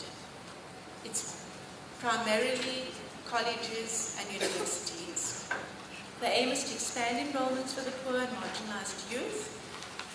If we look at our data, this has definitely been achieved. NSFAS supported 60% of learners at the point at which we wrote the original proposal for this, for the DM TVET colleges study. No? Joy? It was 60% at that point. NSFAS now is supporting over 80% of our learners. Has NSFAS alleviated poverty? Is it alleviating poverty? Does it change the material conditions? Does it allow an opportunity that enables the material conditions of learners' lives to change? If your question is based only on household income during the time of the study, then your answer would be yes, NSFAS definitely increases household income for the time of the study. But if you understand poverty, as we now do for the last 60 years, as being multidimensional, as being much more than household income, because we know that there are all kinds of poverty, and it's not just money matters, of course, but money is not equally distributed within a household. We know that there are many, many other factors that matter. So if you begin to expand that definition and adopt a multidimensional definition of poverty, the conclusion is that NSFAS, in fact, contributes to expanding poverty, both during the course of study and after the course of study. We have thrown some stuff in, and Francis will talk numbers too, which I think is better. As we start these findings started to emerge. If you looked at the sample sizes at the beginning, they are way beyond what we committed to do in our initial proposal, because we're scared of this finding. This is a scary thing to stand and tell you, isn't it? It's like, what do you do? This is what happens. Now, if you understand poverty is multidimensional, we have come to the conclusion that it expands poverty because its unreliability of a NSFAS system leaves students vulnerable to starvation and also to dropping out. Dropping out is not just dropping out. When you are a poor learner, the literature says so much that when a student drops out of something that they've had the courage to do, it's really hard for them to get the courage to try something else. We have found evidence of it leading to transactional sexual relationships amongst women. In fact, we've got a quote on the side from a student. We have found this in many places where women, particularly rural women, who are going to colleges in urban areas, who then find themselves in transactional sexual relationships. In fact, it's so built into the college culture that some of the male students were telling us that they target them. We see them coming with their blankets and I say, okay, this one is mine for a month, and then after that they move to the next person. I don't know what the extent towards, I don't know the extent of this. This wasn't the purpose of the study. But the purpose of the study was to say, does NSFAS take people out of poverty? Some of this is not taking people out of poverty. It leads to an increase of activity in the shadow economy. We've had students share with us that the lack of funding has meant that they've needed to be a lot more creative about how doing it. It's expanded anxiety, depression and stress with such high levels that growing numbers of students are suffering from mental health problems. But also, and probably most importantly, is the poverty of dignity that it causes students who need to justify and explain and over again the depth of their poverty in order to access NSFAS.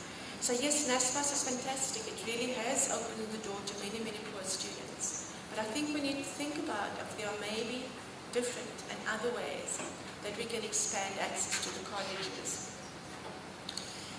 So for academic performance, what we did, we developed a four-dimensional grid. It's really based on work that's been done in the capability approach. It's work that I did in 2015 that drew from Joan de Jaggeri's work.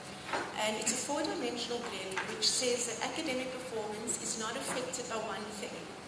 And that one thing is not student motivation or lecturer proficiency or the quality of the curriculum or the socio-economic environment. It's actually all of those. And so we need to bang them all up together.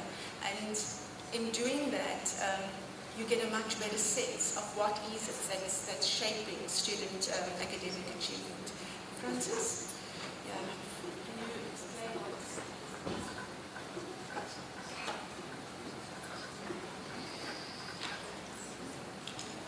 Okay, thank you, Leslie.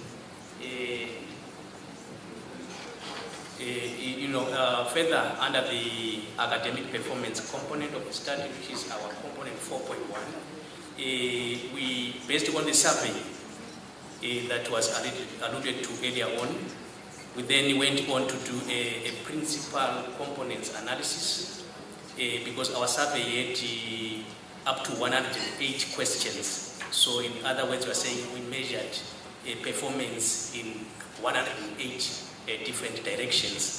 So that would be, difficult to wrap our heads around and understand. So we used principal components analysis, which is a dimension reduction technique to reduce those dimensions, the 108, into a sizable a number of factors that are underlying what we measured. So in doing that, we realized that actually the suggestion was that there are actually 4 of them. So in this sense, we are saying there was corroboration between our quantitative finding and our qualitative findings. Now, I see So I just wanted to allude to the external factors, as one of the components, principal components. And as you can see, the one that is in red, NSFAS is dominating. Thank you.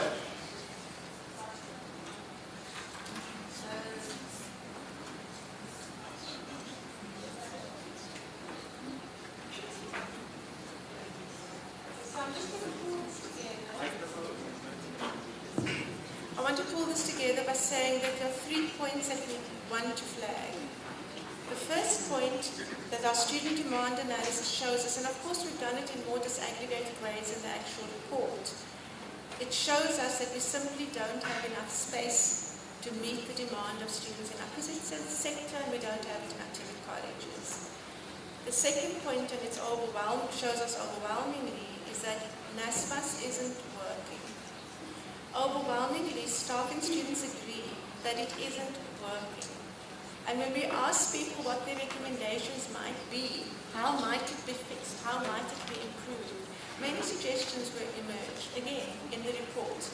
But speaking personally, and also echoing what we've heard in the field from students, from staff, from college principals, where many are saying, why have this, just make it free. Make it free. All youth should be supported by a universal youth grant, and TVET should just be free. Get rid of the admin. Get rid of the fact that, in fact, our academic year is now shortened by 2, sometimes 3 months with students protesting. Get rid of the fact that our students come in and are waiting for a grant which might or might not materialize by February or April, and get into all kinds of poverty-driven relationships and interactions. Perhaps we need to be rethinking the sector and how it fits. The academic success data shows us that we should consider academic performance across 4 dimensions, and the one dimension, the largest dimension that has emerged as a factor affecting academic achievement in the colleges, if we are to believe the voices of our students and staff and the over 1,000 surveys received, is in fact the role that NSFAS has played in terms of the academic performance as well as in terms of student well-being. Thank you very much.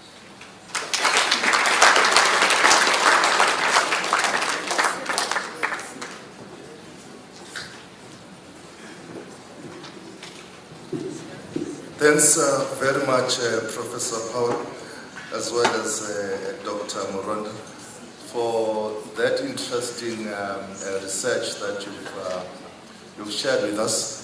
Quite interesting and thought-provoking issues emanating from that, which I think should be taken forward. Thanks so much for that. Let's give them a round of applause. And just for the record, because earlier on I wasn't informed that we'll be doing the presentation jointly, I thought that they would be separate. That's why I only introduced you. But then I can also, although it's after the fact, I can briefly read the biography. And I have confidence that as researchers, you've got a way of putting things. If it has to be there, it has to be there. And you've got names for these things. You can call it a footnote, an appendix, an annexure, a reference list. You've got something to say about it. So in the process, you'll find a way to call this. But let me run with it. Dr. Muronda is a researcher with the chair for youth unemployment, employability and empowerment, that is CYLJEE, at Nelson Mandela University, where he is also postdoctoral fellow. He has an economics background, and his research interest focuses on educational economics, political economy of education, the TVET sector and international economics. His professional career started as a secondary school teacher before moving to the TVET sector, where he worked as a lecturer for almost a decade before moving into his current position. That's the biography for Dr. Muronda. Now that we are done with the presentations, we are now going to move to the last one, the Centers of Specializations Program Midterm Evaluation by Ms. Zuleika Bray from DNA Economics. Just a brief biography. Zuleika heads the Financial Empowerment and Monitoring and Evaluation Practice at DNA Economics. She is a development economist with more than 15 years of research experience and 12 years of experience in program design, implementation, and monitoring and evaluation for government, multilateral institutions, donors, corporates, and non-profit organizations. Zuleika possesses a diverse skill set in research and M&E methodologies, allowing her to work across a wide range of sectors such as trade, finance, health, education, entrepreneurship, employment, and socio-economic development, and has completed more than 80 evaluations and research studies. In the financial sector, Zuleika has been involved in assessing outreach, consumer education, and financial literacy programs. She has also undertaken substantial work on financial inclusion, consumer protection, and financial integration in South Africa and across the SADC region. She holds a master's degree in development finance from the University of Stellenbosch. Ladies and gentlemen, a big round of applause for Ms. Zuleika Prey.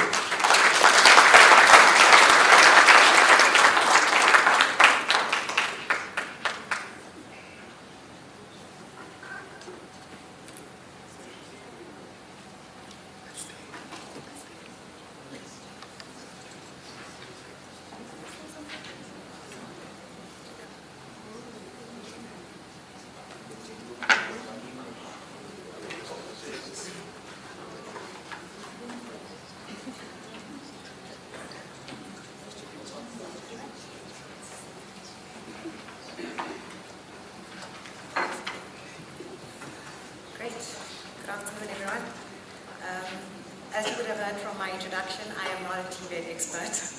I am a monitoring and evaluation specialist. I was part of the board team that did this study together with JET Education Services and Trilog. I do have some of my colleagues who work for JET in the room with me, so hopefully if there are some very technical questions, they will be able to assist. But I will take you through the overall findings of this study that we did. So essentially, we've heard a lot today about the challenges in the TVET sector, that there's a mismatch between labour market demand and what the TVET sector is supplying. We've heard a lot about employers and their willingness to participate in the TVET sector and to participate especially in the practical component when it comes to skills development.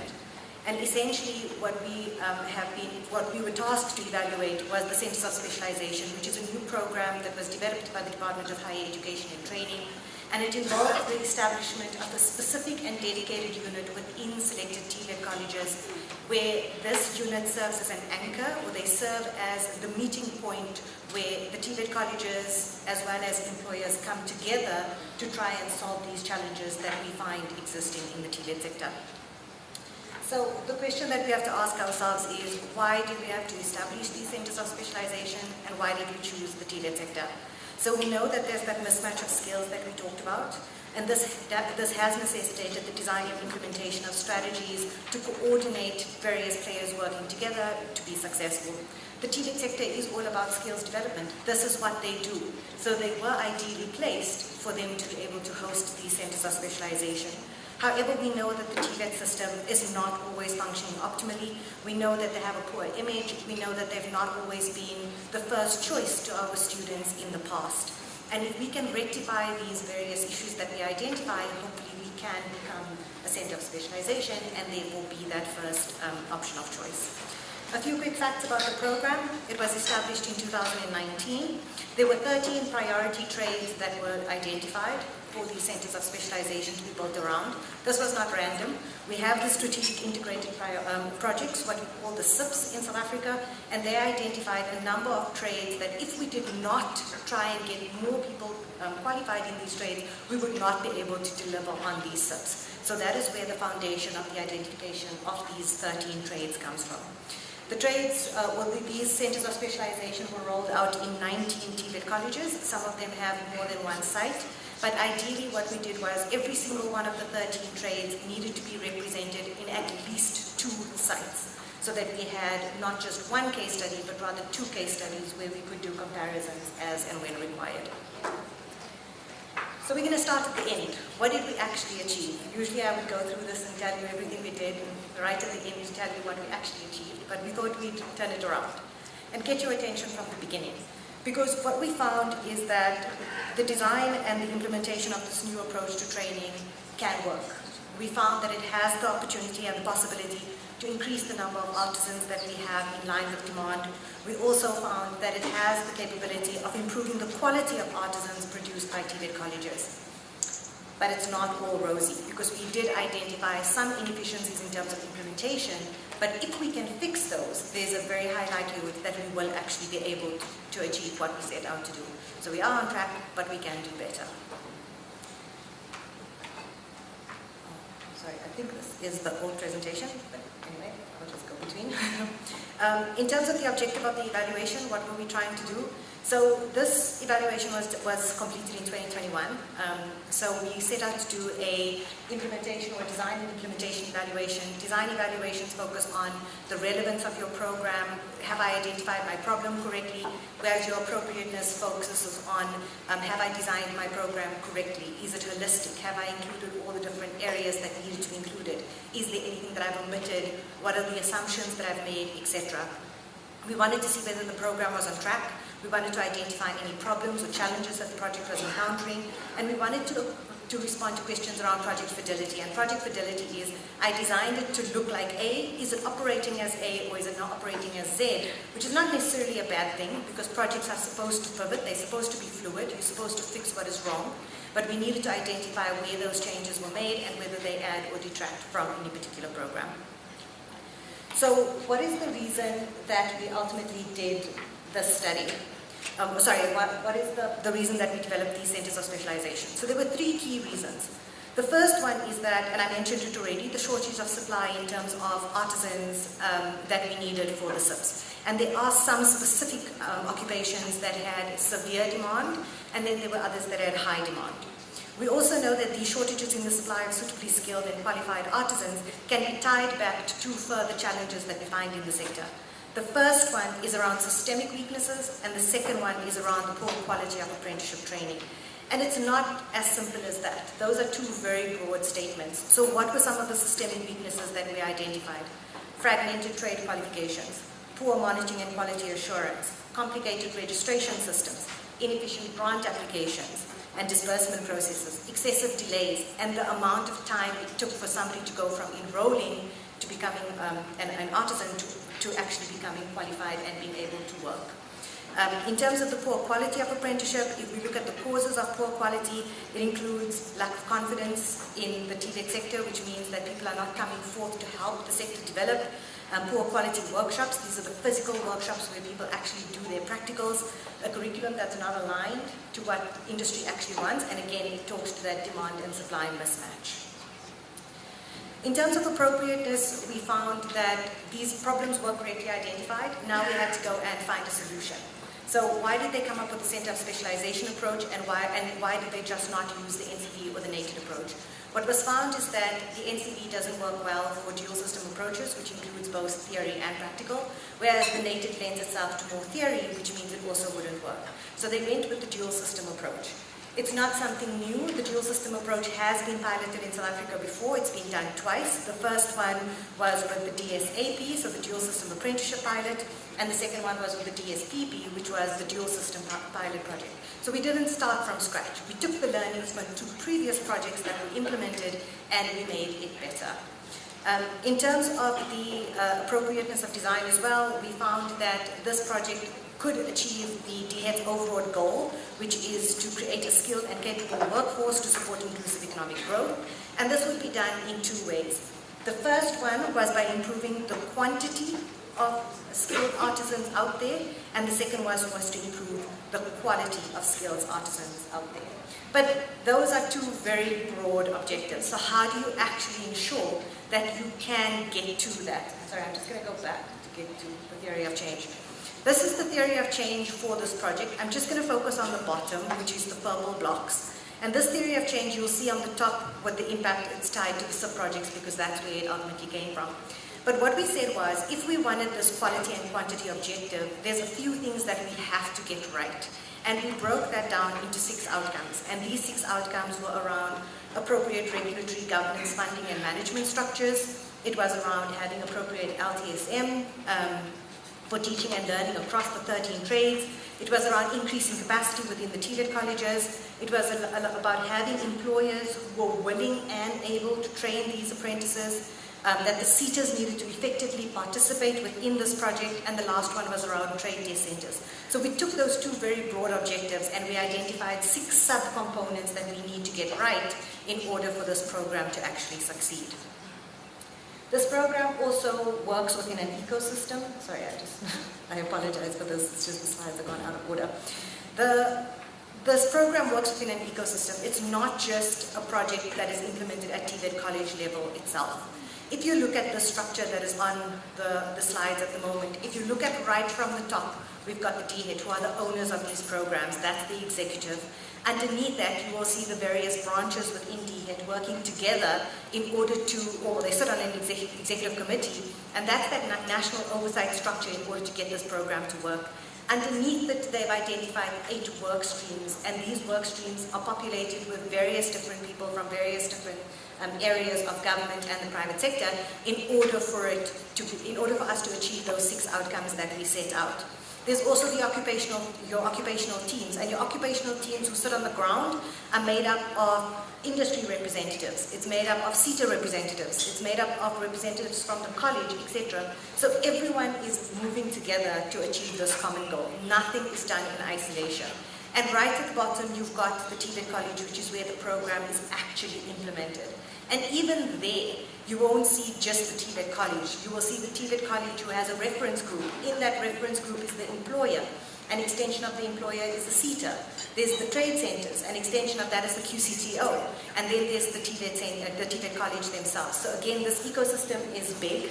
And it's very, very convoluted. And it's done deliberately in that way to ensure that we don't get that feedback that this is a siloed program, I was not consulted, I was not involved in it. We wanted to learn from the mistakes of the past, which is the feedback that we usually get when we design programs. So in terms of what we've actually achieved, so the first outcome that I mentioned was around appropriate regulatory and governance and funding structures. And here you can see we made it easy. Those things in green are the things that we've done really well. We had a few teething issues along the way, but we've managed to successfully get to getting our executive structures in place, getting our work streams working. Our occupational team conveners were really strong in helping us to get this program off the ground. But we also have some areas where we need to do a little bit better. So for example, the cost structure for this program is very, very complicated. We've got some money that comes from DHET or from the TVET branch fiscus allocation. We've got some money that came from the National Skills Fund. They really provided the catalytic funding for all the capital infrastructure, for example, and all the administration. And then we also have the CETAs. This is an apprenticeship program, which means that the grants for the apprentices comes from the CETAs. So it's not that straightforward. There's a lot of different moving parts. But in our design, we did actually overlook some things in terms of costing. So for example, if you put somebody in employment for the practical component of their course, somebody needs to train them. And in any business, time is money. So if you put a mentor there, and you don't actually allocate time for that mentor to be a mentor, they're not going to do it. So we overlooked that cost. If you put an apprentice in an organization, they need to be provided with PPE, with equipment that they're going to use. They need to be provided with a salary, especially if the employer is linked to a bargaining council, they need to be paid a salary that is above the 3,500 Rand grant that comes from the CETA. And the employers need to step in and fill those gaps. So there were some parts of costing that we didn't fully understand when we started. There was also some concern around the NOCs once they were developed, whether the QCTO had actually approved them and whether they were being used. In terms of the appropriate LTSMs, so we also needed appropriate LTSMs in order for this program to be implemented. This is what actually is taught to the students in the college or when they're doing their practicals. And we found that we got some mixed messaging in terms of whether the trades were suitable as they already were, those occupational qualifications, whether changes needed to be made to them. We have now developed the NOCs for all of these qualifications. They've been registered, and that's your National Occupation Curriculum content, so that's all there. But we still struggled with the learning, teaching, and support materials. There's processes in government. If you want somebody to develop something, there's a tender that goes out, or a procurement process. We had some delays with that. And what we ended up doing in the beginning part of this program was creating content piecemeal in order to fill that gap. But when you do something piecemeal and it's not done to completeness, you then find those challenges coming in again about it not being fit for purpose, it's old, it doesn't align to the new needs of the industry, etc. But steps have been put in to try and correct that. One of the other challenges that also came through was, I mentioned the time required for mentorship, but not everyone can be a mentor. There's no guarantee that somebody who's a supervisor who works on the floor in a particular company is a good mentor. And sometimes giving them some basic training in terms of mentorship also helps to ensure that your apprentice or your artisan gets that level of mentorship and guidance that they actually require. And then the last one was around facilitators. You know, these were colleges that already existed. They used facilitators that they already had. But if you're changing the NOC, if you're changing your LTSM, if you're changing the way you're doing things, that ultimately means that your facilitators also need to be upskilled in order to deliver that. Otherwise, they'll fall into the old habits of the training that they used to provide in the past. So there were some gaps that we did also overlook. The third outcome was around increased capacity of TVET colleges, and we definitely do see that by building the Center of Specialization, creating these reference groups, creating these implementation groups, we've helped to strengthen these TVET colleges in the implementation of the program. A few areas and gaps still remain. For example, you know, where the TVET college wasn't able to find a standalone administrator or fill an administrative position, they gave the job to somebody who was already in the college, somebody who's running 2 jobs or doing 2 jobs. Generally, something falls by the side. And the reporting component of this program was not integrated within the information system, the TVET MIS, which means that the reporting around the centers of specialization was still manual, so there were a lot of spreadsheets floating around, etc. I have one slide left. Can I have a question? Okay, thank you very much. Okay, then there were some findings around the employers. The one thing that we did struggle with, and I just want to touch on the first one because this was mentioned earlier today, around the challenge of finding employers in rural areas, which we know is a struggle. And the model that we actually came up with for the Center of Specialization was quite interesting, where instead of having a direct employer who owns that contract with the participant, we have a lead and a host, or a lead and a host employer model. Where the lead employer is a big company, they can carry the risk, they can sign that contract, they're responsible for the artisan, but the actual training is done at a smaller employer within these rural areas. In terms of the CETAs, the main finding that comes from the CETAs is the mismatch between the funding cycles of the CETAs and the funding cycle of this program. This is a 3-year program. For an artisan to go from starting this program to completing the program, they need 3 years.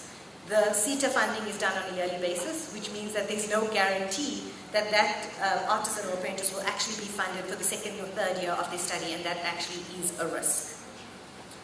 And then just in terms of some of the outcomes that we saw. The first one is that we definitely do see the improvement in capacity of the colleges. We definitely do see improved collaboration and coordination between the stakeholders. We are seeing improved implementation and delivery of apprenticeship training.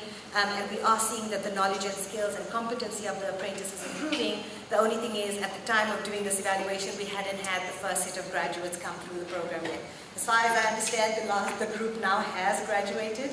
So I do think it would be interesting to actually update the study and see what has actually been achieved come the end of the program. Thank you very much.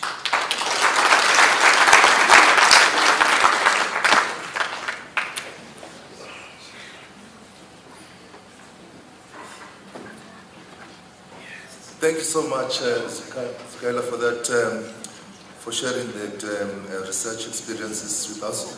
on the centers of specialization. And to all the presenters of this session, it's greatly appreciated. And I can sympathize with you. I mean, you saw I gave you extra time, even after the red card, because I understand the passion and the time that you spent doing this research and how you want to share your experiences. So that we must appreciate. Ladies and gentlemen, we're now going to proceed to time for questions or inputs. So if you'd like to ask any question to any of the presenters, you raise your hand, I recognize you, and then you introduce yourselves. I'm so and so from this institution. And then after I recognize you, then you ask a question. If it's a question, we will ask a question. No preface, no background and context. Straight to the question. I recognize 1, 2, and the third hand from the right. In the middle, there are no hands. On the left, there are no hands. Oh, there is one. Yes, that will be the last one. Okay, in that order, please.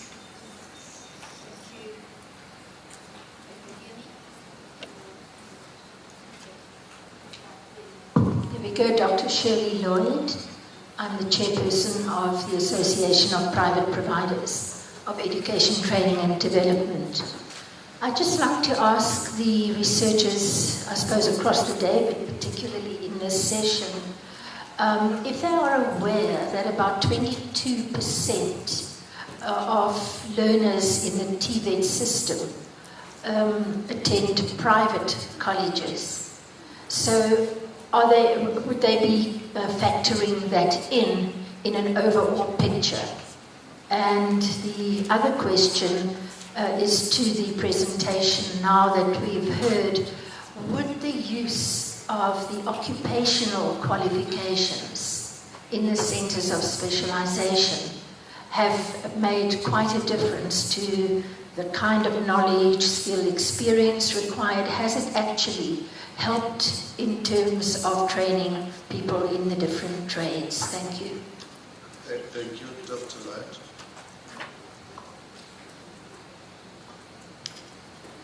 Good afternoon, and thank you so much to the presenters. I think my question, I'm Tenjiwe, sorry. I'm Tenjiwe from NSF. Maybe before I can ask the question, perhaps I need to put a disclaimer that maybe one question that I'm going to ask, I may have missed something because I joined when the colleague Dr. Murundo was busy presenting. My question is on the slide, I think it was last part 1. It was about, if I'm not mistaken, it was the findings were presented in a quadrant format. If I'm not mistaken, you will correct me. But my interest there was in the extreme right quadrant, where there was indication of that NSFAS pushes girls to boyfriend for survival. I think I missed that one. I'm not sure whether it was for sexual transaction. Yes. So I'm not sure whether I missed prior some of the research findings which gave rise into that quadrant kind of format. If I can just get a clarity, are those perceptions or they were trying to measure something out of that? Thank you. Thank you. The next question at the back. Thank you, Chair. My name is Denison Mrobeng from Umfolozi TVET College. My question, Chair, is based on the presentation from the colleagues who presented around the student demand. And I just want to welcome all the presentations that the colleagues had put together. My focus is around the issue of the NSFAS. And I think the work that the colleagues have put together confirms what all of us probably in the room might have been thinking about over time. And the issue of NSFAS has been presented to us now, and I think the domino effect that it has on the total funding of our colleges really is a call for concern. Now, my question to the department is what is the plan now? Now that we have heard, and I think our sentiments are just echoed by the research. What is the plan? Is there a plan to perhaps focus on policy change, or to take the recommendation as is, that we must just make our college tuition be a free access, and then we get out of this trouble? Thank you so much, Chair. Thank you, sir. The last question.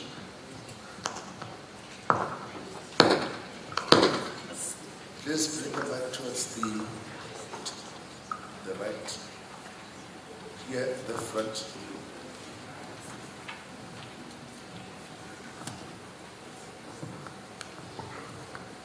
Good afternoon. I'm Paul Mugadi, Deputy Director in the Lecturer Development and Support Directorate at DHET. The last presentation has actually raised a serious worry with me. It is really with special reference to the role that quality assurance managers need to be playing. I would really recommend that such presentations and such researchers actually develop strengthened relationships as a form of empowering quality assurance managers at TVET colleges, so that they serve as an internal force to energize change from within the college than observations always coming from outside. And for that reason, I would really recommend that a presentation of this nature should also be shared with quality assurance managers as a form of empowerment. Thank you. Now, thanks very much, Mr. Mugadi. I think the last one was not so much of a question, but a recommendation and a suggestion as to how we should take forward the discussion. And I also note that the questions are not only to the presenters. There's a specific question which has been directed to the department about how do we take forward the issues emanating from the presentation on the NSFAS. I will now hand over to Professor Powell and Mr. Molona. Dr. Molona, please respond to the questions that were raised. Colleagues, thank you so much for the questions, and I'm really happy to hear that the findings echo your lived experience. That was the point and the reason for talking to so many of you. You know, in terms of the impact of NSFAS on the sector, I'm so glad that it's being raised, because the way in which it's shortened the academic year is not something we talk about. The increased stress on our managers, on our staff, teaching staff, is not something we really talk about. It just kind of has to happen, isn't it?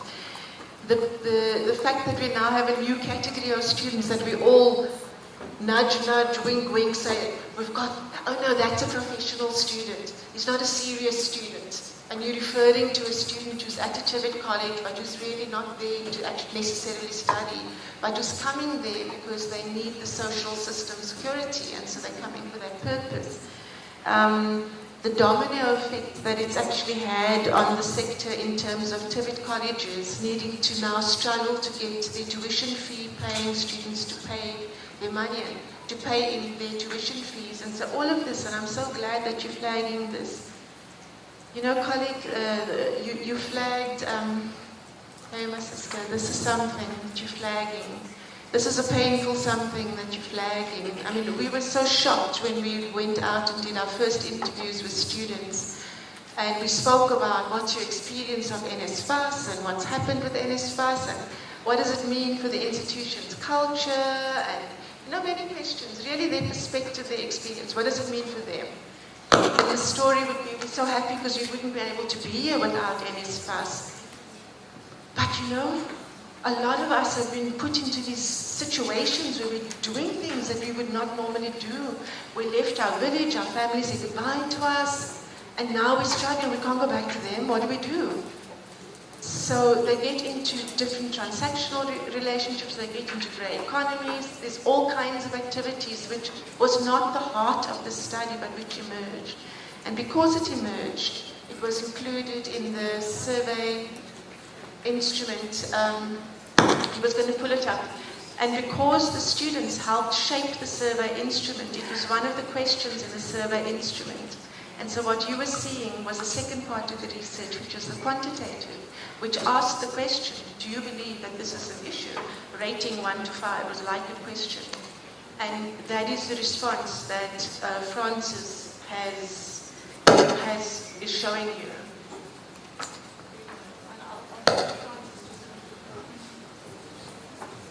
All right. Thank you, Yes. And thank you so much for that question, because I think it gives me a chance to explain what I could not explain earlier on. You see what we have got those headings, like that highlighted one, which you alluded to. That one is one of 4 factors that are underlying the measured variables. So what you see inside that quadrant there are the measured variables, are sort of shorthand of the questions that we asked.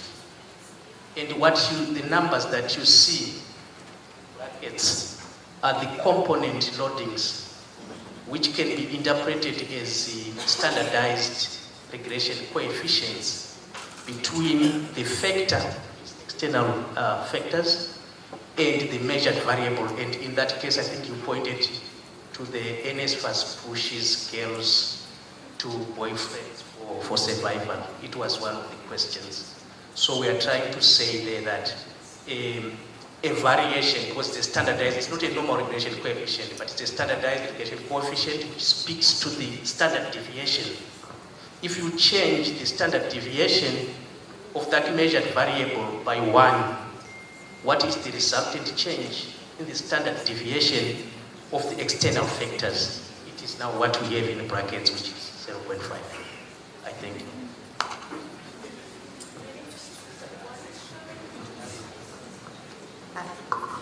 So what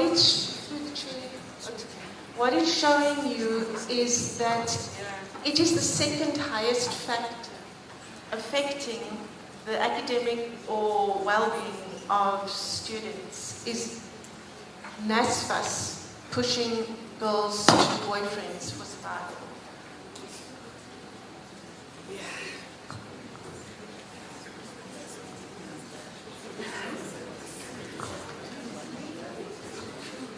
Are you happy?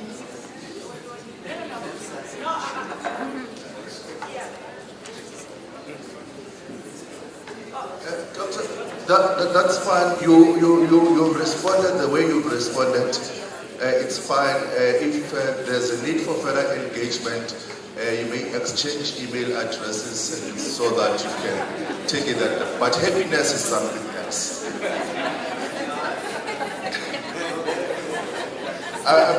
You're responding to the last question then, and then we're wrapping up. Yes, so I'll respond to the 2 questions. Well, 1 comment and 1 question. I'll start with the last comment from our colleague Paul. I would really love if we could engage on the findings of these studies, because we do all of these studies, and sometimes the best way to get them practically implemented is to sit around a table, discuss it, thrash it out, come up with a solution, and implement it.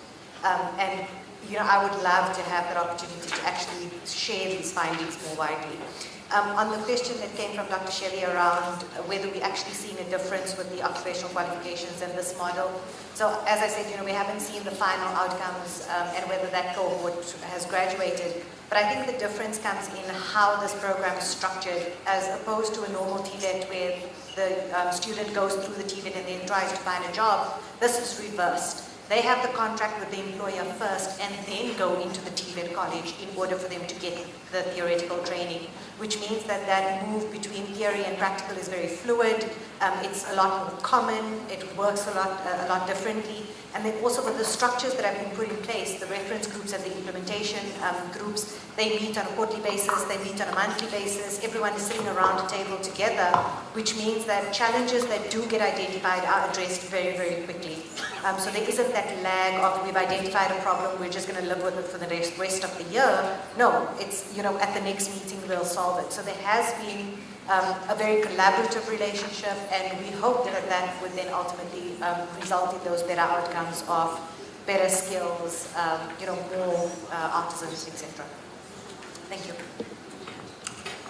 Okay, thanks very much, Zuleika, for the response. Ladies and gentlemen, that brings us to the end of our session, and let us give a round of applause. Just before that, can I please ask the presenters to come forward to receive the tokens of appreciations in the form of gifts.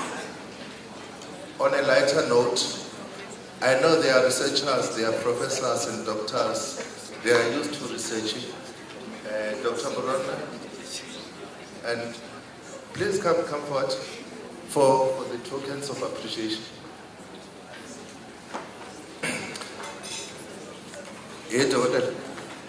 I hope you're not going to research the gift.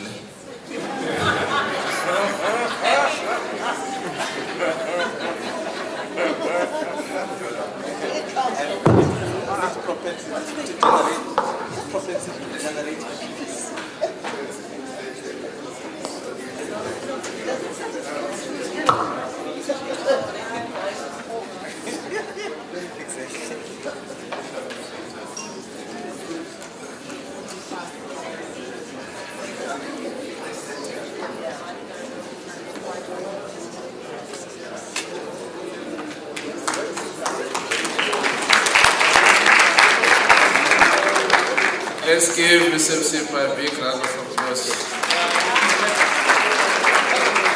And I really enjoyed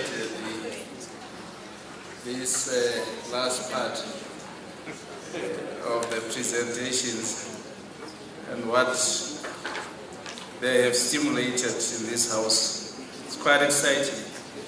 If I had time, I would say something about NSFAS. And if I had time, I'll say something about centers of specialization. But unfortunately, due to time constraints, unfortunately I cannot. But just make one thing on NSFAS.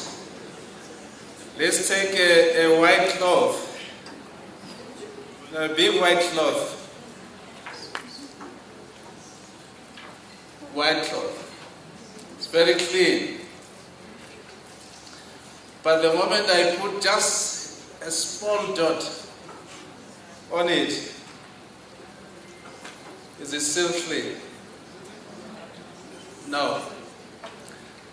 So I hope that the studies at some point, they will also give us, what is that, bell curve, just to see how many people that falls within that bulb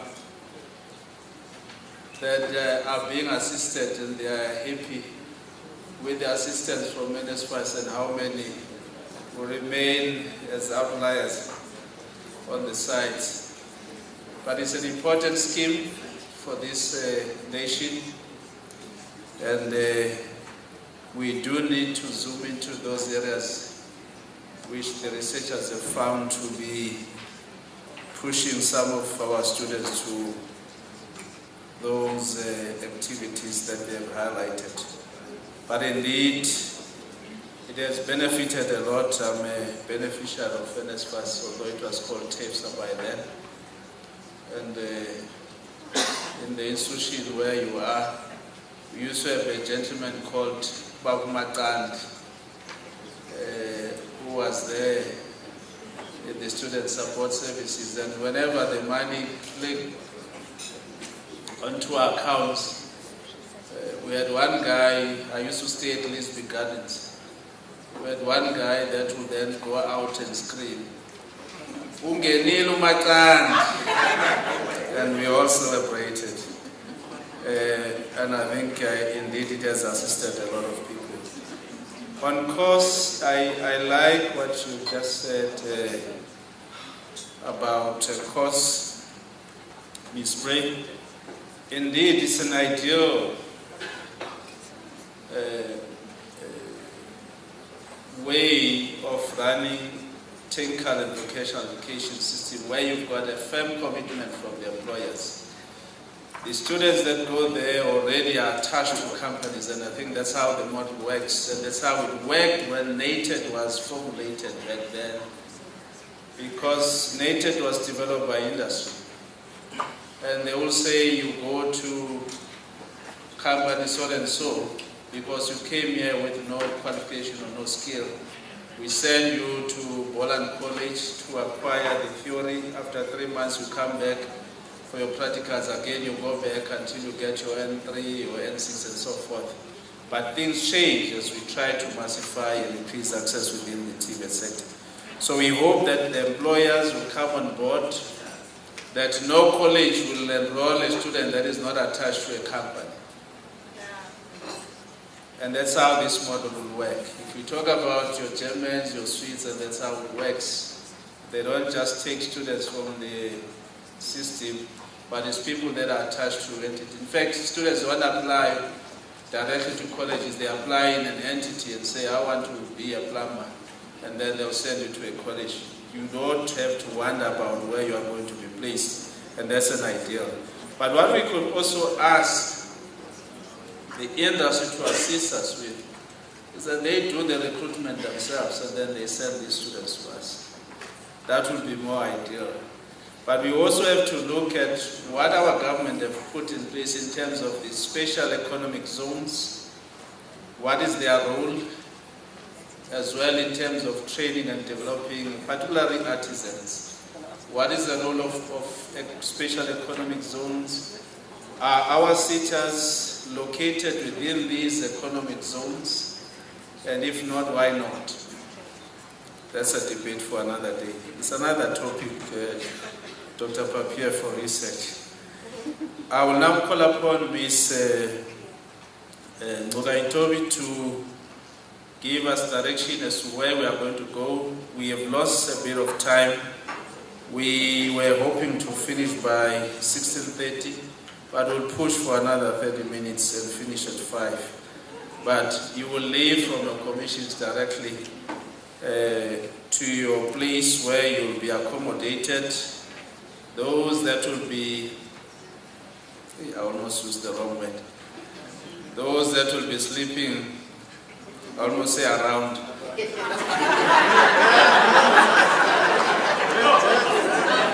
Go straight to you. Okay.